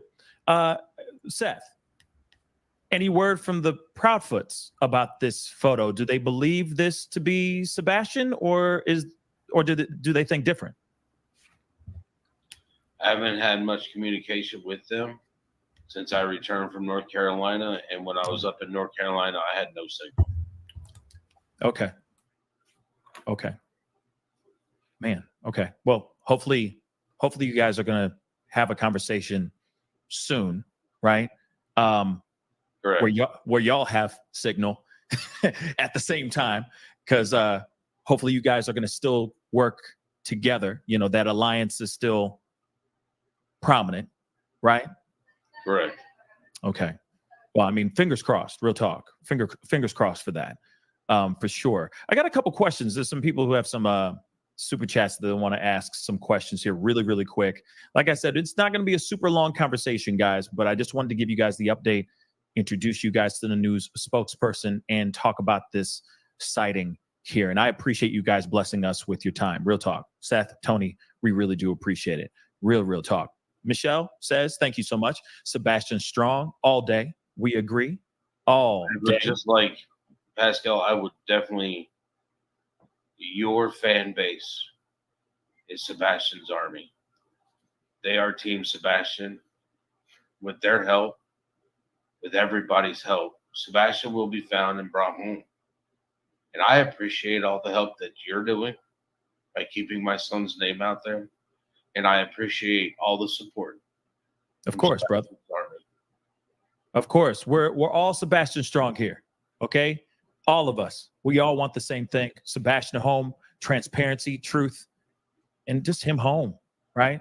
And I feel like we'd all do the same for each other, right? We'd all fight and bring up conversations and have a Tony Mathis, like I said, you know, having someone to come in and take the brunt of some of the heavy lifting while you can go off and work on finding Sebastian, figuring out if he is in North Carolina or not. We're all here for the exact same goal at the end of the day. Even Michelle says, amen, right? The five Canes says, CP verbally abused a lady today, so good luck. Well, we're not going to talk about that. Yeah, I don't know if that's true or not. So, you know, like I said, the rumor mill still rumor milling. Okay. And I will say this too. The Prophets love to have them on this platform to have a conversation anytime they want. Literally. I want to make that abundantly clear. Okay. Because, hey, they have some information. Seth has some information. If there really is an alliance going on, come on over. Let's have a conversation. Stephanie, thank you so much. Wouldn't a parent have to verify the footage, or do they have DNA to is Sebastian, or did they get DNA?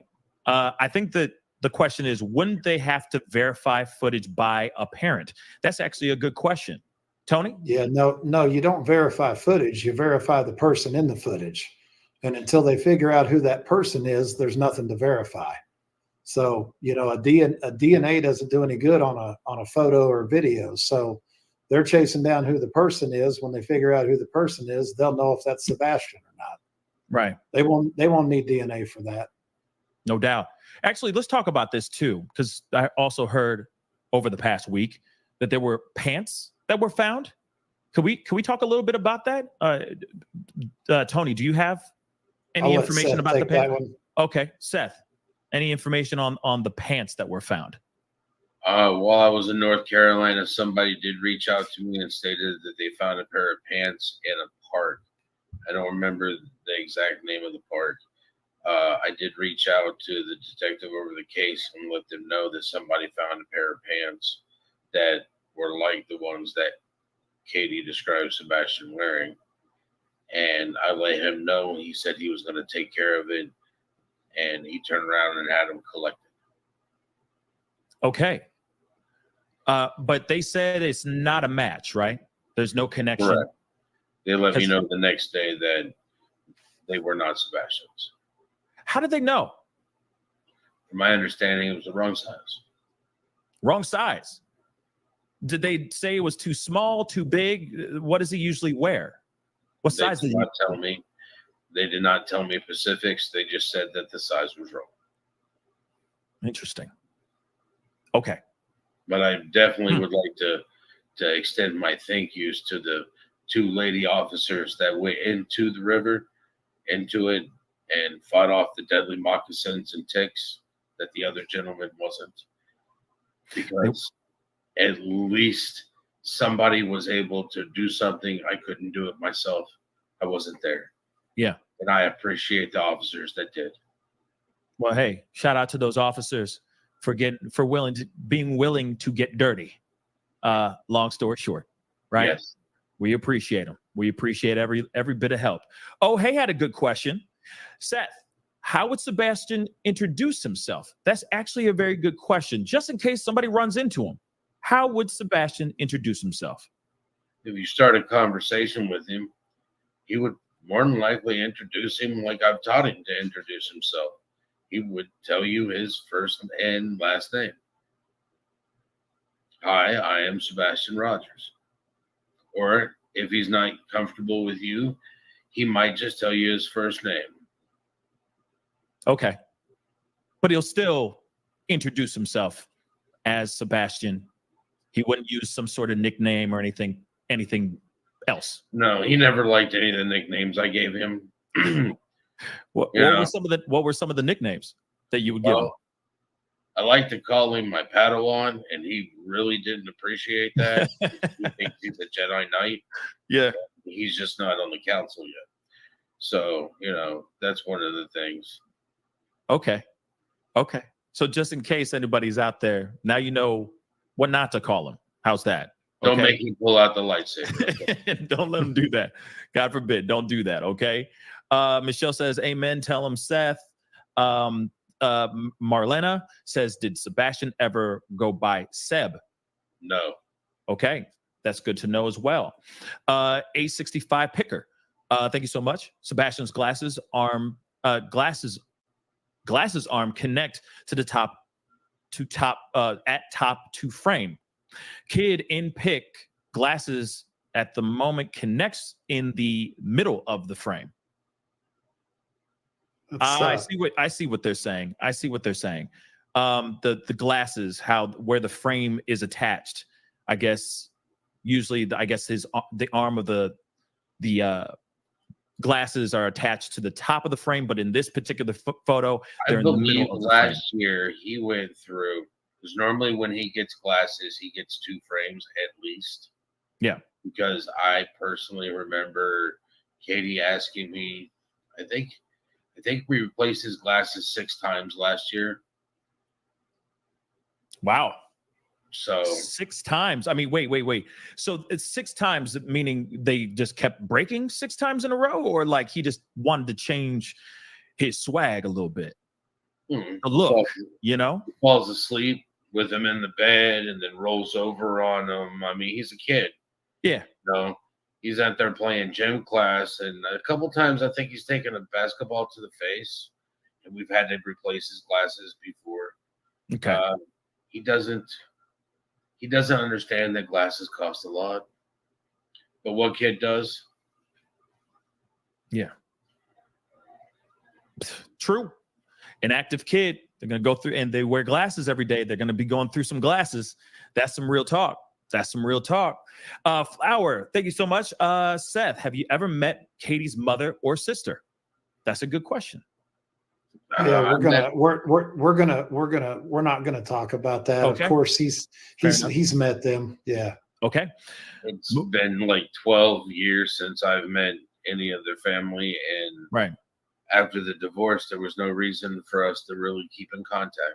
Makes sense. I just know that, there's a lot of speculation and questions about all the, this photo and all that too. So I get it though. And respectfully to your group, Pascal, it's going to feel like a big change, but we have to prove to each other as we're talking in different venues that we are committed to focusing on Sebastian, and any conversation that goes from Seth to Chris and Katie, or from Chris and Katie about Seth, it's just not productive. Yeah. No, and I agree. I 110% agree. Go ahead, Seth. I agree. I mean, in order to keep this about Sebastian.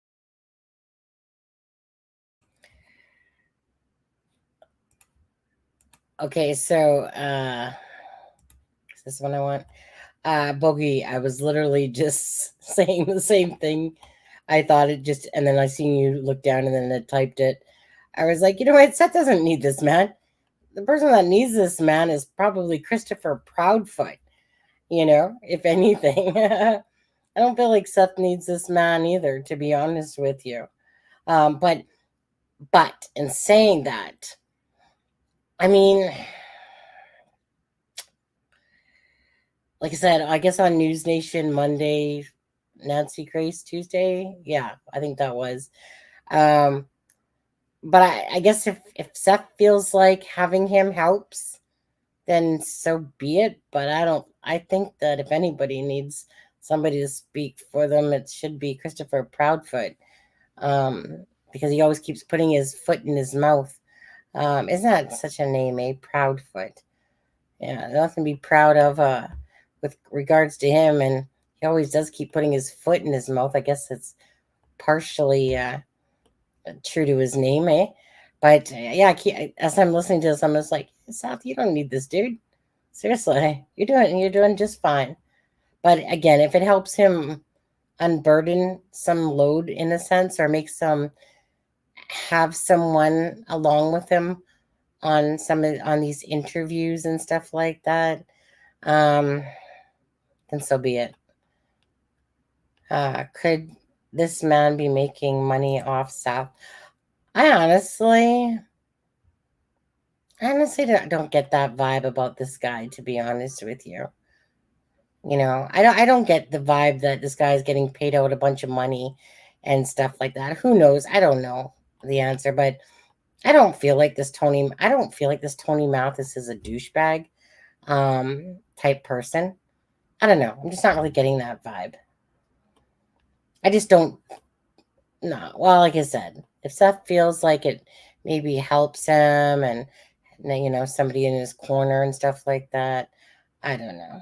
I want to go maybe to here, because I haven't listened to some of this. I know there's been a lot of questions about TBI, about local law enforcement, the lack thereof, and all that. I know that there's a lot.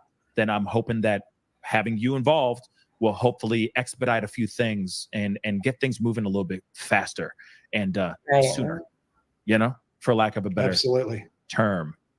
Phrase, but real quick, this is something servant of God, and unfortunately I'm not gonna be able to get to every single super chat, guys, okay, but I do appreciate you guys just giving in the love and support and asking questions.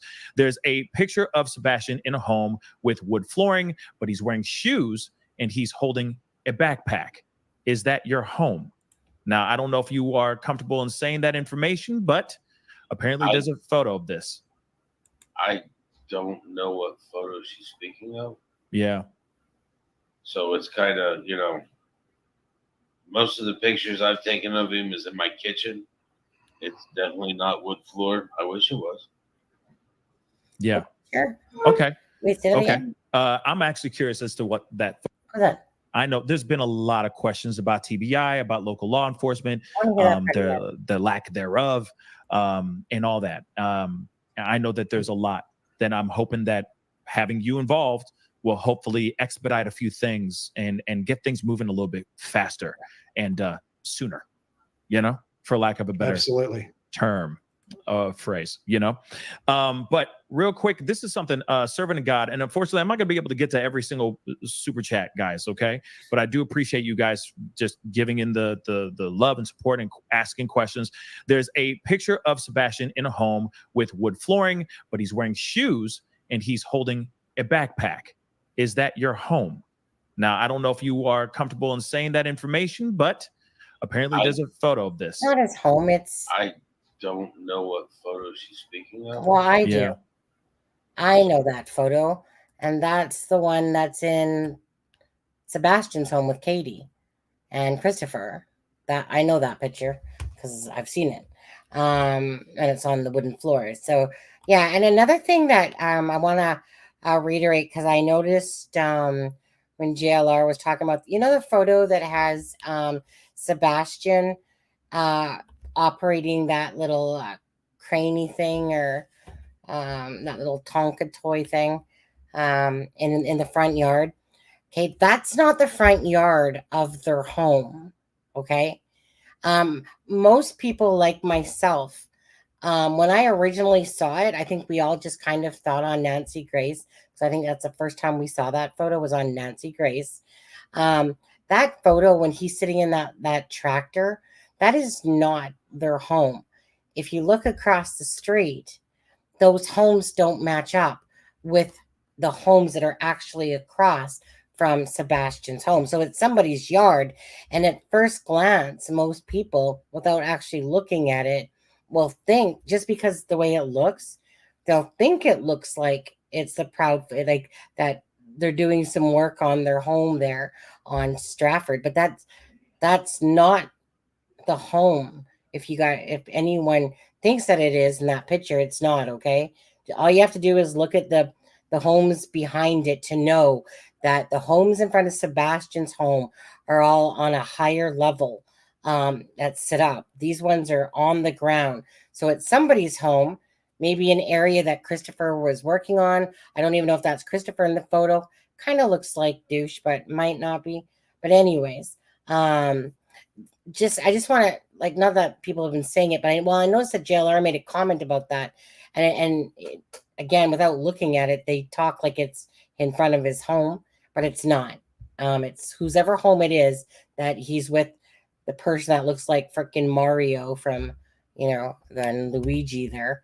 But I don't know if that. I mean, it kind of looks like it might be Christopher Proudfoot in that picture, but I'm not positive. I'd like to think that it was, it kind of looks like him, considering he's in construction. So I wouldn't say for certain, but it does look like possibly could be Christopher Proudfoot in that picture with him. But either way, I just wanted to put that out there. I haven't seen the pic. Oh, okay, I have that one. Well, I think it's been cropped and everything too. Well, I'll play this and I'll look for it. I'll show you. So it's kind of, most of the pictures I've taken of him is in my kitchen. It's definitely not wood floor. I wish it was. Yeah. Okay. I'm actually curious as to what that photo is too. Okay. Piper says, just want to tell Seth, I pray every day for him and Sebastian. Thank you so very much. I really do. We all really do appreciate that. Stephanie, we are Sebastian's friends, millions of friends around the world who love him. Yeah, that's one thing that you did mention on another show, Seth, that, there was talks of him not having many friends. And now when he gets reunited with you, he's reuniting with the rest of the world, with everybody who has been so touched by this case. He's going to have millions of friends. So what I absolutely echo and second that emotion that Stephanie is saying right there, for sure. I really do appreciate that right there. Did the woman who took the pic ask someone if his name was Sebastian, and the person replied, no, his name is Dominic? We don't know anything about that. Okay, because that's news to me too, about that part as well. Okay. Rosie says, Lord is with you.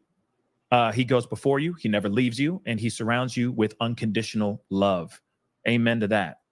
Amen to that.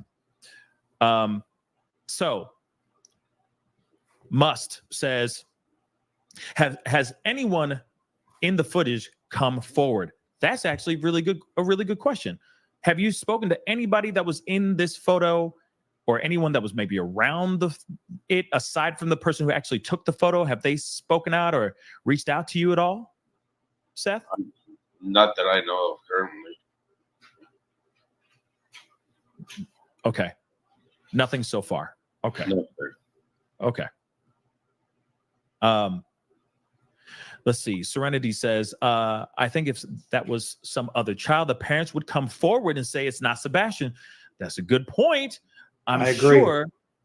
That's a very good point. I'm sure they would have to know someone who saw this photo, since it is everywhere. If my son wasn't missing and someone took a picture of him and thought he was somebody else, I know I'd be out there being like, that's my son. Please take the pictures down. Thank you. I mean, honestly, everybody would be coming out. Hot out the kitchen, man. Whoa, that's me. You know what I mean? So fast. In fact, there was people speculating that it was somebody else that was connected to the search and all that. Even that particular person stepped forward and said, no. The blonde woman is not me. It has nothing to do with me. I like everybody out here that could have been anywhere near closely resembling the woman in this photo has been very quick to go, wait, no. You guys are trying to connect me with this, and I have nothing to do with it. So it's interesting that with Sebastian, this possible sighting of Sebastian, either this is a doppelganger and he's not connected to the internet and has no idea about this missing person case, or it may very well be Sebastian, for crying out loud. You know what I mean? I just feel like somebody be so fast to hop out and go, no, that's my son. You got it all wrong. You know, he was on a field trip. I agree. You know, so it's crazy. It's just absolutely crazy. All right. Last one, Patty. Thank you so much. Just wanted to ask Seth how his shoulder is feeling. Yeah, I'd like to know that too. It hurts. It still hurts. You ran out of meds? What's up, bro? What happened? Well, I've been going to physical therapy. Come to find out, my C5 and C6 in my neck is actually pinching a nerve that runs all the way down to my wrist. Oh, wow. Which is causing the issue with my shoulder feeling the way it is. Mm-hmm. So some physical therapy is in your future? Oh, I've been going to physical therapy. Oh, okay. My physical therapy is not happy with me going to North Carolina. Yeah. I see. Doctors get. Yeah. I do. They're kind of like your parent. Like, why didn't you show up? Yeah, no, you should have been here. Yeah. Didn't, and I have to deal with the consequences. But to me, it was worth it. No, I agree 100%. I got two questions because they're two very good questions. Hold on a second. So I was looking at the time, yeah, and I went to go message my husband to say it was 11:11, and so I went to go message, and then I seen that somebody named Cleocatra just joined as a new member, and they put $50, it looks like, in the buy me a coffee thing. So I totally missed it because it's 11:12 now, and I went to go message because you guys know the 11:11. Is that you? Is that you, Bogey?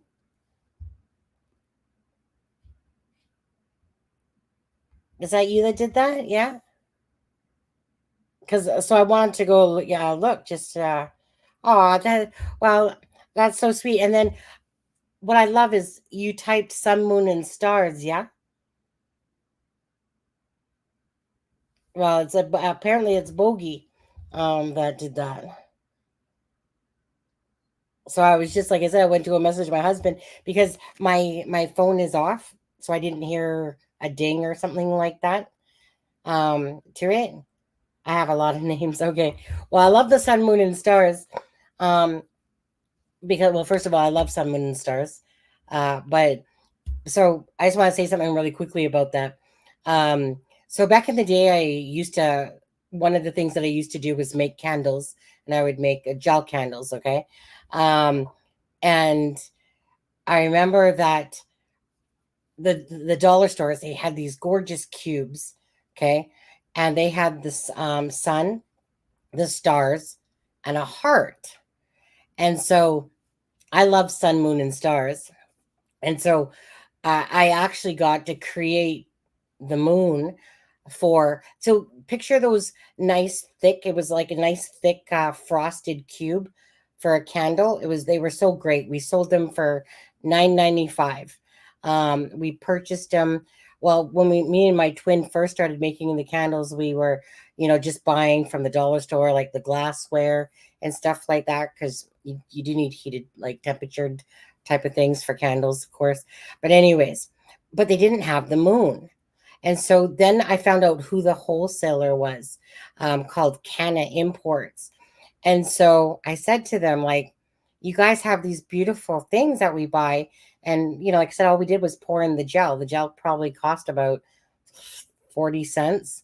The actual thing cost $1 at the dollar store, but we ended up getting them from the actual wholesaler, which was like 33 cents for the things. And I was like, I don't get it. You guys got the sun and the stars, but you don't have the moon. So the lady said I could create the design, because you had to keep it simple, right? Because it was basic sun, moon, and stars. So I created the moon for it, so I could have the sun, moon, and stars collection of doing that. But anyways, so when I seen on my phone here that there was this buy me a coffee thing, and I was like, oh, like, I'm not sure exactly what's going on there, but let me go look. And anyways, it has the sun, moon, and stars plus beside it, which, like I said, I love. But anyways, so I always think about the candles, the sun, moon, and stars collection set that I used to make, just because to me, you can't have the sun and the star and not have the moon,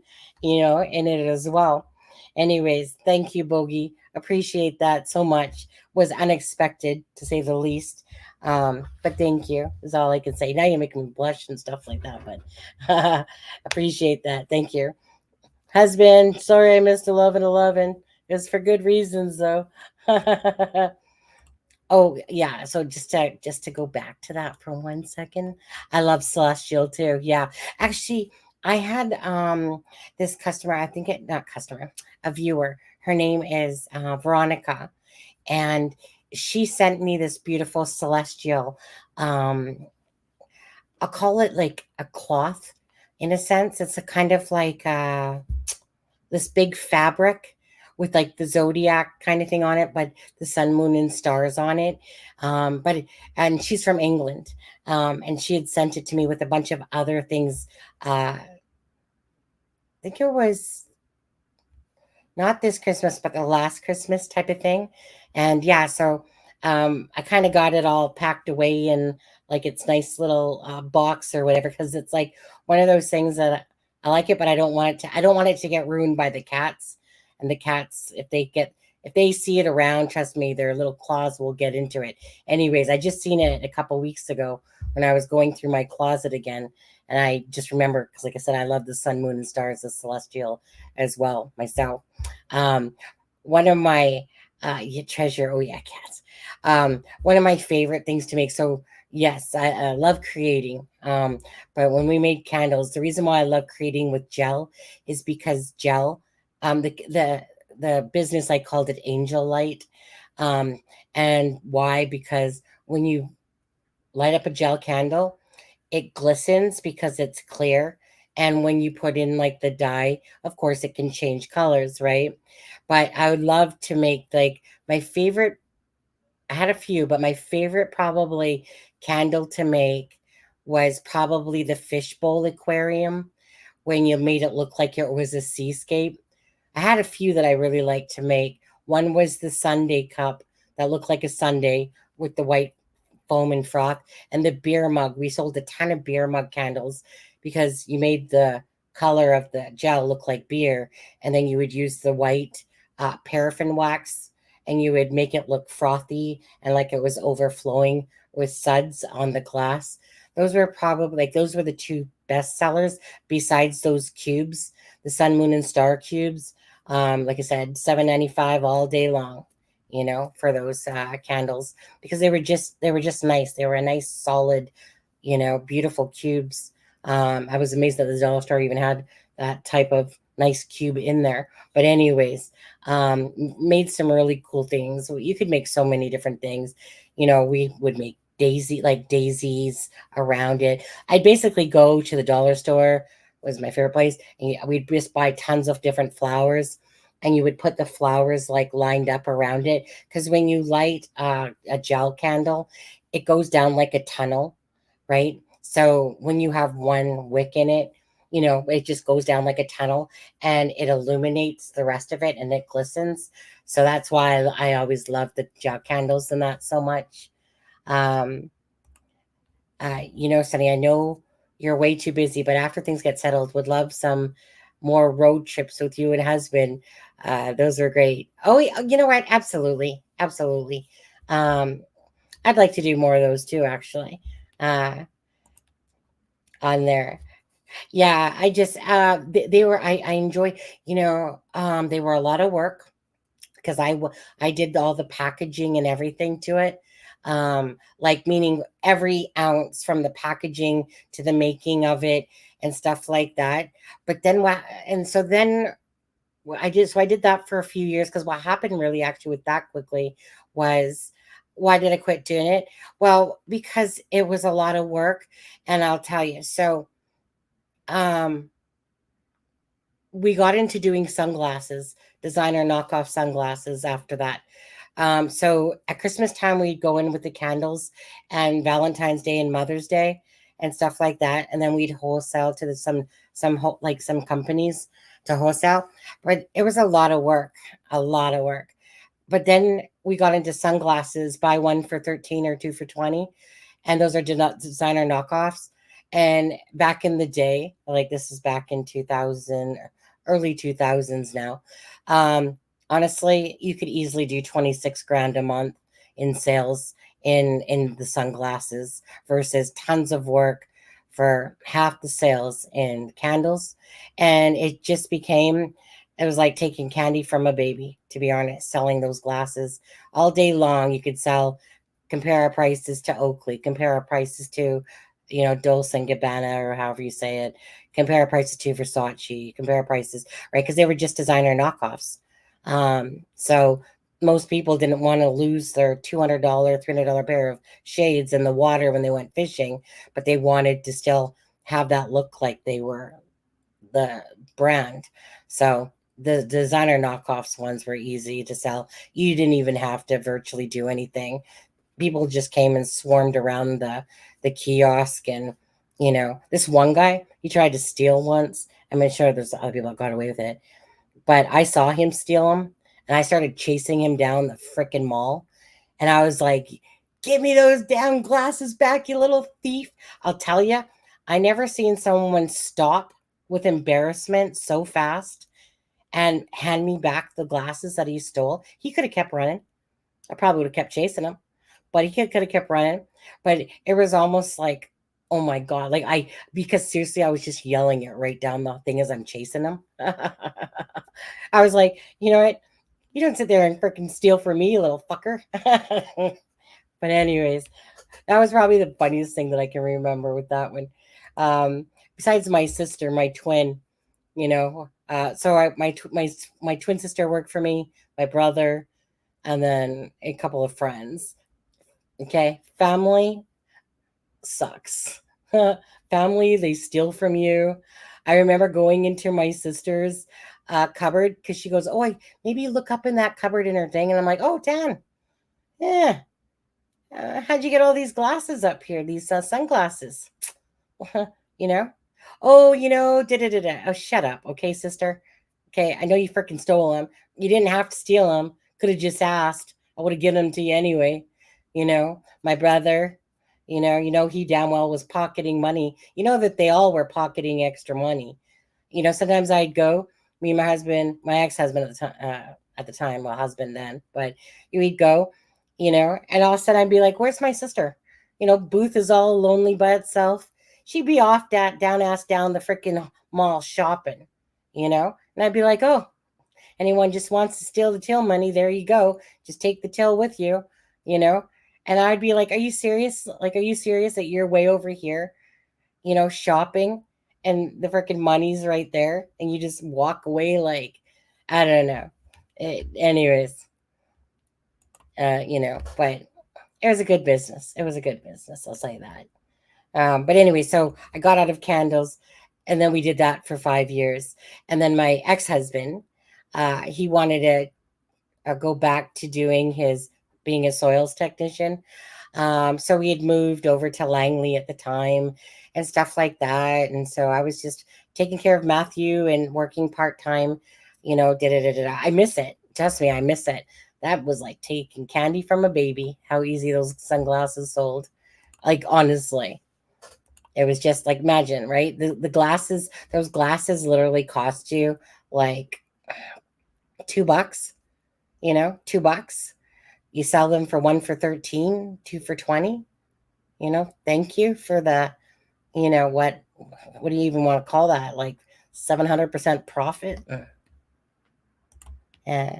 Anyways. And you can literally buy tons of artificial right at the dollar store. At the time, you could just buy like a bunch of flowers on it, you know. Anyways, it was fun. I love things to do with creating. That's why I like painting, you know, and doing that when I have time to do that as well. Thanks, Anne. Yeah, I hope you guys all hit that like button. If not, that's okay as well. But hopefully you do. Louis Vuitton, right beside us. Yeah, right beside us, the lady that was beside us, Bogey, she's the one that had all the knockoffs of Louis Vuitton and all those purses. So basically, the lady beside us, she brought her children over to Canada so they could go to school, which is usually what happens. And so she didn't have anything to do.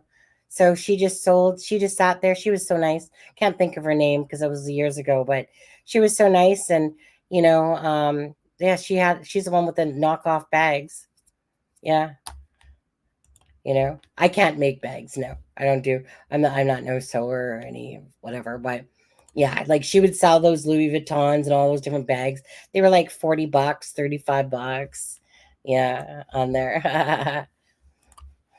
I can do a lot creatively. That's why, if anyone knows me, they know that I'm a people person, and I'm creative. So, you know, for me, being a creator, it's like I can create videos, I can create different things that I want, and I get to have people, so it encompasses both things that I love. You know, at my job, where I work in customer service, I get to help people. You know, like two people at the end of the night the other night was like the last lady that I had on Friday. I ended up working about 15 minutes later. But she's just like, you know, Sonny, please, can I send a comment in about just the wonderful customer service you gave me? She goes, I tried to spend time with 6 people who couldn't seem to have the patience to deal with me and did it. But I wanted to make sure that this lady, because, you know, technology is not great for the older people. Okay. It's just not. And so everything is digital, you know, your cards and this and that, whatever. I said, no, I ain't basically this lady. I was like, I'm not going anywhere. Me and you are going to stick together until you know how to register your account and so that you can log in. Okay. And so, you know, I stuck with her the whole process because I don't like just to help someone partially and then be like, go figure it out yourself, especially when I know that technology is not easy for what young people might find easy, elderly, and we get a lot of elderly phone calls because of that reason, is that technology is not their friend. And, you know, so anyways, she was all frustrated and she was like so grateful and thank you. And I had a lady the night before too, like, you know, when they're just like, can I please like send a compliment or can tell me somewhere where I can say what great service I had. So, and the lady the day before that, literally the customer before that said, look, I hate shopping at the store and blah blah blah, you know, I should be able to change my password to whatever I want, how I want. And you know, but so anyways, she was mad and I was like, okay, well, let's take that anger and reverse it and let me help you out here, right? And so anyways, by the end of the whole conversation, as we were done, she was like, Sonny, it's because of you that I'll still shop there because, you know, thank you so much. Anyways, it turned into us both laughing and whatever because she was angry and I know it wasn't at me. She was frustrated that she was trying to sign into her account. She obviously couldn't remember her password. It was frustrating her. She felt like, you know, when you guys change a password and then it will say you can't use that password because you've already used it. Think of whatever. Well, most people try to stick with similar passwords so that they remember them. And it gets frustrating when you have to create a new one and stuff like that. But everything nowadays is geared towards you basically not getting scammed because there's just too many people out there like that, eh? But anyways, so I love that stuff. You know, it makes my day when you can turn somebody's, negative experience into a positive one, all because you gave someone your time. You know, you ought to write a blog, Adventures of a Small Business Entrepreneur. Yeah, one time, I guess we get sidetracked here. One time, this one lady, um, I was working at a dollar store in White Court, right? Because it was like a little hick town, um, and I love dollar stores to go into them. Anyways, I'll tell you, you don't really understand a small mentality, like a vibe of small town people until you are in the midst of them. And then you realize they're all just a bunch of backstabbing bitches that you're freaking working with. And, um, and that they all know each other. Everybody knows anyway. Anyways, um, so because I had a business and stuff like that, I remember there was this one girl who befriended me that worked there, and she was about my age. And anyways, she was obviously jealous or something, but or just backstabbing, whatever you want to call it. So I would never ever say that this boss should do this. What I would say is, in my opinion, if I own the place, I would pull all the product forward because that's how it is in sales, right? Like if you ever work in a retail place, the product should always be brought forward to the forefront so it looks full. Now, in this particular dollar store, she pushed it all to the backside, right? And I remember asking her, the boss, Linda, who lived literally across the street from me. So when I lived in White Court, Linda, the boss, she lived like right across from me. Anyways, this one day, eventually I go to work, and then Linda has me come in the back. And I'm like, yes, obviously I'm not stupid. I know something's up. And she's like, yeah, I'm so sorry. I'm going to have to let you go. And I'm like, oh, really? Why? And then she goes, well, I guess it's because it's been said that you're basically telling people how I should run my business and whatever like that. So, of course, I said to her, oh, so you mean you're going to let me go, but you didn't actually come to me to even ask me anything. So you're just going to believe what that person had said. So I was pissed off because I never ever talk like that it's my business. I always say that if it was mine, I'd probably do this or that, thinking that you're just having a conversation, not thinking that the person you're saying it to, because you don't think nothing about it until you realize that behind your back, they're telling the boss that, oh, Sunny says that she doesn't like how you do this or that. And no, I don't ever say stuff like that. Right. So I knew that I was being backstabbed. So, anyways, so I said to Linda, the owner, as she's firing me from the dollar store, I'm like, Linda, the only difference between me and you is that I did wholesale, you know, and I said, but you physically have a store. Other than that, Linda, there's no difference between us because I was like pissed off how she was kind of like talking to me as if I didn't know anything about business. F you, bitch. I freaking have worked just the same as you. I just didn't virtually have a store, but did the exact same stuff are doing by having product, creating it myself, selling it to stores and stuff like that. So meaning I already knew all the ins and outs. And I'm not like a dumbass chicken when it comes to retailing and how to merchandise stuff, because that's one of my favorite things to do. But again, you get the small town mentality. Everyone knows everyone. I'll tell you what I did on this one though. Because this is how I am. I'm a face-to-face value. You want to sit there and lie about me? I went, all right. So the girl wasn't working that day. So I left. And, eventually Linda was like, hey, Sunny, how's it going? Whenever she'd see me working at Mark's Work Wiles. And I'd be like, in my head, I'd be like, oh, hey, bitch, how are you? But, she was a nice lady, to be honest. But she just obviously, I was new to these other people. So whatever, she wants to take the word of this backstabbing trader, then go right ahead, whatever, right? Anyways, I went back to that store when I remember when me and my ex-husband left Walmart, I literally said, take me to the dollar store, because I knew she was working. So I went right to the dollar store, zipped down the aisle till I found her. And I was like, you fucking tooth backstabbing bitch.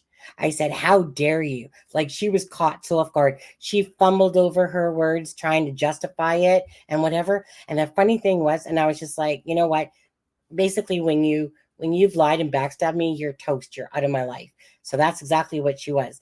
But because it's a small town, sometimes she would come into Mark's work warehouse where I worked after that, and she'd come in with that, how you doing? And I literally said to her, don't even talk to me. I literally do not want to talk to you. You know, she tried a few times, and then she's like, you know, I just feel really bad for what happened. What? For lying? Like literally, like legit? And you think I'm literally going to forgive you? I don't think so. It's not how I work. You backstab me and stuff like that. That's why you guys sometimes see, like I said, when I don't have patience for a troll or people that want to get pissy over one thing when you've done a bunch of good things and stuff like that. I don't have the patience for that. Either you're my friend or you're not. There's no really gray area to me. You're either my friend or get the heck away from me. But if you're too busy being a backstabber, so that's why I like these truthologists. And that's why, hence, going back to Seth here too, I like the fact that he's just real, you know? Every time you say Langley, I think of USA CIA in their headquarters. Oh, is in Langley, outside of Washington. I think I actually knew that. Like, I didn't probably know that, but only because you're bringing it up. Mouth dropped open for Louise. Yeah, she had great bags over there. I was never a purse person myself. Doing it on there. You guys are probably like comments are way down there. Perfect voice and personality for customer service. That's why you excel in it. Yeah. Well, I don't think I have the perfect voice by no means, but I definitely have the love and compassion for people, you know, and they know that. People that are around me that know that, or people that are in here that are familiar with me, like I said, you know, they see a genuine personality. And if you don't see it, then you best get out of here, because I am not fake by any means. I am one of those genuine as you come type people. Either you like it or you don't. And I don't try to go out of my way to hurt people at all. I never ever do. But if you come and attack me, don't expect not to be attacked back typically. It's either that or online you just boot them and you just go, have a good day. Anyways, I'm probably gonna have to go soon anyway. The password thing, yes, yeah. I get frustrated with that too, you know, because you know, like I have certain passwords that I use, right? I have about 3 different passwords I typically use.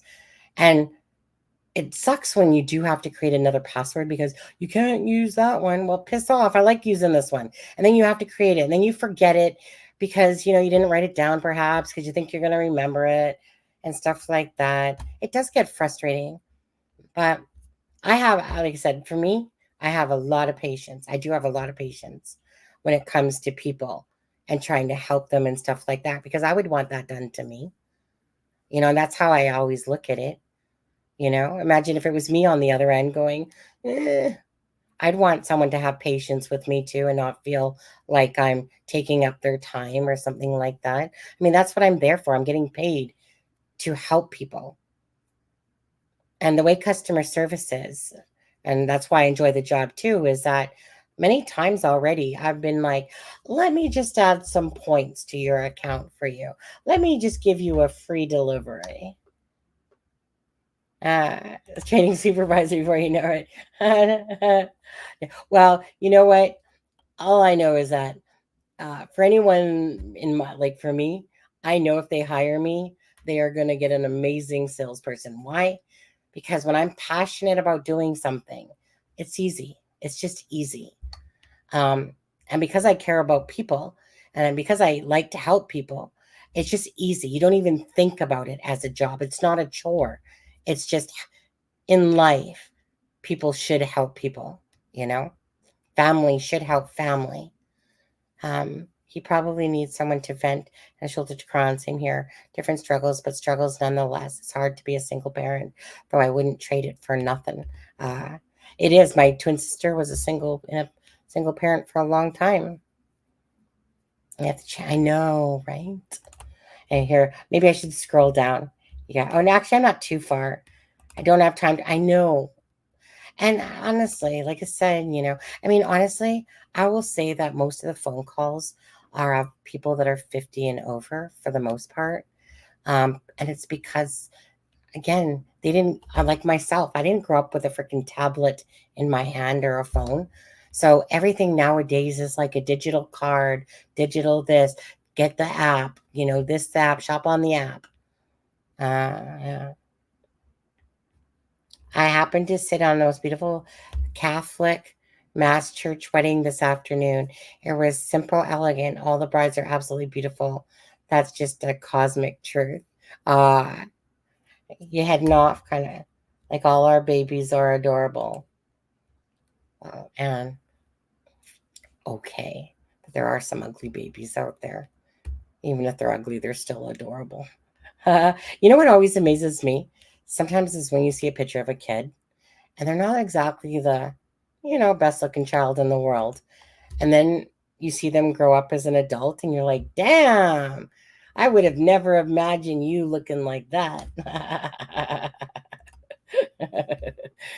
Yeah, they grew up with technology. Absolutely. Okay. That's so sad and disappointing. Yeah, absolutely. Well, like I said, there's always one. You always know at every job. Yeah. Doesn't matter. There's always one. What I can say though about the people that I work with at this job is that I will say, like, this is probably the first time that I probably feel that genuinely most people have no problem. I mean, when they pick people for these roles in customer service, right? Caring about people or having whatever, that isn't something that is, you can be taught. Either you have care for customers and want to help and genuine, and that will show. So I can honestly say that because obviously the people they look for, like myself, that have care, you might not be the fastest on the computer, but it's about the care level given to the customer that they're looking for in people. And that's something, again, you can't teach people to be nice to each other and to be like this, you know? So it's one of those things that, to me, you can't bullshit. Either you're just that way as a person. And so that's why I feel like this job so far, everyone's been really helpful. And I see that type of sincerity in them. Whereas a lot of other jobs I work at, it's like fake sincere. But at least at this job, I feel like because they're looking for those quality people that have that to give to the customer, hence why I feel like this job has a lot of good people that are, they've all been very willing to help. Whenever you have, it's like, sure, and you got a lot of support. So I really do enjoy that about it for sure. Even those little, right, there might be, yeah. I mean, honestly, okay. I mean, it's just hard. And sometimes when someone's like, look how cute this kid is, and you're going, oh, you're so freaking cute and ugly, but okay. But hopefully you grow into something a little bit more, eye appeal in there. No, okay. That's probably too far on there. But not every kid's cute, but they are adorable. I'll give them that. At the end of the day, for me, and I'm just joking, by the way, it's when somebody goes, this kid's so adorable. And I'm like, yeah, as soon as he grows into those Dumbo ears, sure. But anyways, kids to me are, like I said, they're gifts. They're gifts, to be adorned. And that's the way that they should be treated. So the passion coming through Seth with his son, Sebastian, to me is what the epitome of how a parent should be acting, feeling. Like all his actions and his talk are matching how a truly caring parent does. The actions of Katie and Chris are not matching to me about what a parent would be doing. Kind of like what Terry Lynn said, and what I was saying, you should be screaming from the rooftops, please help me, da-da-da-da-da. But you're not really ever hearing it from that side, And that's, I like Seth's sincerity and his honesty and him just staying true to himself. Does he need Tony Mathis? Again, if it helps him maybe take a break, but it seems like every live that Tony's and Seth, like it's like they're doing it together. So how is that giving him any time to rest, considering Seth's on going to be on Nancy and News Nation and stuff anyway? I don't know. I don't know. I don't know. Why can I see Anne when she types? You can't see Anne? Did she block you? Did that Anne block another person? Anne, did you block Half Pint? Let's just ask Anne. Anne, can you see Half Pint talking? I'm just offensive. I was pretty. Oh, so you're a pretty ugly baby. Oh, and it hasn't gotten better. That's funny, Anne. Not that I know of. And though, but can you see Half Pint talking above your comment? Like I got it up on screen, and this one's above your, that you're just defensive, that you're more butt ass ugly as a kid. No, I'm sure you were a beautiful baby. Lisa. Come on, Lisa, where's the sarcasm? You're playing all niceties now. Sorry, Half Pint, I live in Arizona. Don't eat out anymore. Too scared. Hi, Liz. What time is it? 11:46. Oh, 5-hour live. You guys, I literally just looked up and it's like 5 hours and 36 seconds. Yeah, that's funny. On there. Okay. Well, I probably should go, I suppose. You guys have anything else? I'll give it a few more minutes. I've, if I thought my if I thought my sore throat was gonna go away, it's probably doing a 5-hour live doesn't help it.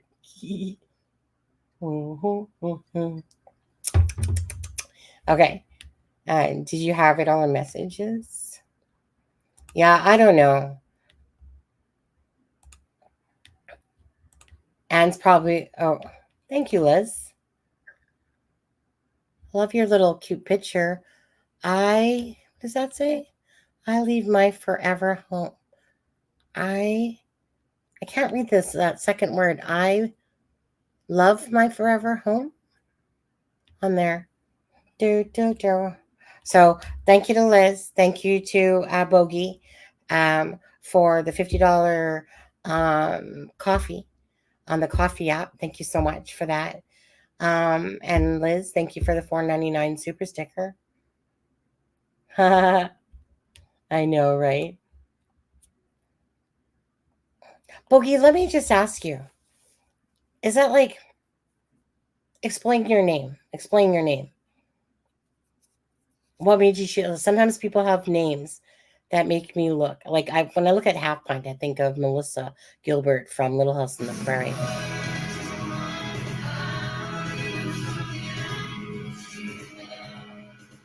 Liz W super chat $4.99. Thank you. Thank you, Liz. Bye, Anne. Some Timmy's. I love Timmy's. And night, Sunny, you get some rest. Yeah, that's what Sunday's for. Night, Anne. Take care. Okay, let's get back to this one here too. Sunny, my hubby wants to send. Oh, he wants you. Oh, okay. I had that twisted in my head. Half Pint. Sunny, my hubby said he wants you to send him some Timmy's. So obviously you're in the States. Wait, you guys don't have Timmy's out there? You guys got Timmy's out there, right? You guys got Timmy's? Okay, Green Street after Sydney. Green Street, my dad's favorite. Oh, okay. Wait, what was the first part? Okay, I figured Bogey was because of Humphrey Bogart. Okay, because I used to love watching Humphrey Bogart. You know, with his little side thing, the Twilight Zone. Used to love watching that. Yeah. Timmy's, Tim Hortons. Tim Hortons. You guys have Tim Hortons, right? You guys have Tim Hortons in the States, right?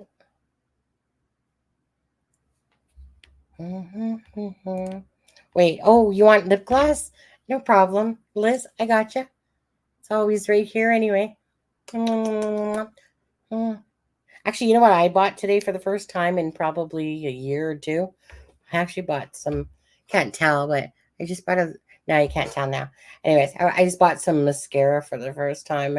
I don't usually typically wear mascara because I have such oily skin, usually the black ends up underneath my eye. And so that's why I don't even bother with it. And I know you can get waterproof and blah, blah, blah. But that's typically why I hated it. Plus, I don't even have these.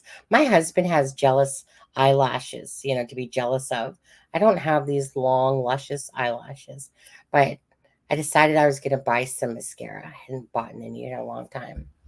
But yeah, love Humphrey Bogart was Timmy's. You guys don't have Tim Hortons? Oh. Oh, you do? Not in SoCal. Starbucks is the closest to Timmy's. But it's... I get it. I get it. Oh. Tell husband to send me Starbucks and then I'll send him Timmy's. Yeah. We'll just... we'll just send it through the fax, the good old dinosaur way, through fax machine. Yeah, okay, so there is, it is a Canadian thing. Yeah. Starbucks, you know what? Starbucks is okay, but, oh, yes. Yeah. Starbucks is okay, but it's just so expensive. Like, you can get a $2 freaking coffee, large coffee at Timmy's for $2. You go to Starbucks and you're literally paying like $5, $6, $7 for freaking coffee. Casablanca. Yeah. Okay. So I had a feeling that the first part of that you were going to say was Humphrey Bogart, but the Green Street one I didn't know on there. Wait, it's a deal. After we move, we'll send swaps.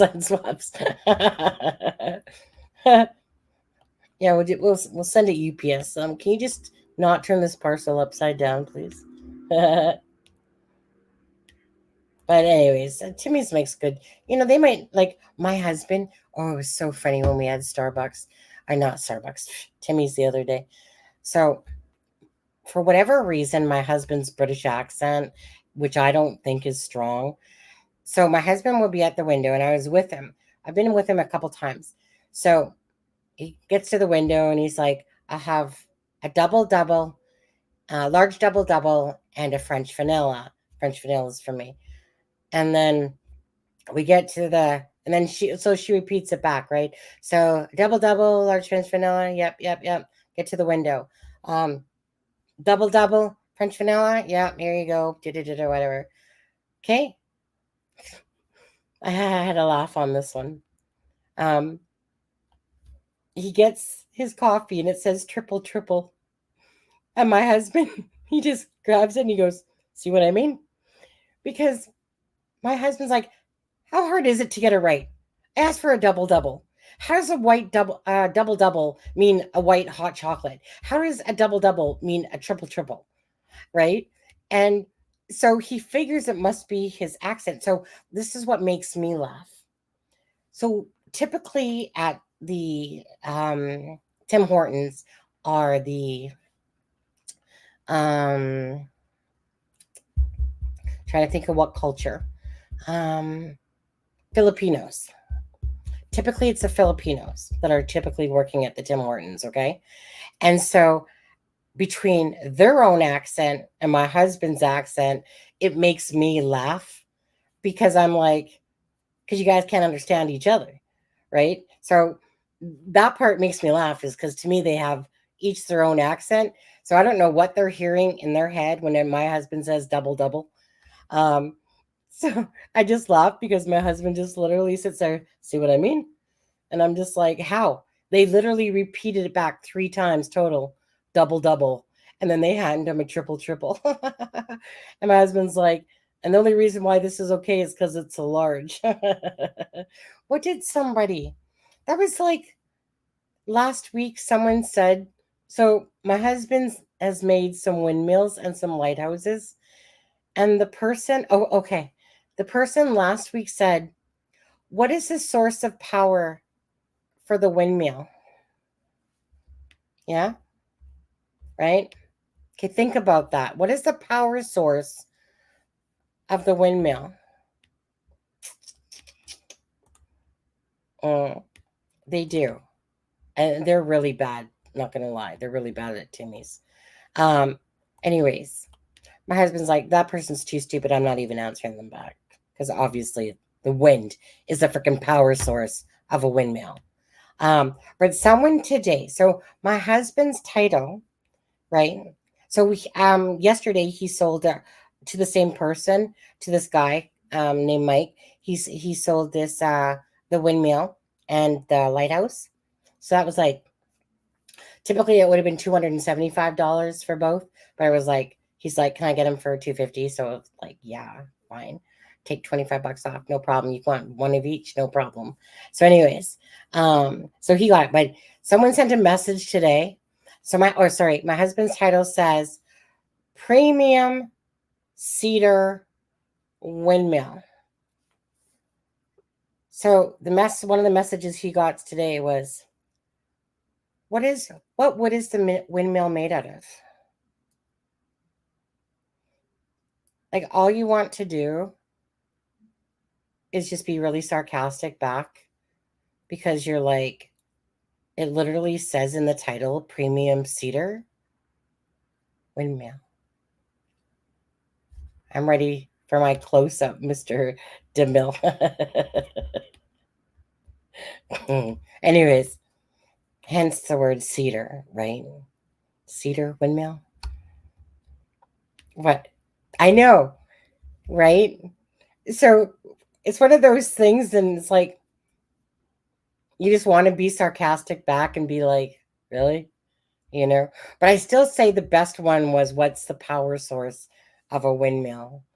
That probably has got to be the one that has still kept me giddy inside whenever I think about it. Yeah. Did you say twigs? But I'm not going to lie. Like, that's on Facebook Marketplace. Those people are a whole different entity in themselves, honestly.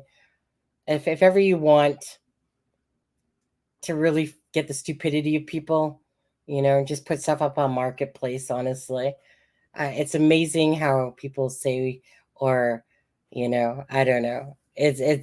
I honestly, I'd probably be almost blocking everybody pretty much if I was doing that, because I've watched my husband and I'm going, better you than me. Glad I'm not dealing with these idiots on there. Like, one person messaged me to ask me if my thing was still for sale. I forgot that I'd even put it up. It was like my I got 2 wishing wells, but I put one up there. And it's like, why do people message and say, is this still available? And then they don't even bother to look at the message after that. So then when the next day came, I just went block. Honestly, if I answer you back within 10 minutes and you're the one that messaged me in the first place, and you can't even be asked to look at the message that I had to take time to look at your message, block. Have a good one. Like, piss off. Okay, I was like, oh, okay, fine, have fine. Oh, tell your husband I'll be enjoying a nice Timmy's tomorrow morning, because I know my husband will go get me one. Thanks, have fine. I know. I'm gonna go in 2 minutes. I've limited myself to 12 o'clock. My husband's probably gonna be ready. The opening burial scene of the pet monkey in the backyard by the white batting swimming pool, digging the hole, pure noir. That's just pure black. I know noir is pure black on there. And I thought you were going to bed. I thought you were. I work satellite technology. Had someone ask me what a router. Okay, don't get me laughing. See, now I'm gonna cough. Don't want to cough. if I cough, it's going to hurt my chest, which is going to hurt my ribs, which is probably going to backfire and some fart's going to come out of the back end because I'm coughing. And when I'm sick, it's like, as you get older, that's what happens. Scene from the Sunset Boulevard film, 1950. Oh, okay. I don't know why, but I had Pet Cemetery in my head, even though I knew that wasn't it on there. Okay. Oh, let me put up before we go. Let me just go back to well, we'll put this picture back up just for Sebastian and hope and pray that it is Sebastian. Yes, and did you know Norma Desmond was having an affair with Joe Kennedy Sr. back then? Dude, really? Gossip. Joe Kennedy. Like, are you talking about like, oh no, like John F. Kennedy, like the Kennedy family there? I think you are.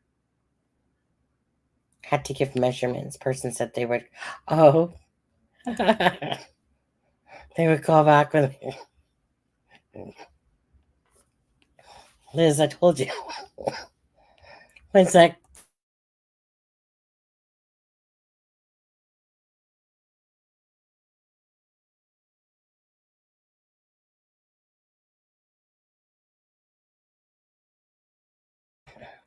Almost lost a lung on that cough.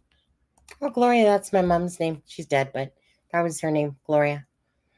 So Gloria Swanson, JFK's father. Oh, okay.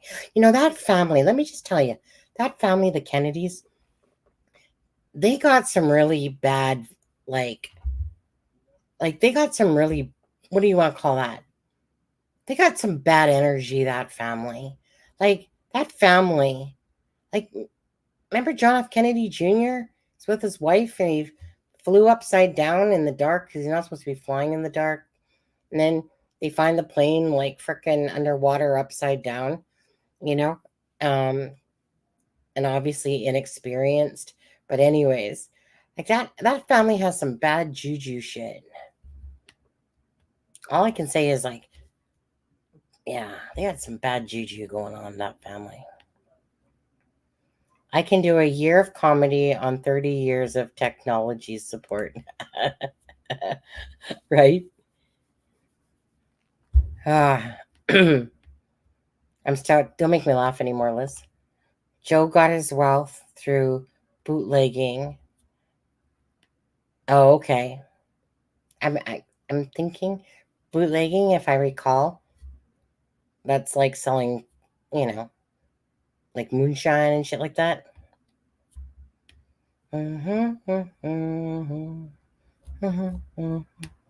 Let's see. Okay, what time is it? Isn't it sad? How come? Why do all some of the shitty channels get a bunch of views? We can't even get 1,000 views, and we're like 5 hours deep. Yeah, illegal alcohol. Exactly. Yeah. Okay, it's so 12:03, guys. I am gonna call it a night. I might do a live tomorrow. I don't know. I'll see how I feel or see what I'm doing. Yeah, I'll just see how I feel or what I'm doing. But I might do another one tomorrow since I've because yeah, I know. I know. I refuse to be like, I just, I'm not into the drama of it all. Like, I'm not into, like, yeah, I'm just not into I'm not into using drama to get views. I just, like, I don't mind talking about things and stuff like that. But in all actuality, like, I just don't thrive off of the drama side of shit because it just gets so ridiculous. And I just want to be a channel that, we can talk and have fun still talking about things and, being able to joke around. But when we're talking about the cases, obviously it's, a true deep care about the cases we're talking about. But to keep it as factual, as possible, I'm just not into trying to get viewers and clicks because of just trying, like,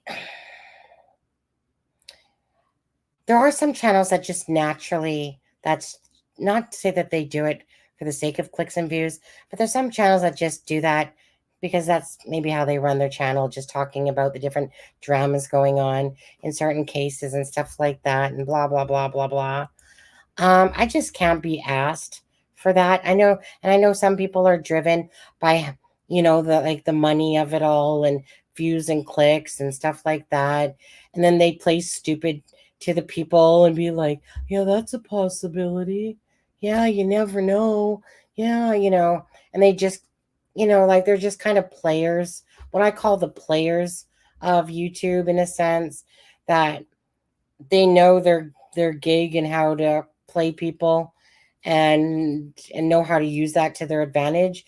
And because most people, sadly, the sap suckers will, you know, I don't know, it's just weird to me, to be honest. But I just want to be a channel that, honestly, that I don't mind talking shit about Chris Proudfoot, in a sense sometimes, because, to do with the Sebastian Rogers case. But honestly, I'm really just sick of the dude, and it's not even about the drama side. I mean, that guy's kind of just, no matter freaking which interview he does, he pretty much makes himself look like an arrogant ass himself. Um, but as for trying to twist and spin a narrative and stuff like that, it's just not me. And I know that if I was more like that, that the views and that would be different. But I'd have to care a lot about that, and I just don't, you know. Um, um, and Sonny, you're right. Film noir refers to a genre of ones that are dark and mysterious and bizarre, and are usually in black and white. Yeah. Uh, talk to Seth.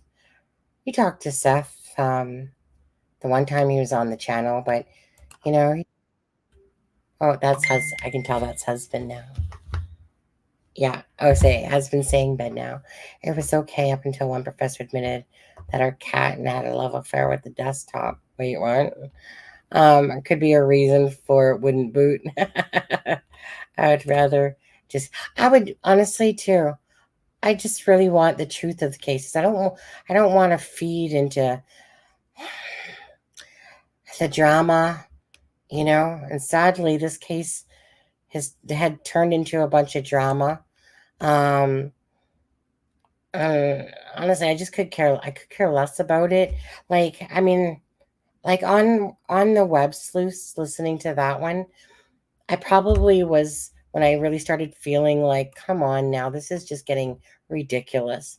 Like this is about Sebastian, and now it's looking like a freaking Jerry Springer type of vibe to it. And it's just, as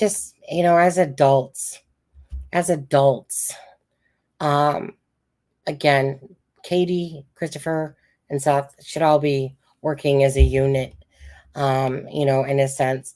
And it just seems like Christopher is so worried about who cares? I mean, at the end of the day, again, it's, you know, the true crime community, people that care about Sebastian, will, like I said, keep propelling truth and, information and stuff like that. And uh, Christopher can take, like I said, a long walk off a short pier for all I care anymore. That he's like what it's like having a washed up has-been that keeps trying to come on lives now. Dude, you have nothing to offer. Get over it. But the drama, like, it's just, yeah, it's just that it's really sad when it gets to a level like it's been getting with this case. And I try to always turn a blind eye to that stuff. I might know about it, but like, for instance, if I'm watching a live and it's more about that stuff, I won't even watch it anymore. I just want to know information. I just want to know, like, factual information, what kind of updates are going on, what is Seth saying, yes, what is Christopher perhaps saying out there if he's done something. But I don't think I'll be asked to watch the Clumon, like, nothing against Cluminati, but I couldn't be asked to watch 3 hours of listening to Christopher Proudfoot anymore. Like I said, the information we got from him, we're not going to get anything more. Like, honestly, he has obviously nothing to offer of any substance. And he's too busy being a freaking Pinocchio. The case, I believe this case will go cold. He has probably tuned in to a level of, yeah, you know. Actually, it's honestly, that's where it all started from, to be honest. And, you know, like really, it really went south because Christopher was all butthurt about the GoFundMe. Yeah. Seth has signed a document. He isn't going to be able to talk with PR. Seth's son. Why did CP really get involved with YouTube? Because he likes to listen to himself. Honestly, I won't be surprised if the guy freaking starts his own damn ass channel in true crime. You know? Wouldn't shock me. Anyways, CP laughs. I know he laughs a lot, doesn't he? Like, honestly, he does laugh a lot. At a time when, like, you know what I mean? Like, it's like it's a joke, really.